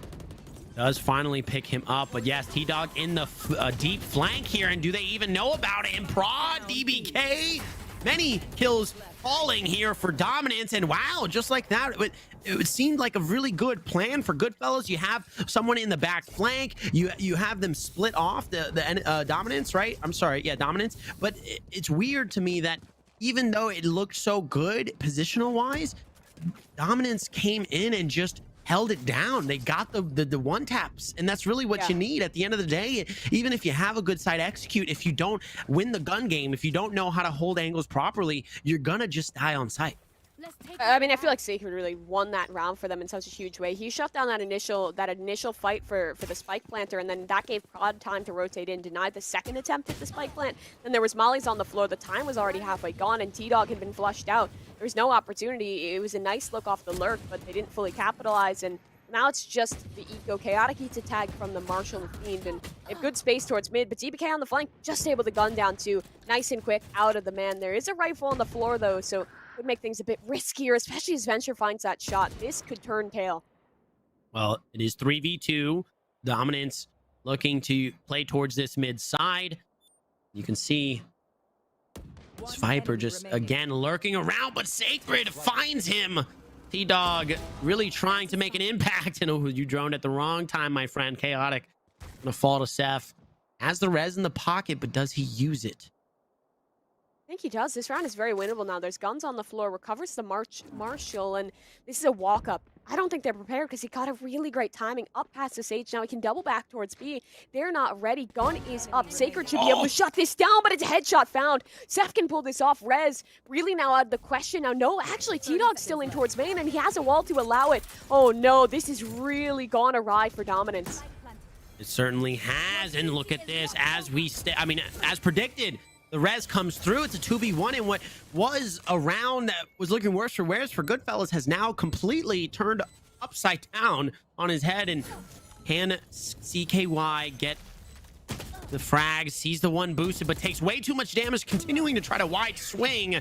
But T-Dog there, able to get the frag, get the gun to finish, and that was a monumental round for Goodfellas. Oh, God, I feel like they really start to fumble it here. Chaotic on this drone when he should have been aware that there could have been someone up mid, and then Sacred just catching a rough timing. I think the biggest play there was being able to get that resurrection off, because you get that wall, it allows the spike plant, allows the res. If it falls to 1v1, very much still winnable, but with both T-Dog and Seth up and the utility in their back pocket, it's so hard to take. That's got to be another tilter for Dominance, right? Because you lose that on that map. Now you just got thrifted. You're reset onto a lighter buy. It's really not looking good early on here. Still one round separating these two teams, so anyone's game. But if Dominance wants any chance of winning this half, they need to get it together on these retakes. Now, though, the site being sieged by Goodfellas, they lose one man in the likes of Seth to this snake bite here, but the plant finally going down. Do we get the Hunter's Fury kills? No, but CKY gets one of his. Oh no, Fiend somehow gets a kill on the DBK through fall damage, and now Fiend getting one more, make it a 3K, and now knows exactly where one of the remaining members Goodfellas is, and I'm sorry, of Dominance, but now Dominance on the other end, the flank. This prod flank, will it be enough? No, the ace from Fiend to clutch up the round. And Goodfellas really having all the momentum here in this one. Yeah, Dominance, I mean, they were doing such a good job at pulling this back. Prod on the late, on the lurk there, shuts down one, recovers himself a rifle, but is caught on the reload. Fiend doubles down, playing around those cloud bursts to perfection. They were completely unprepared for it. And honestly, I mean, that round's cool and all for Goodfellas, but it's not what you want. It's an anti-eco, and it has to come down to a 1v2 clutch with an ace. That really should not be happening. Still, I'm sure the Goodfellas are going to be feeling okay because they'll have a buy in this round. Dominance has one of their own, so this is a pivotal one. Tipping point will really shift the money in either way, and look at this play. Quick up under the tube. B-site compromised, but there's still a Viper in main. Yeah, I like this push. Very quick control of mid. Under the tube you go. No one seemingly in kitchen, so right now, I'm sorry, it is just Spike the is Sage stuck. in kitchen, but wait, Spike is stuck? Spike's on the other side of the pit. Look, Venture is back here. He'd have to fight through Sacred. They Oh have to my kill Sacred goodness. because they walled under tube. They have no way in with this Spike unless they kill Sacred. He can win this round single-handedly. Viper's Pit is a game changer, and if Sacred can play this correctly, he might be able to do just that. Gets the first frag on a cheat code and knows there's another one in, lurking in the weights. And will he peek out of his Viper's Pit? T-Dog finding one of his own. Saf and Fiend taking out Sacred. That's going to be the Viper's Pit dropping, and that's a big ultimate falling from the side of Dominance now in this defense side. Dog, perfect position here. CKY completely unprepared. Now it's just into 1v4, but it's Prod. It's Arena. It's doable.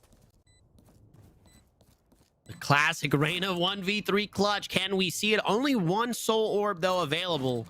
So not like the old school Reyna back in the day. You could just sit there and just suck. But here we go. Gonna go for the tap and the double swing there. This is just textbook. That'll be another big round for Goodfellas and starting to separate themselves a bit from Dominance.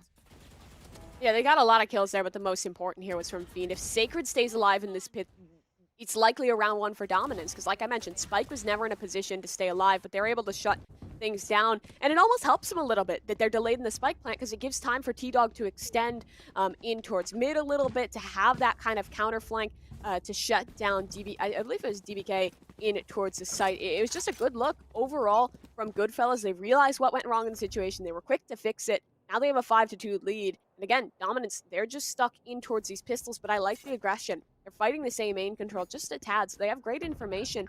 Maybe it's poor information, because they're rotating away from A immediately. However, CKY on the flank, do something here.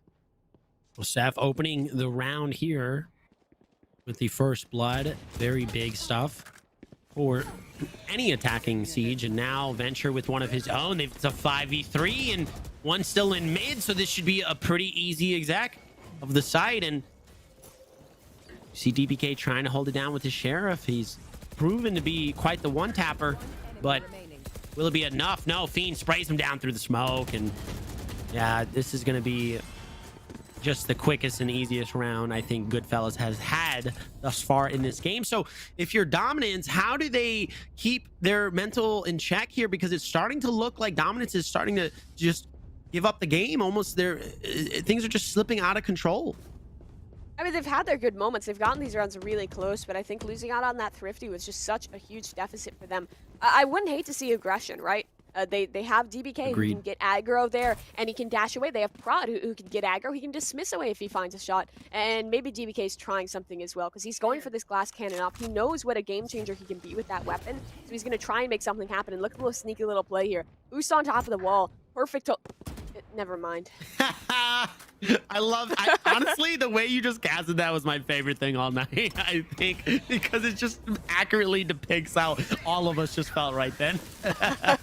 But here we go again. A rinse and repeat. The Siege is there. Plenty of util going out, but Dominance not buying it for some reason. Still 2 members on this mid to B side, and the T-Dog flank is going to actually find DBK.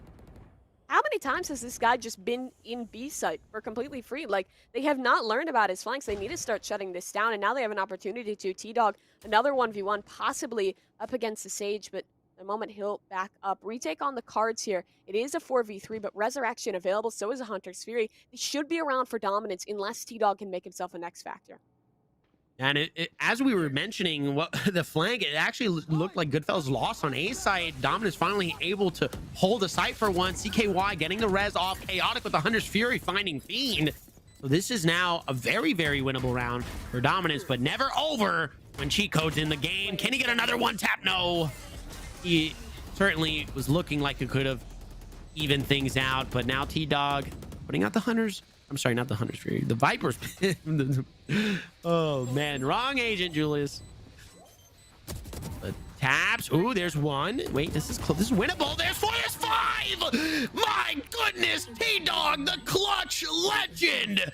Oh my god, T-Dog, every one of these situations where they put him in a chance to clutch, he'll be able to capitalize. The flank to start things off, the lurk to open it up, the pit to close it out. I mean, it's just perfectly played because the decay on that pit does so much, even early on here. He's so smart to not overcommit to that fight. He gets one. He's happy about that. He knows that him staying alive, the pressure that he causes is more important than the kills there, because he distracts them enough for his teammate to get, I think, 1 frag there.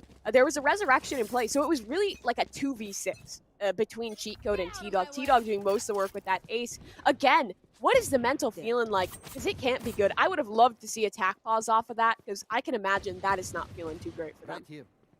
Chopped. Mental is just chopped. I mean, what a spray transfer there from T-Dog. Absolutely. I'm taking a note off your playbook on this one. Just absolutely nuclear. And just such stellar and solid play by T-Dog today. I mean, we saw that one whiff earlier, and it's almost as if he just was embarrassed by it and ashamed, and now he needs to just pop off and carry every game. But here we go, back onto the A side it is, and Goodfellas this time getting a lot better of a Siege cheat code, helping get on site with 2 kills, and every member of Dominance falling one by one except CKY. Almost able to clutch that one out, but Venture gonna get the final remaining frag and the spike down to win the round. I mean, the eco damage there is fantastic, right? Like, they go Deagle Demon mode for a second. They're able to find a lot of impact with the Sheriffs, but again, it's not going to do too much to the money of Goodfellas. Look how much they have as a backup. Venture's going to practically max out next round. Everyone will be able to buy an op-up for Fiend even. Like, it doesn't really mean a ton this late into the half, unfortunately. For Dominance, though, they have another buy here. If they can 8-4, it's winnable, but it's really tough. Like we saw on that Haven matchup, once Goodfellas got on the defense, they were strong, and this map even better at defending than Haven might have been. Ooh, Tailwind kind of used a little earlier there with no real benefit from it from Fiend, so that's kind of a big cooldown use. Cheat Code gonna be the main entry fragger here as he throws out the blind, looking for one. DBK though, very big pick onto Fiend with the Tailwind to follow after to get out of dodge. And now Cheat Code though with that Emperor's active trying to make it work, but it's just him against the world. Can he get the double peek? No. It'll be CKY helping Dominance stay alive in this one as we are just one away from the round or the half. And I still don't think 4-8 though is the half you want here if you're Dominance. No, it really isn't. They just went out on the brawls here, but what I thought was impactful was it was a little hard to notice, but CKY actually slapped the wall down really deep towards mid that completely cut off the tube push, the under tube push, without breaking that wall. He knows that T-Dog has been there every single round trying to work a lurk, so this time he just slaps a wall in his face and is like, you shall not pass. You're not getting up this way. Forces T-Dog to play with the team on the exec, and Dominance just able to win out in the frag department. And that feels like the story of this game. Dominance such a good team in way of like fragging in terms of these shots, but they've just been getting team diffed a lot of these rounds. Well, once again, back to this A site. Goodfellas recognizing, hey, if it's not broke, don't fix it, right? Just keep abusing this A site, send one to the lurk on B, make a little bit of noise, kind of fake them out, have them stick on that B site for just a little too long. And look at this. Yeah, that Hunter's Fury really kind of making them think a little. Like, you can see it just from the vision cones that this Sage and Viper are just unsure. But now with the entry frags coming out from Goodfellas, they know it's an A push. And just like that, it's a 5v3. What can Dominance do? It's be very hard here. DBK has the blades up if he wants to use them. With the rifle still in hand, that should be his main priority. Molly goes forward to deny something, but Goodfellas not giving anything away easily. CKY looking to push. He's gonna get one. No, Sacred gets 2, 3 even, and Fiend is gonna get the trade. But now DBK, can he clutch it up? Is possible now. 20 HP, but with those knives out, one tap is all you need. Gets the updraft, but doesn't know he's Nest. And I don't think he can't see him. He's got to drop down. Oh, the shock dart. Yep. Yeah, so low. Utility will do him in. It's a very good try from Dominance, but again, Goodfellas just strong in the post-plant hold. They found the frags for the players playing close to site, but the players on site, their main goal is to just delay, and they did that perfectly. Left the 1v1. He still had the shock darts, so it was never really a round that could have gotten too far out of hand. 9-3. We could even be looking at something more. This is a very tough half for Dominance. Winning the pistol, absolutely crucial. They've been good for it in that last game, but they've struggled at these second round buy-ups, right? Like, it's been a couple times where Goodfellas has been able to force up and find some impact off it. Most definitely. And now with pressure mounting, it's 9-3 at the half. What does one do really to kind of like bring the team back mentally and say, hey, you know, yes, we can win these 2 pistol rounds, but what if we don't? You know, how, is it still winnable, right? This is something that I would be trying to talk to my team about and just say, hey, you know what? Let's just try to play maybe a default. Let's try to see, round by round. Let's just try to see who pushes out, who's going to play aggro, let's get the pick, let's get numbers and then execute sight. But look at this. Goodfellas somehow able to read the minds of Dominance and just completely stave off the A push here as one by one Dominance falls, and DBK gets one, but T-Dog will get the final kill onto him. And the defuse. 10-3 now. Very, very dominant performance here from Goodfellas. Yeah, Goodfellas just had a very aggressive push down mid there. They instantly had the information that it had to be a push in towards that A site, and as they killed the man holding the flank wash, they just had a crunch. Everyone was dismantled immediately. Dominance, I don't know, man. This is just a rough situation to be in. I'd imagine they'll force up into this one. it's a tough call. I still think it's probably the play, and they seem to agree. 4 Spectres out, 1 Marshall for DBK to try and get this one done, but Goodfellas should be aware, right? Like, they know how dire this round count is. They know that dominance is likely to force, so they'll be able to play around that. It's 3 in towards A, and it's aggression towards main from the double duelists. Oh no, that's not what you want. Fiend gonna get a great pick on the CKY. There go your heals for the round. Finding another on a Sacred, but Chaotic and DBK looking for those trades. Chaotic getting a second one now, and this is looking finally good for dominance. A little bit of a moment of brilliance as they get onto this A side, but they stop the push. They hold. They recognize that, hey, the last 2 remaining members are probably here, so maybe we rotate. But no, Seth, what a great peek on the Chaotic. What is he doing? Such a tough position to find himself in now. Into this 2v2, the positioning is a bit weird. Seth definitely the most crucial one here, but he'll fall. DBK to find that frag. Now it's a clutch. 1 versus 2 T-Dog, but who else but him to do it? No charges left. He has been clutch all day today. Can he do it again? Prod in that nest. He does get vision onto DBK, but he has no idea about Prod. And rightfully so, Prod will get the frag in the round. This is still winnable. At 4-10, I've come back from worse. Yeah, it's definitely possible for them to pull back into this one. It is the attacker side, so it can be a little bit tougher, but with momentum behind him, could be looking good. I love the way they're playing around that double duelist comp. Both squads have been doing this where they kind of just send that little 2-man hit squad to get something done, and on this one it was Prod and DBK to come back on top, making Icebox just kind of look like a jungle gym the way they were playing around those ropes. With players moving that much, it's hard to find your shot. It's hard to avoid the bait, and it does work perfectly. Just the pistols up for Goodfellas in this one, a couple shorties, maybe a sheriff across the board. Shouldn't be too much to talk about unless Fiend goes crazy. No, shut down. Stays 4v3, sights under the control of Dominance. There should be no way they lose this, right? Famous last words, but no, DBK immediately taking hold of that backside snowman. And, well, you know, this is what we wanted to see. Dominance is finally finding some resurgence here on attacking side, and maybe they're just an attacking side of team. Who knows? But yeah, very, very good execution of this B side. I like that they didn't just continue to go and beat their head against the wall A, because, of course, Goodfellas will snuff that out. But recognizing it's ever important to change it up, to keep Goodfellas on their toes if they want to try to even things up. Rounds like this are just a nice little confidence booster, right? Like, you're only going to likely lose 1 member here unless Cheat Code can do something special, and Rod should know exactly where he is. But this is the confidence booster, right? Like, you're feeling good. You're like, we're better than them. We can gun these guys down. We can do this when they have guns. It is no big deal. So it's definitely a good start for Dominance. And now we find ourselves in a very winnable situation. But this round, probably the biggest swing. Because if the Goodfellas can pick this one up, they'll be able to kind of reset that economy just a tad for this squad of Dominance, and they'll be already be on 11. That would likely be match point. This round is everything for Dominance. Do or die, backs against the wall, and they're gonna have to recognize that if they continue to play like this, they are going to potentially be able to tie things up, and I would love to see an overtime game. Wow, yeah, that's a crazy opening frag from DBK. But you know, to my point earlier, I just want to see a little bit of that momentum shift start to happen, because once you, like you said, once you get that confidence boost back, once you start feeling yourself, as it looks DBK is pushing Fiend back single-handedly, this is looking very, very good. Dominance now looking to execute on this A side.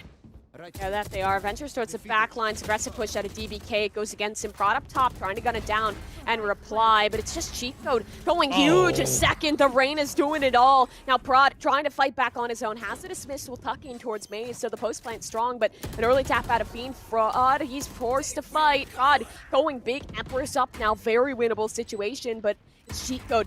Another Reyna in the backlines revealed by the drone. His teammate jumps around the corner. Prod shuts it all down. Cheat Code alone. 1v2. Shock Dart at his feet. Finds the first. Needs the 4K. Needs a little more. It's Reyna v Reyna.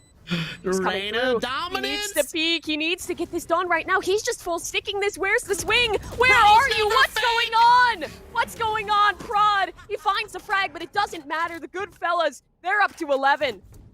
Pros never fake, Mimi. Let's go. What a play there by, I mean, just the heads up play to keep in mind the fact that, hey, I could take this 1v1, but why? I just need the round. So just the awareness by Chico there to stick. A phenomenal performance there by Prod. I mean, I thought when he got the kill onto Sage and got that full heal back because of Empress, I thought it was over. I thought the round was secured, but somehow Chico just living in his head rent-free and gets the round, though. Here we go into the next one. DBK, phenomenal pick onto T-Dog. That's their B player. They need to go, but do they know, will they know about Fiend here?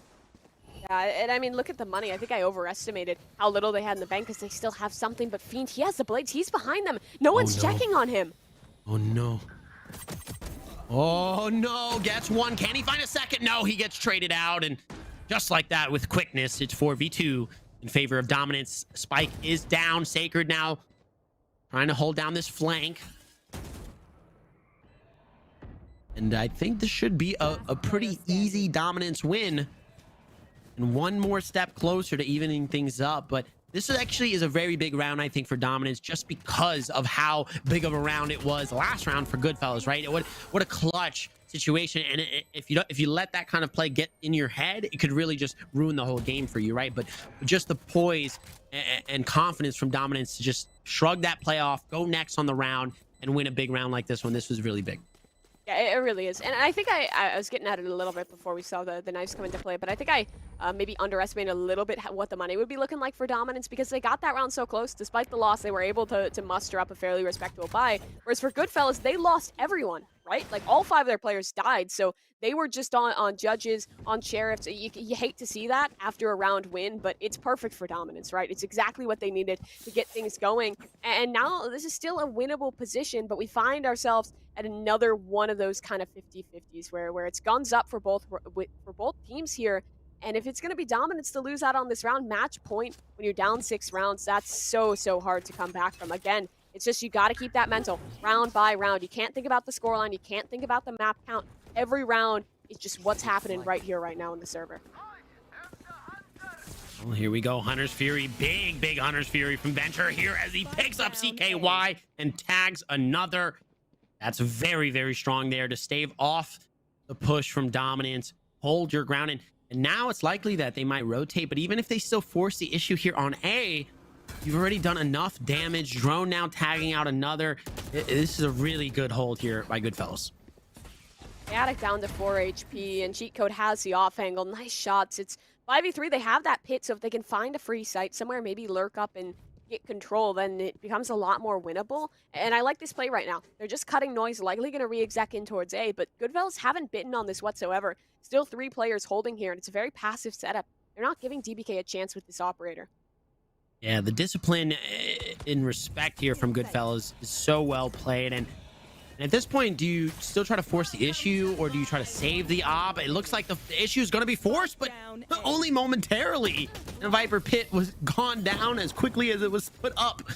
And the op too. Oh, he doesn't know where it is. Never mind. No, well, no, I think, did he get it? Okay, I'm not sure. Chico got it for him.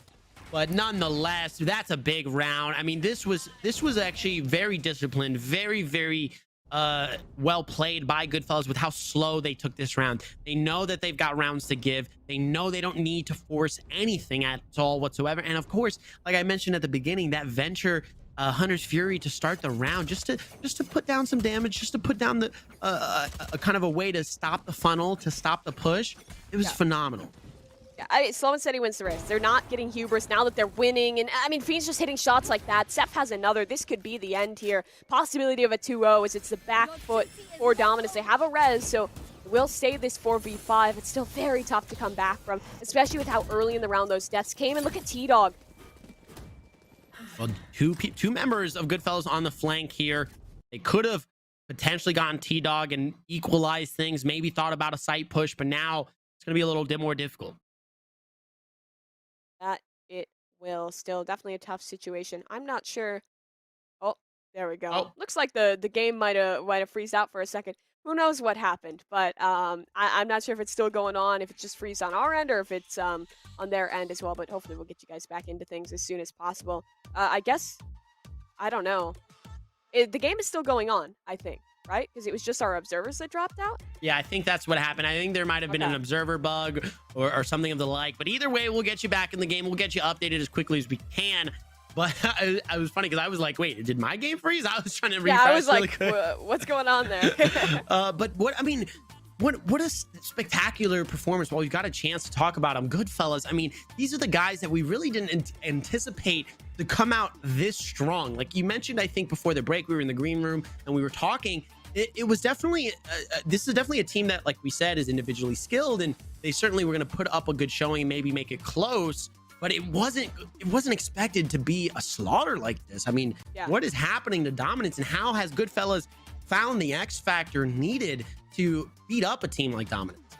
They just have insane players on the individual level. They have T-Dog calling for them. I think he's honestly one of the stronger IGLs who's kind of a free agent in the tier 2 market right now. So I think that there's definitely a possibility that they just kind of have that coordination. And it looks like that round was the last round. Our observers dropped out, but 13-6 was the final scoreline. I don't think we were expecting them to be able to come back from that. It's unfortunate we couldn't see the end, but overall, just a dominant showing from the squad.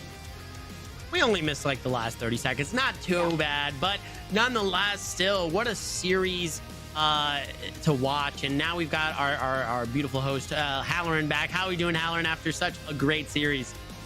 You know, JJ, I'm watching that series, right? And I'm looking through game number 1, and in terms of a name, Goodfellas, it really wasn't until game number 2 I was like, I get it. I get why they call themselves Goodfellas, because they are experts in organized crime.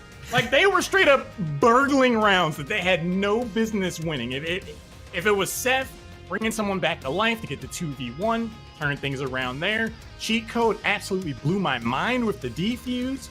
Everyone had an insane just clutch factor. But it is a little concerning to me. Mimi, you brought up a really good point in that, yeah, they're winning these rounds, right?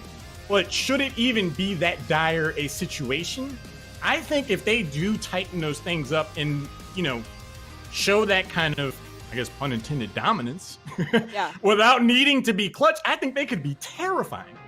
Yeah, I mean, I feel like Dominance is a squad that has a lot of potential. They've looked good in the past, but like this first map, if we had to sum it up to one thing, it was that the mid-rounding was just stronger on the attacker side. If we had to sum up that Icebox match to one thing, it was just clutch. How many aces did we see? I think it was 3 aces just from this one team on one map. Like, they were going absolutely nuclear on the individual level. They have the team play to back it up. The utility usage was great. Like, you see how expertly it was done. I think to that T-Dog ace clutch, the way he used that Viper utility to isolate the duelist, to use the pits to shut it down. These are players that have so much potential, and I think they're just going to keep being a menace down in this lower bracket as they keep this run going. I think for me, most spectacularly, Fiend was just the man to watch in both maps. Yeah. This guy was just given so much reign of terror and control over the game, and his team just kind of hoisted him up, right? They allowed him to do whatever he wanted to do, but was there to trade him, was there just in case things didn't work out. And that's how you play with a Jet who's exuding so much confidence and is as you know, just a playmaker as much as Fiend is. But I think the second thing for me is probably the likes of T-Dog. This man may not have had the most spectacular of showings like Fiend or even Cheat Code, but when this man needed a clutch, and he's the very definition of the word clutch, this man had some of the biggest rounds in both games. And that beautiful ace on that Viper, my goodness, chef's kiss of a spray. JJ, I gotta give it to you, man. You were cracking me up in game number 2 because you guys were having a conversation and you used the word chopped to describe the mental for Dominance. And every time they lost a round after that, I just heard you in the back of my head say, chop. Because it just seemed like their ability to get motivated just kind of faded away over the course of that second game, kind of had something of a resurgence. They won 1 or 2 rounds. And what was really interesting to me in that moment, Mimi, is that they didn't even really bother to go for a tactical pause. Yeah, I think if I'm on the side, if I see Dominance starting to come back, I'm like, let's just kind of ice this, slow this down, get back to business. I was surprised they didn't go for a pause. Yeah, I was too. I actually kind of like that the Goodfellas didn't, because I feel like they have such a good read. Like, I think the comms there was it like T-Dog's like, I got the call for the next round. We have something to switch it around to come back into things. And they almost always did. They were very resilient to come back, but it just makes me mad. It makes me want to rip my hair out sometimes when teams just don't use tack pauses when the momentum is completely against them. And I mean, now looking at these stats, like, it's another Fiend game, dude. Like, I feel like we also didn't give Venture quite enough credit, because he was just Mr. Consistency, right? Like, he was finding all these frags. He had the supportive utility. Seth was in the same boat where I felt like they were kind of the unsung heroes of this matchup. I agree. I think that all of the guys there on Goodfellas were doing their job and doing it well. And I think that it goes to show, like you mentioned earlier, the IGLing from T-Dog and how well he is at piloting his team and ensuring that they all are doing what they need to be doing and doing it well. And so very, very just excellent showing here by Goodfellas. And again, that ACS is absolutely disgusting on Fiend. 357. No one even coming close to this man on how much he can impact the game and really be everywhere you need him to be. To give you guys a quick update, one of our observers is experiencing a power outage. So we're trying to get those technical issues set up and ready to go so our next match can be as good as it can be. But in the meantime, Mimi, JJ, at the end of the first match, I on the fly came up with something called the Sheesh Award. And Okay. I want to ask you guys who your picks are. And what I define to be the Sheesh Award is just like, it's a certain mix of being clutch. It's not necessarily just KDA. It's like an in the moment X Factor style play that's unique. I'll ask you first, JJ. Who do you have as your Sheesh Award winner? This one's going to be a hard one, I think, just because I want to give it to so many different players on Goodfellas, simply because of how much individually all of them had to play to really win around for themselves. But if I had to pick one player, just because of how excited I got, almost jumping out of my chair to witness some of the plays he was pulling off, I got to give it to T-Dog. This man really had, just like you said, not even the most spectacular of KDAs, right? But when it mattered the most, when he absolutely needed a round win to just shut off the economy for a second and really cause dominance to have to like reset their mental because of how much of a, oh, this is such a one round. This is easy. And then a player like T-Dog comes in and 1v5 clutches. Like, it's just, it's a sheesh. Yeah, absolutely. I'm right there with you that I feel like T-Dog had a crazy one. Because not only his individual play, but the way he set the team up for success. His utility usage on the Viper especially was fantastic for me. His calling obviously impactful, but I feel like the Sheesh Award, it's kind of about like, if we really break it down to the roots of what the award should be, it's like, it's very, very high, a high honor. But I feel like it's like who's making the craziest plays. And I gotta give that to my man Fiend. This guy was just having impact every single second of that matchup. Every time he got an op in the hands, it was like a guaranteed 3K. This guy is just insane at the jet. And the way he was using those tailwinds, it's not like he's just spamming it out every second. He was great at conserving them and using it when it mattered most to keep him alive, to find information for the team. The way he was pushing up for info on Haven was so huge for the squad. I mean, this guy, Fiend, he's just, it feels like he's slotting in perfectly with the squad. Great selections, great. Whether it's Fiend or T-Dog, I was cracking up because in the chat, I guess T-Dog's fans were like, "Oh, he's taking his clothes off. He's putting his clothes on. If he keeps playing like that, he's gonna be putting a Metro Esports jersey on because he's playing out of his mind." For me, though, I gotta give it the cheat code, and the reason is he's got cooler veins than me. There's no way I could have held that defuse. I would have been sweating bullets the entire time. So to have the conviction to say, I am holding this down and I am stealing this round, I was like, okay, guys, okay. But an amazing second match of the day. If you're just tuning in, this is the PAX Arena Almost Pro Valorant 2021 Open, where our teams are not only playing for a $10,000 prize pool, but they'll get the opportunity to go to Philadelphia, Combine, show their skills for Metro Esports, and at the end of it, 6 players will join their team and go to the facility and begin their professional journey. Thank you guys so much, Metro Esports, also powered by Logitech. We're going to take a short break, though. We'll be back with the third match. Don't go anywhere.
Welcome back to the PAX Arena Almost Pro 10K Open, powered by Logitech G.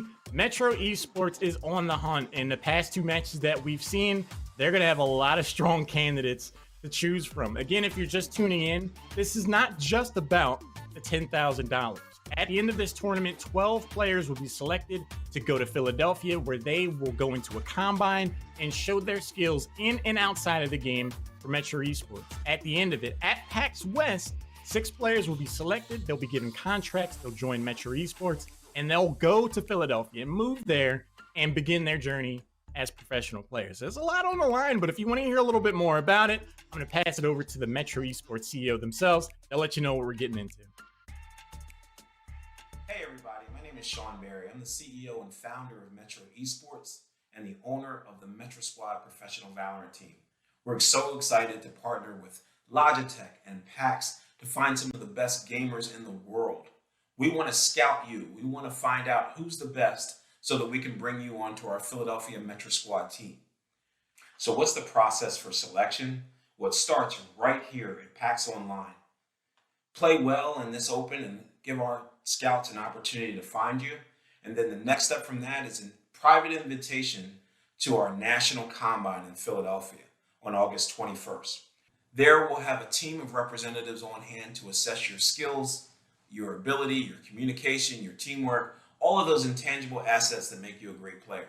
If you do well there, you'll be selected to one of the final 12 spots that we take out to PAX West in Seattle, battle on a giant stage, and win one of 6 coveted professional contracts to join the Metro Squad professional sports team. Once selected to that team, you'll be relocated to the great city of Philadelphia, where you'll begin to train for hours on end and compete on the world's biggest stages. The best coaches, the best analysts, and the best brand, Metro Squad, wants you to join us. We look forward to seeing you in Philadelphia as the next step, but you have to do well here first. So I bet you're wondering how to get selected for the Metro Squad. Well, there's some key areas that we look at, like gaming potential, mental toughness, communication ability, in-game awareness, teamwork. All of those things are important criteria to help us select and find the very best pros in the nation. You're going to have a chance to train and compete with the very best in peripherals with Logitech. We're so excited about that partnership, and we want to find those few that can represent that Logitech G on their back. Join our Discord. Go onto our website at metro-squad.com and give yourself a chance to be great. If you want to compete on the best events and the biggest stages in the world, we encourage you to join this team of super duper professionals. We're excited again to meet you and hope to see you again soon. Metro Esports is doing just amazing things. I think they are setting the future for how esports talent overall gets developed. I'm really excited for what's ahead for the pro Valorant scene and for esports in general. Again, my name is Albert Halloran Haley III, but I will not be doing this alone. We're going to be bringing back JJ and also welcoming back all the TW guys. We have had 2 amazing matches so far. JJ, what do you think about the idea? I haven't had a chance to ask you. What do you think about the idea of this tournament where they are going to be finding a team to turn into a professional squad?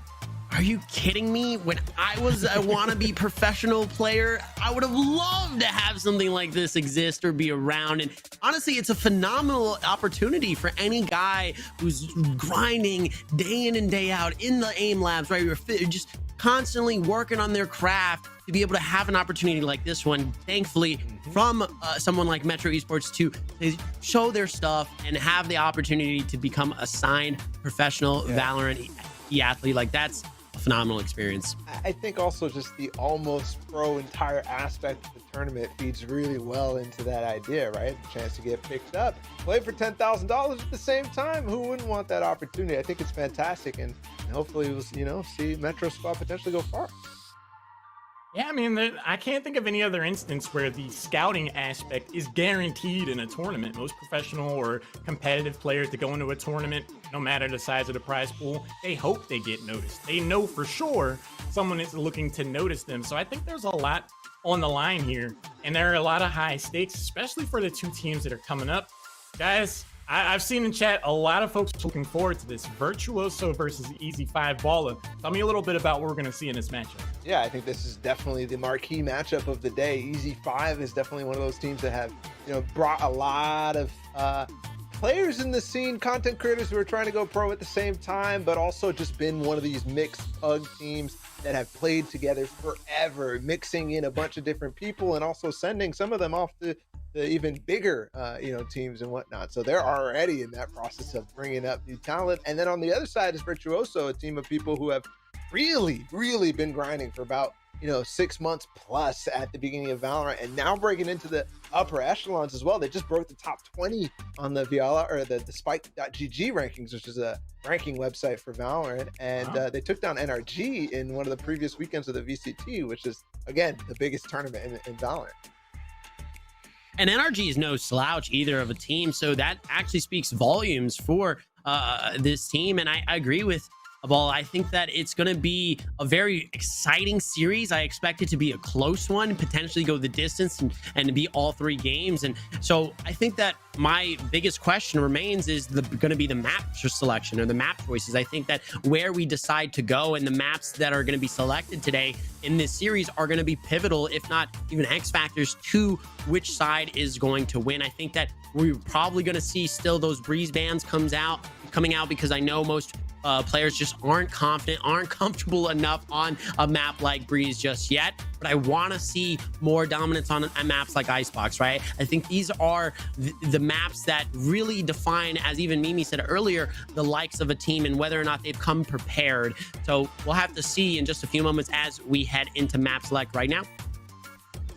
JJ, you asked for it, and here it is. The trend of having Ascent be the 3rd map continues here, which is something of a surprise to me as someone that's more of a newcomer towards Valorant. Balla, could you give some insight on why the team seem to be really comfortable with letting that map be the 3rd and final part of the best of 3? With Ascent, I mean, it's because it's a very basic map. I mean, it has a lot of depth, of course, but what I'm saying is that in TAC FPS, it's kind of, has the 3 lanes, it has the mid that you could really push down and fight for. So it's reminiscent of a lot of other maps in different games like CSGO. And so I think people just feel comfortable on that map in comparison to something like Bind, where, it might seem in that way at a glance, like if you look at the layout like that, but in reality, the lanes that you're taking control are really, really deep up in that defensive area, and then there's the teleports as well. So Ascent is much, much, much more of a map that people are familiar with in terms of layout. Certainly, and familiarity is oftentimes the name of the game, right? It's all about what you feel the most comfortable and confident on with your team. And speaking of confidence, the fact that Virtuoso picking Icebox for their first map of the day, to me, speaks volumes just because of how much confidence is required to win on a map like Icebox. You have to really know that map like the inside, like the back of your hand. So I'm really excited to see this be our first map, because this will really be kind of like a determination of who's going to kind of get out to a strong start and potentially utilize that momentum to map 2 and beyond. That's such a good point, because I do really like and admire the confidence in selecting Icebox as the first map. It can be something of a double-edged sword, though. If Virtuoso's not able to put up a solid performance, that being one of the more polarizing maps in the available pool, that could give Easy 5 a ton of confidence to be able to take a potential 2-0. But in terms of familiarity, not only in regards to the map, earlier we've seen KO show up and have a really good performance, and anytime he showed up, Astra showed up and didn't have the most impact I thought we would potentially see. But Ball, is there an agent that you're hoping to see out of either one of these teams that you think can really showcase what they're capable of?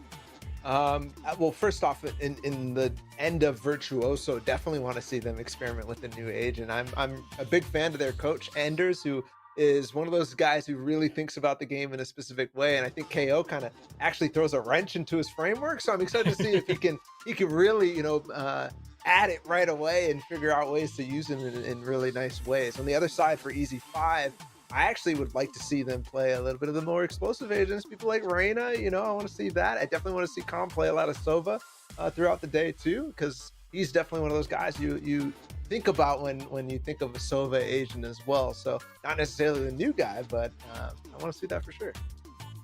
And to add to your point, Ball, about KO, I think that KO is still extremely underused right now. I think he's got so much potential to really break open team comps and really be that extra initiation and engage to get onto site, right? The null command just so strong at doing, as its namesake says, nullifying a lot of what the utility is used for, right? To stave off a push, right? Or even play for retake, right? But when you've got this kind of advantage on your team, this ultimate that really can kind of just ensure the siege, ensure the site take, it really can put a wrench in defensive sides when they don't really know how to respond to that, when they don't really know how to just play the gun game. I think that's a really good point, and I'm really curious to see what agents get selected, especially for Icebox, because Seth made a believer out of me in Sage, and the Viper Pit had a huge part to play in the last match. But let's jump into the third one. As far as agents being selected, I'm gonna pass it over to JJ and Balla. You guys have fun with this one. It's gonna be a blast. Let's go. Thank you so much, Halloran. And yeah, I mean, we're about to hop in probably I already said it, marquee matchup. It is in the upper bracket, so whoever wins this one goes to the grand finals. Whoever loses this one has to go on and play the lower bracket finals tomorrow. But either way, I think a lot of stakes riding on this match.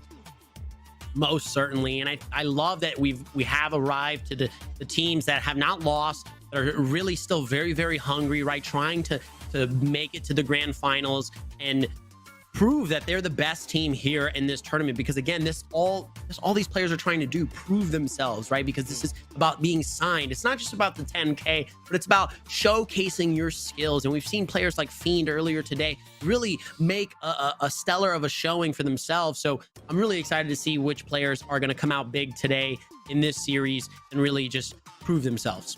Yeah, well, you already mentioned Fiend from the previous series. That's somebody who has kind of shown off a little bit, but ended up falling a little bit by the way. He used to be playing on Moon Raccoons and whatnot. And then now we move into Easy 5 and Virtuoso, both unsigned teams entirely. So we'll have to see, who's gonna really put their name out there. I'm thinking of Iconic. I'm thinking of Apotheon on Virtuoso. A lot of these guys really popped off in the recent times and have made memorable performances.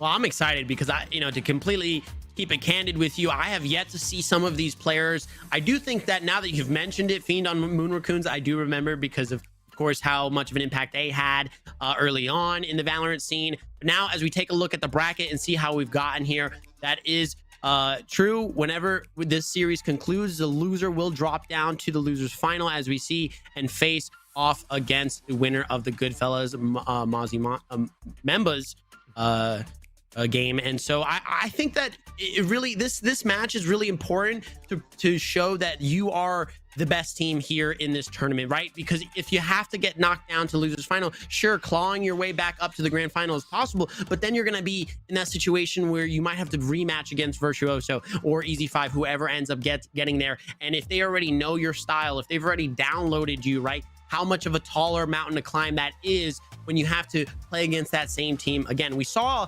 recently, the whole Sentinels versus XSET matchup in a previous tournament, right, in VCT. And that was exciting because we saw a team like XSET take down the likes of Sentinel, the best team arguably in the world, but then Sentinel readjusting, climbing back out of losers final, getting the grands and winning all out. So it really kind of can change the dynamic based on what happens and really be a momentum shifter, in my opinion. Yeah, 100%. I mean, this sets the tone for if there is a future rematch, down the line in the grand finals. It definitely sets the tone. If you come out swinging, you really make it hard for the other team to do much, then all of a sudden they have to work so many different things. But as we set up that match, we definitely want to make sure all the players are ready. We're going to take a quick break, and when we come back, we'll come back with map 1 Icebox.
Hey guys, welcome back to the PAX Arena Almost Pro 10K here for Valorant, brought to you by Metro Esports and powered by Logitech G. We want to give you a quick update. We are all as excited as you are to jump into this third match between EZ5 and Virtuoso. Right now, we're sorting out some tournament issues. Once we get those done and out of the way, we'll jump into the third match. But until then, check out some of the replays that we've had, because we've had some ridiculous plays so far today.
Welcome back, everyone. Thank you so much for your patience. After some deliberation, we have an official statement here from PAX, which I will read for full clarity and transparency. It's an official statement from PAX Arena. Upon being informed that a player was potentially ineligible to compete in the competition, PAX conducted an investigation into the eligibility of that player. On being presented by documentation, legal counsel for PAX determined that the player was ineligible to compete, and a decision to disqualify that player was reached. That team was given the opportunity to continue to participate in the tournament, utilizing their registered sub. Both EZ5 and Virtuoso reached the decision that they would forfeit their participation in the tournament. EZ5 and Virtuoso have been officially invited to participate in a show match outside of the PAX Arena Almost Pro 10K competition that would take place before the grand finals on Saturday, July 17th, starting at approximately noon. Moving forward with the tournament, the teams Mozzie members and Goodfellas will advance to the grand finals of the tournament. Because neither team is coming from the winner's side of the bracket, neither team will be given a one-map advantage, and a full best-of-5 will be played. This match will take place on Saturday, July 17th. It will start at the conclusion of the EZ5 versus Virtuoso show match if it is played. We apologize for the inconvenience to players and viewers. End statement. It's been an incredible day. This is my first time hosting Valorant, and it's been eventful, to say the very least. I've had a lot of fun. I would love to thank all the casters, Bala, Evil Cat, Kura Hanako, JJ. You guys have been amazing. Thanks to everyone behind the scenes. We'll pick up the action with the potential show match in the grand finals on Saturday. But until then, take it easy, guys. Stay safe, stay healthy.